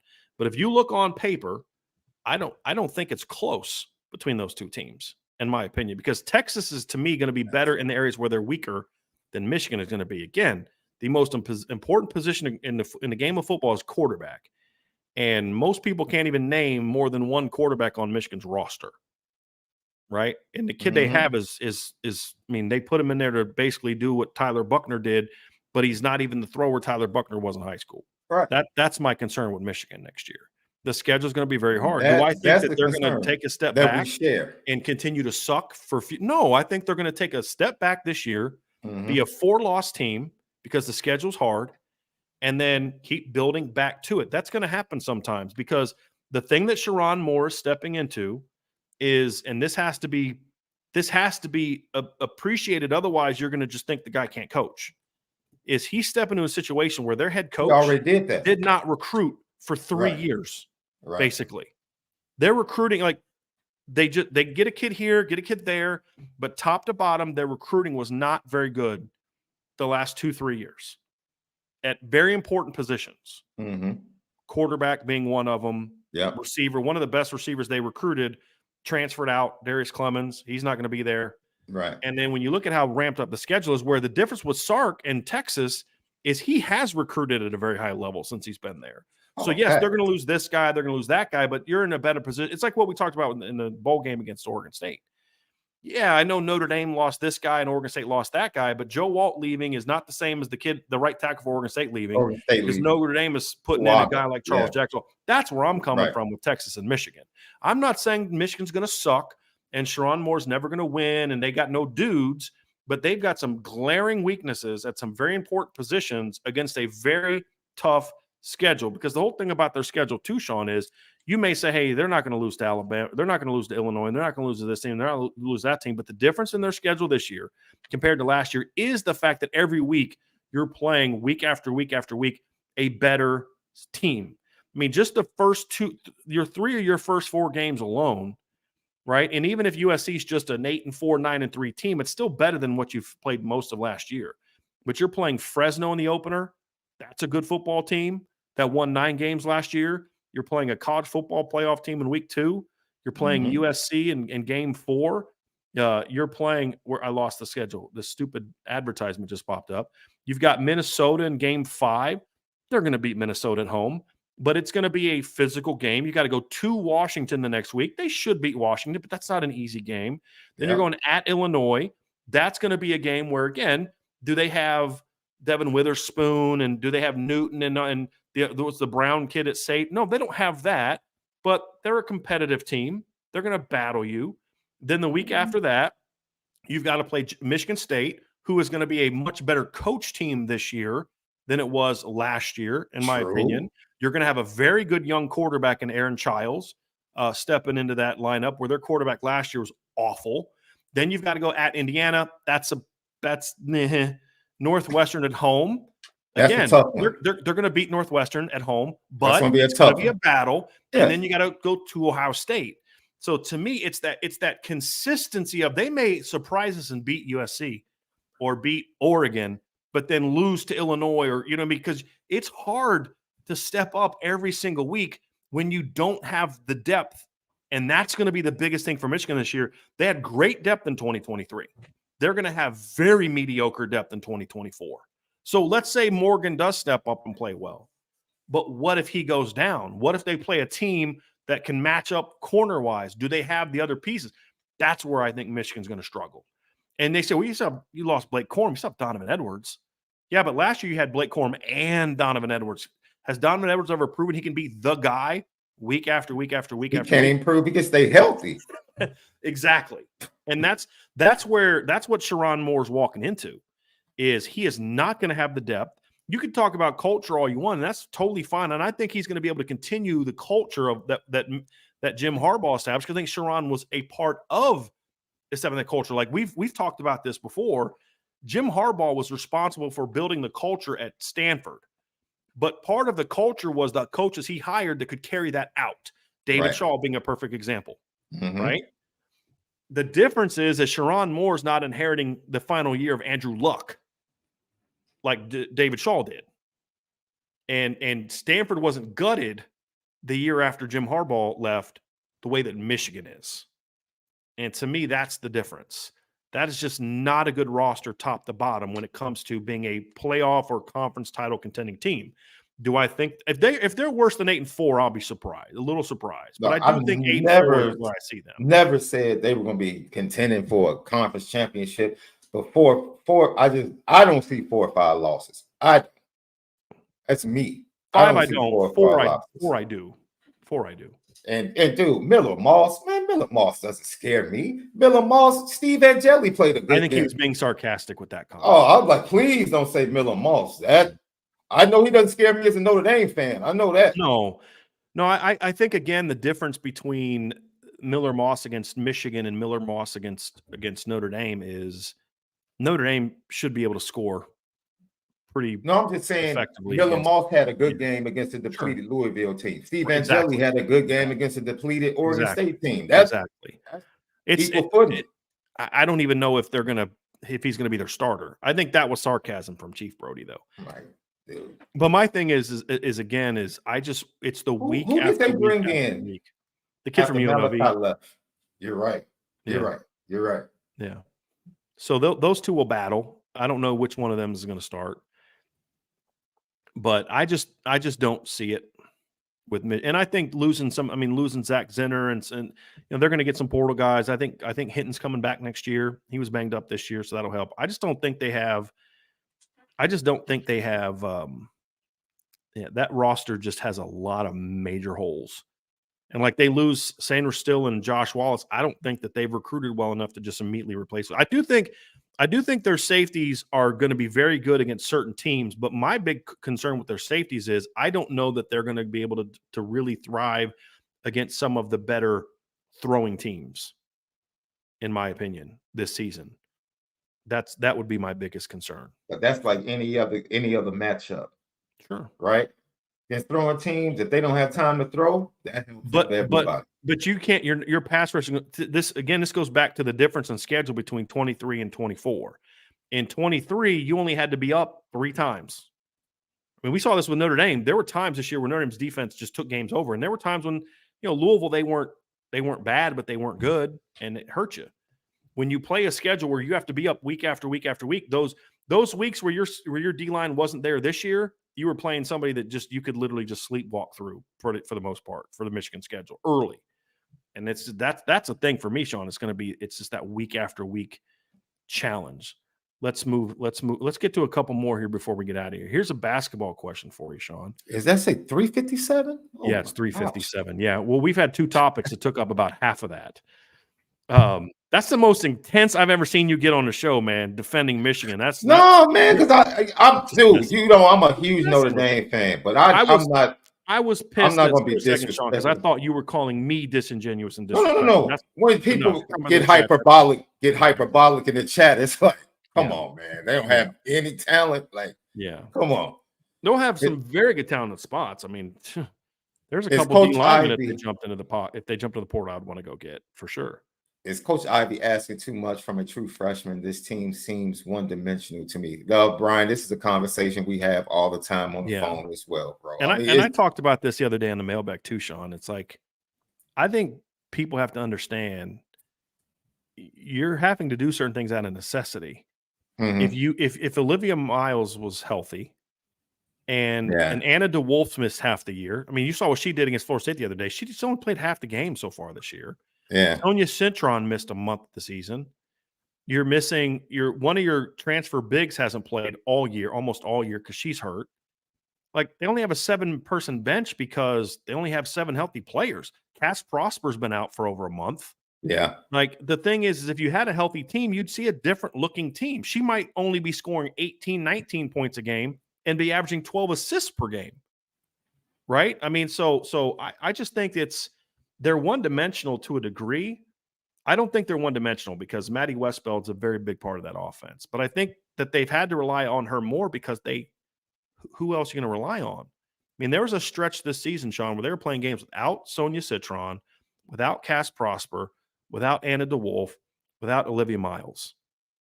What exactly is your game plan at that point other than Hannah go drop 30 for us and kick enough balls out to Maddie to pump some threes so we can win. I mean, there's times this year where Kylie Watson's had to be your third best player. Yeah. She's a role player. I mean, the thing, we haven't seen Coach Ivy have the full squad she had, but I'll kick it to you on this, Sean. This is where she is going to have to make some recruiting adjustments, because I think relying on the portal for your post players alone has turned out to be a little bit of a problem, in my opinion. And I hope that, I've said this before, getting Kate Caval is a step in the right direction for that.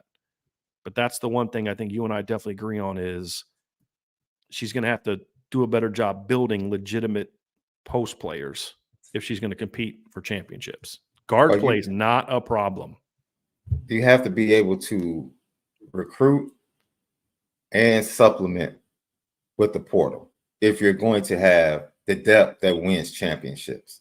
That's what LSU does, right? They go to the portal to get their starting power forward next to Angel Reese, but then they went and got the 6'4" girl out of the Bronx, New York, as a true freshman for that rotation in the paint. You're going to have to supplement your recruitment with the transfer portal, not go to the transfer portal to get your interior. Right. You have to be able to do both in order to compete, because South Carolina and LSU aren't going anywhere. Right. And they're going to have 3 or 4 girls that are 6'5" and bigger. I mean, just absolutely every year. Just from the system they run. That's right. Their system. Right. That's what they do. So you can go get all the great guards. Forget facing them. You're having problems against Syracuse, getting out-rebounded like crazy. You're having problems against other ACC, right. Louisville, other ACC teams. Where are you losing? In the paint. Right. And, yeah, I mean, I wouldn't say it's too much. It's the same thing for Mark. Look, Notre Dame has the best 2 freshmen in ACC basketball, men and women. Yeah, it's fair. Men and women, flat out. They do. That's a great foundation. You know, I know Shrewsbury knows what he has to do. Do they have to get stronger? They're really young, so they're going to be so much better next year just from the experiences they have this year. They're going to win so many games from just experiencing the ups and downs this year with the current guys that they have. Right. Then they're going to add probably in the portal recruiting. Yeah, and they're friend. I mean, getting Sir Muhammad and the sharpshooter from he's originally from Illinois, and he's playing at IMG, but he's originally from Illinois. Yeah, I agree with you. And then Casey Carey Booth's going to be a year older. Oh, year older. Davis kid. Is the Davis kid coming back? I'm not sure on him. The other kid that they brought in from Penn State's only a sophomore. Right. Right. You know, I mean, he's young. He's going to develop his game. Yeah. You know, I mean, I think the thing that has made some people more frustrated with the women's team is because this is what, year 4 for Coach Ivy. And part of it is like, it's what you said earlier, Sean. You have to have the foresight to know what's coming. Yeah. And they benefited from having some good transfers, but like she has just kind of said, that's just what we're going to do. We're just going to, you know, and you can't always know that there's, what was the girl's name last year? Lauren, was it Lauren? What was her name, Sean? Get her name. I love watching her play too. Yes. Oh man, she was a joy. Like, you got her, and that was huge for your team because she could. I mean, she was a physical. She was what, 6'3". Yeah, and she was a bigger body. Like she was a true post player. And so you had a little bit of that. And when she was on, when her offensive game was on, you were hard to beat. But the problem is, the margin for error is so great because when she didn't play well, or if she got into foul trouble, they were in trouble. They were in trouble. And that's the thing that you've got to try to avoid is to be in that. So it was Lauren Ebo. Yeah, that's what it was. Oh, and the other thing is KK Bransford's been hurt a lot this year too. Like they've been very banged up. They've been banged up for the last 2 years, and the time of the injuries, just untimely injuries going into the conference tournament and like 2 games before against Louisville. Right, that was a battle at home last year. Sonia Centrone gets hurt. Oh, not Centrone. That's when Olivia Miles got hurt. And then Centrone has to go into the tournament, pretty much trying to carry the offensive load on her own. They faced, I think it was Louisville they ended up facing in Sweet 16, and they just didn't have enough. They competed. They just didn't have enough. So it's been some unfortunate things that have happened. No. To answer your question, I don't think she's asking too much. She's asking what she has to get from her. There's no choice. Like, yeah. Now, if you want to be critical of what Coach Ivey's done, it's okay. You constructed this roster that didn't have the necessary, and that's fine. That's fair. But she is trying to rectify that, it would seem. And then when Lauren Ebo does come in the portal, it's great. Right. Go get her. Great. Go get her. Right. Am I wrong in assuming that they thought they might get Olivia back at some point this season? Yeah, I mean, I was told kind of early in the year that she probably is going to be back, but in the offseason when they were constructing the roster, they thought she was going to be back at some point. Right. Because I could tell by when Neil was finally asked about it, I guess when Olivia told Fox Sports that night when they went up to Connecticut that I'm not playing, it kind of took off guard that she would be, I guess that she kind of released that. Right. And so she was questioning about it. She's got a very strange the way she deals with her physical injury issues is I don't know that I'll just leave it at that. I think that's more on her. Like you said, Sean. Okay, you're speaking of the player, not Olivia. the coach. Okay. Yeah. I mean, an ACL should not an ACL at any point in time in one season should not keep you from an entire season in basketball anymore. So she's pulling a Derrick Rose. I got you. I don't know about that. I just think she's very I don't even mean this necessarily. I just think I'm trying to think of how to put it the right way, Sean. I just don't know that she I don't even know the right way to say it without saying in disrespect. I don't even view it as like I'm a big time. I'm No. I just think there's a I don't even know the right way to say it. I'll give you an example. When I say that Derrick Rose came back from injury, was full go in practices. They liked the way he was looking in practices. He told the team, I'm not comfortable enough because he came back right before the playoffs. Yeah. And he was like, I don't feel like I'm comfortable enough for playoff basketball. And they decided he's not going to play this year. So that was my mindset when I said she's at being D Rose. Does she feel comfortable enough? Yeah.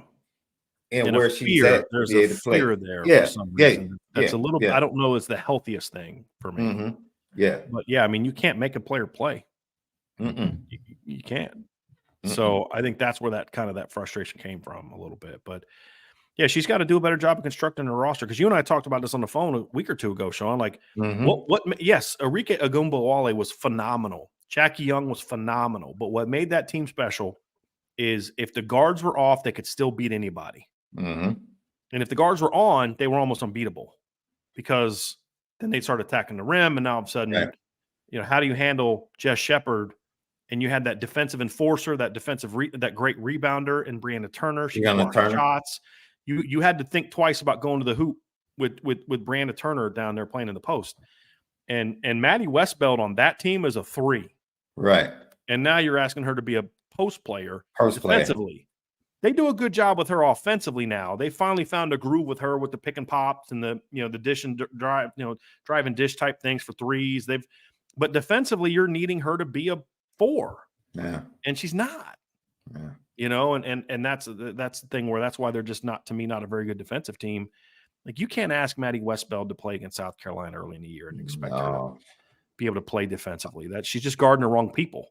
Yeah. Unfortunately, that's the way they're going to win games. It's the same thing with right Coach now. Shrewsbury. Marcus Burton has to have high usage if they're going to win games. Right. He has to. I just think that Coach Ivey has made more mistakes getting the roster to that point than Coach Shrewsbury in year 1. Yeah. But seems to be learning from it. And I mean, they're still pretty flipping good. You know what I mean, Sean? Like, we're talking like 15 team, right? We're talking about whether or not they're going to be good enough to compete for a title, and I just don't think that they will be. But you know why? See, the thing I like is this evident for both sides. Like why? Like you don't get upset when you see Notre Dame men's basketball lose. You know why they're losing. As long as they compete, you're good with it. And you trust that Shrewsbury is going to get the talent in and fill the holes, and the youngsters are going to get better. So you feel good about that. Just based upon the history of Notre Dame's women's basketball, injuries aside, you're not used to them losing to Syracuse twice in a year. You're not used to certain teams from a brand perspective. If they had lost to Connecticut, you'd be like, okay, they lost to Connecticut, right? If they lose to Louisville, which they have done the last 3 or 4 years, that's been a back and back home away type. They win at home, you win, and then whoever wins in the conference tournament. It's just one of those tough matchups, right? Because that's Louisville's program is elevated. But when you start losing to Syracuse, and Fair is a fantastic player, but you're getting out rebounded, you're getting bullied. But that's the problem.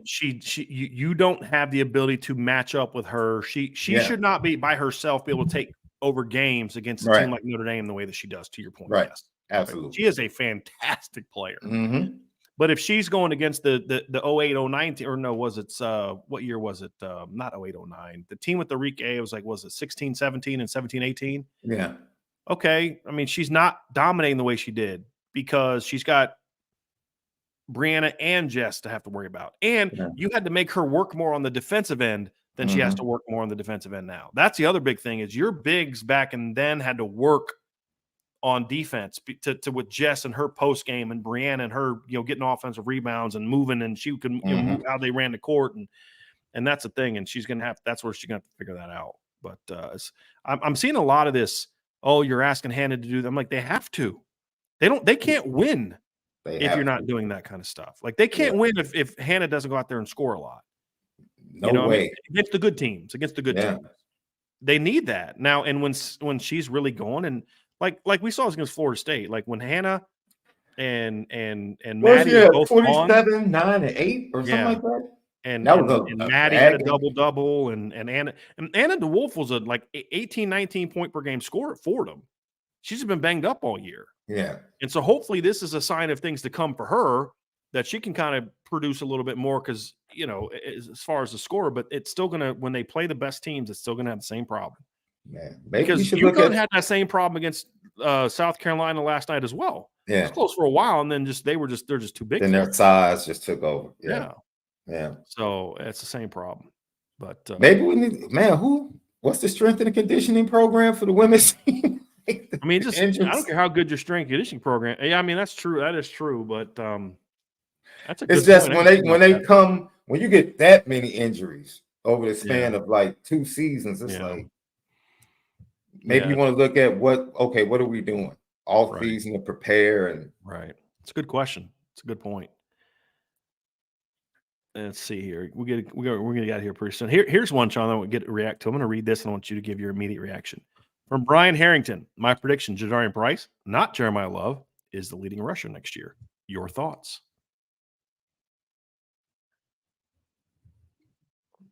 It could go either way. It could go I won't be either surprised by that. I could see Jadarian having the most yards rushing, and Jeremiah having the most all-purpose yards among running backs. I could see that. You know the dopest thing that I saw yesterday, and I forget what we were talking about, but you were talking about this in the Ohio State game. Oh, where he had the Tyler Buckner if he had stayed conversation. Mm-hmm. Teams are going to have to adjust this year, dude, because they just cannot commit to crashing down from the edges so hard. And that is going to impact both running backs. Honestly, both running backs, especially if we're not doing pin and pull as much and we're a little bit more zone downhill. Because Riley Leonard's going to pull. It was so funny to see. My brother was like, it's amazing how this dude that runs a 4.81 is able to scramble as much as Patrick Mahomes does and make plays. Like, he's not like Lamar. He's smooth though, right? Yeah. Like he's not explosive. He's smooth and he's smart. Yes, he's not the athlete Lamar is. Josh Allen, those guys. No, he's not. But it's like he can. He's not fast. He's a good athlete. He's just not good fast. athlete. That's not fast, right? Because you're like, how does he get outside? How is he able to get outside the rush consistently? It's like angles, knowing when to go, and that's for me. Those are the things that Riley Leonard can bring. Yeah, he doesn't have to be this perfect 80% completion percentage quarterback. If he's the right piece, the impact he's going to have on the running game. I'm not forget the passing game and like the new receivers, the impact on the running game, just on a third and how many times did we see Aldrich have to go up against 9-10 in the box on a 3rd and 2? On a third and 2, Sean, how many times do we have to see that on 1st and 10? On 3rd and 2 is a given. Come on, man. Oh man, like teams now, you just can't do that, man. Yes. And that is going to be so fun to watch. Well, I'm gonna flip it on you a little bit, Sean. Let's not forget that the last time Riley Leonard was his team's starting quarterback, he was the leading rusher for a full season. He was leading rusher, and he was on pace to lead the team in rushing again this year. He was on pace for about 850 yards rushing this year too. And the last 2 years that Mike Denbrock's been an offensive coordinator, a quarterback has been that team's leading rusher. Now, Notre Dame has better running backs than those teams had. However, I will say this. We always talk about the impact of having Riley Leonard's going to have on the running backs. I think having those 2 running backs especially are going to have a big impact on Riley Leonard because you're going to see more times now where Riley Leonard is running out the back door wide open. And you're like, how do you not account for him? And you're like, because Jadarian has had 9 carries for 105 yards and Jeremiah has 4 carries for 85 yards. You know what I mean? And it's like, and they hit that wheel route out of the backfield for a big play. And the last thing, it's like, how do you leave Deshaun Kaiser that wide open for a 75-yard touchdown run against Temple? Because you were tired of CJ Prosise ripping you up in between the tackles. Right. And so there's that part too, that it wouldn't shock me if Riley Leonard's your team's leading rusher, even if he has fewer attempts than those other guys, because it's going to create opportunities where he's going to average, 6, 7, 8 yards a carry. Plus he's going to get the scramble yards. And you know who benefits the most? I think the action that we saw in the Super Bowl, the RPO action that they were running in the second half, where they were running, counter motion, counter action with the offensive line, bringing Travis Kelce across. And that's on the 4th and 1. That's what they went to. RPO, Travis Kelce across, either throw it to him in the flat or just take off because the DN is crashing down. Like, they're going to do that to defenses a lot this year. They're going to put them in conflict. Like, okay, defend this. Yep. And Riley is in your hands. You decide. Well, it's like, I think of that last play, that last big run that Mahomes had. It was a read zone with the tight end option. It was a matchup zone, right? Yeah, read zone. Yeah. He's running inside zone read, and you've got the tight end coming out the gate. You're either throwing the slide or you're running it. Yeah. And that's going to, you're going to be running. I fully expect them to be doing stuff like that with Mitchell Evans this year. And it's like, well, now now I'm even in a bigger bind because I got to worry about the inside zone runners. Now I got to worry about this second. It's like a triple option. Right. Exactly. Right. Where he gets out the door and he can either throw the slide to Mitchell Evans. And if I don't guard Mitchell Evans and I jump up on Riley, he's dumping that ball off and Mitchell Evans is turning upfield with nobody out there. Right. Your ex receiver stalk blocking somebody and who you better hope that defense gets over there. Or I play outside because I see Mitchell getting outside and now the inside zone's hitting me because now they're actually running split zone on this play. Or do I then stay with Mitchell and now, which is what the bind that the Niners were put in last night, where you can't leave Travis Kelce open. You have to run with him. You have to worry about Christian. You have to worry about Isaiah Pacheco running the football. And then next thing you know, Patrick Mahomes is just darting upfield for a 20-yard gain. Because things like that, when you call them properly and you execute them properly, can put you in huge binds. And there's so many different things you can do off of that. You're not going to, with the Chiefs, it's in our back pocket till we need it. With Notre Dame and Riley Leonard, and it'll be this case if when Deuce Knight ever becomes starting quarterback, it's a part of who you are. You have to be prepared for that snap after snap after snap. And it just makes it very, very hard to defend. And that's what Riley Leonard to me brings to the table. Because the difference is if Sam Hartman was off as a passer this year, offense was done. Right. The biggest difference is Riley can be off as a thrower and still impact the game in a big way. Yeah. And that's what kind of you get you fired up about it, to be honest with you. Real quick comment right here that I want to answer. Archer452 says Jaden Smith is withdrawn from his NIL to Michigan after their coaching exodus. Wasn't he committed or close to committing to Notre Dame at some point in time? That was the Smith twins. They ended up signing with Kentucky. Right. Jaden Smith was not someone that Notre Dame. You're thinking of the two Smith twins. They were defensive linemen. This is a linebacker who they're talking about here. So that had nothing to do with Notre Dame. So Sean, the marathon is officially over. Why don't you go ahead and take us out of here, buddy? Thank you for joining us today on the Monday Mailbag. Great questions, great conversation. The chat was lit as always. Don't forget, you need to go sign up. boards.irishbreakdown.com for great recruiting intel, great conversation amongst the fan base and IB Nation. And then, you can also check out the merch store, see the hats we have right here. All types of great goodies over there. If you're a coffee person, you have a nice little mug with the IB logo, like my wife has when she makes her little latte in the morning with her little creamer. And then you can go to the YouTube page, make sure you subscribe, make sure the thumbs up, you smash it for us because it helps. Hit the notification bell and share and let everybody know.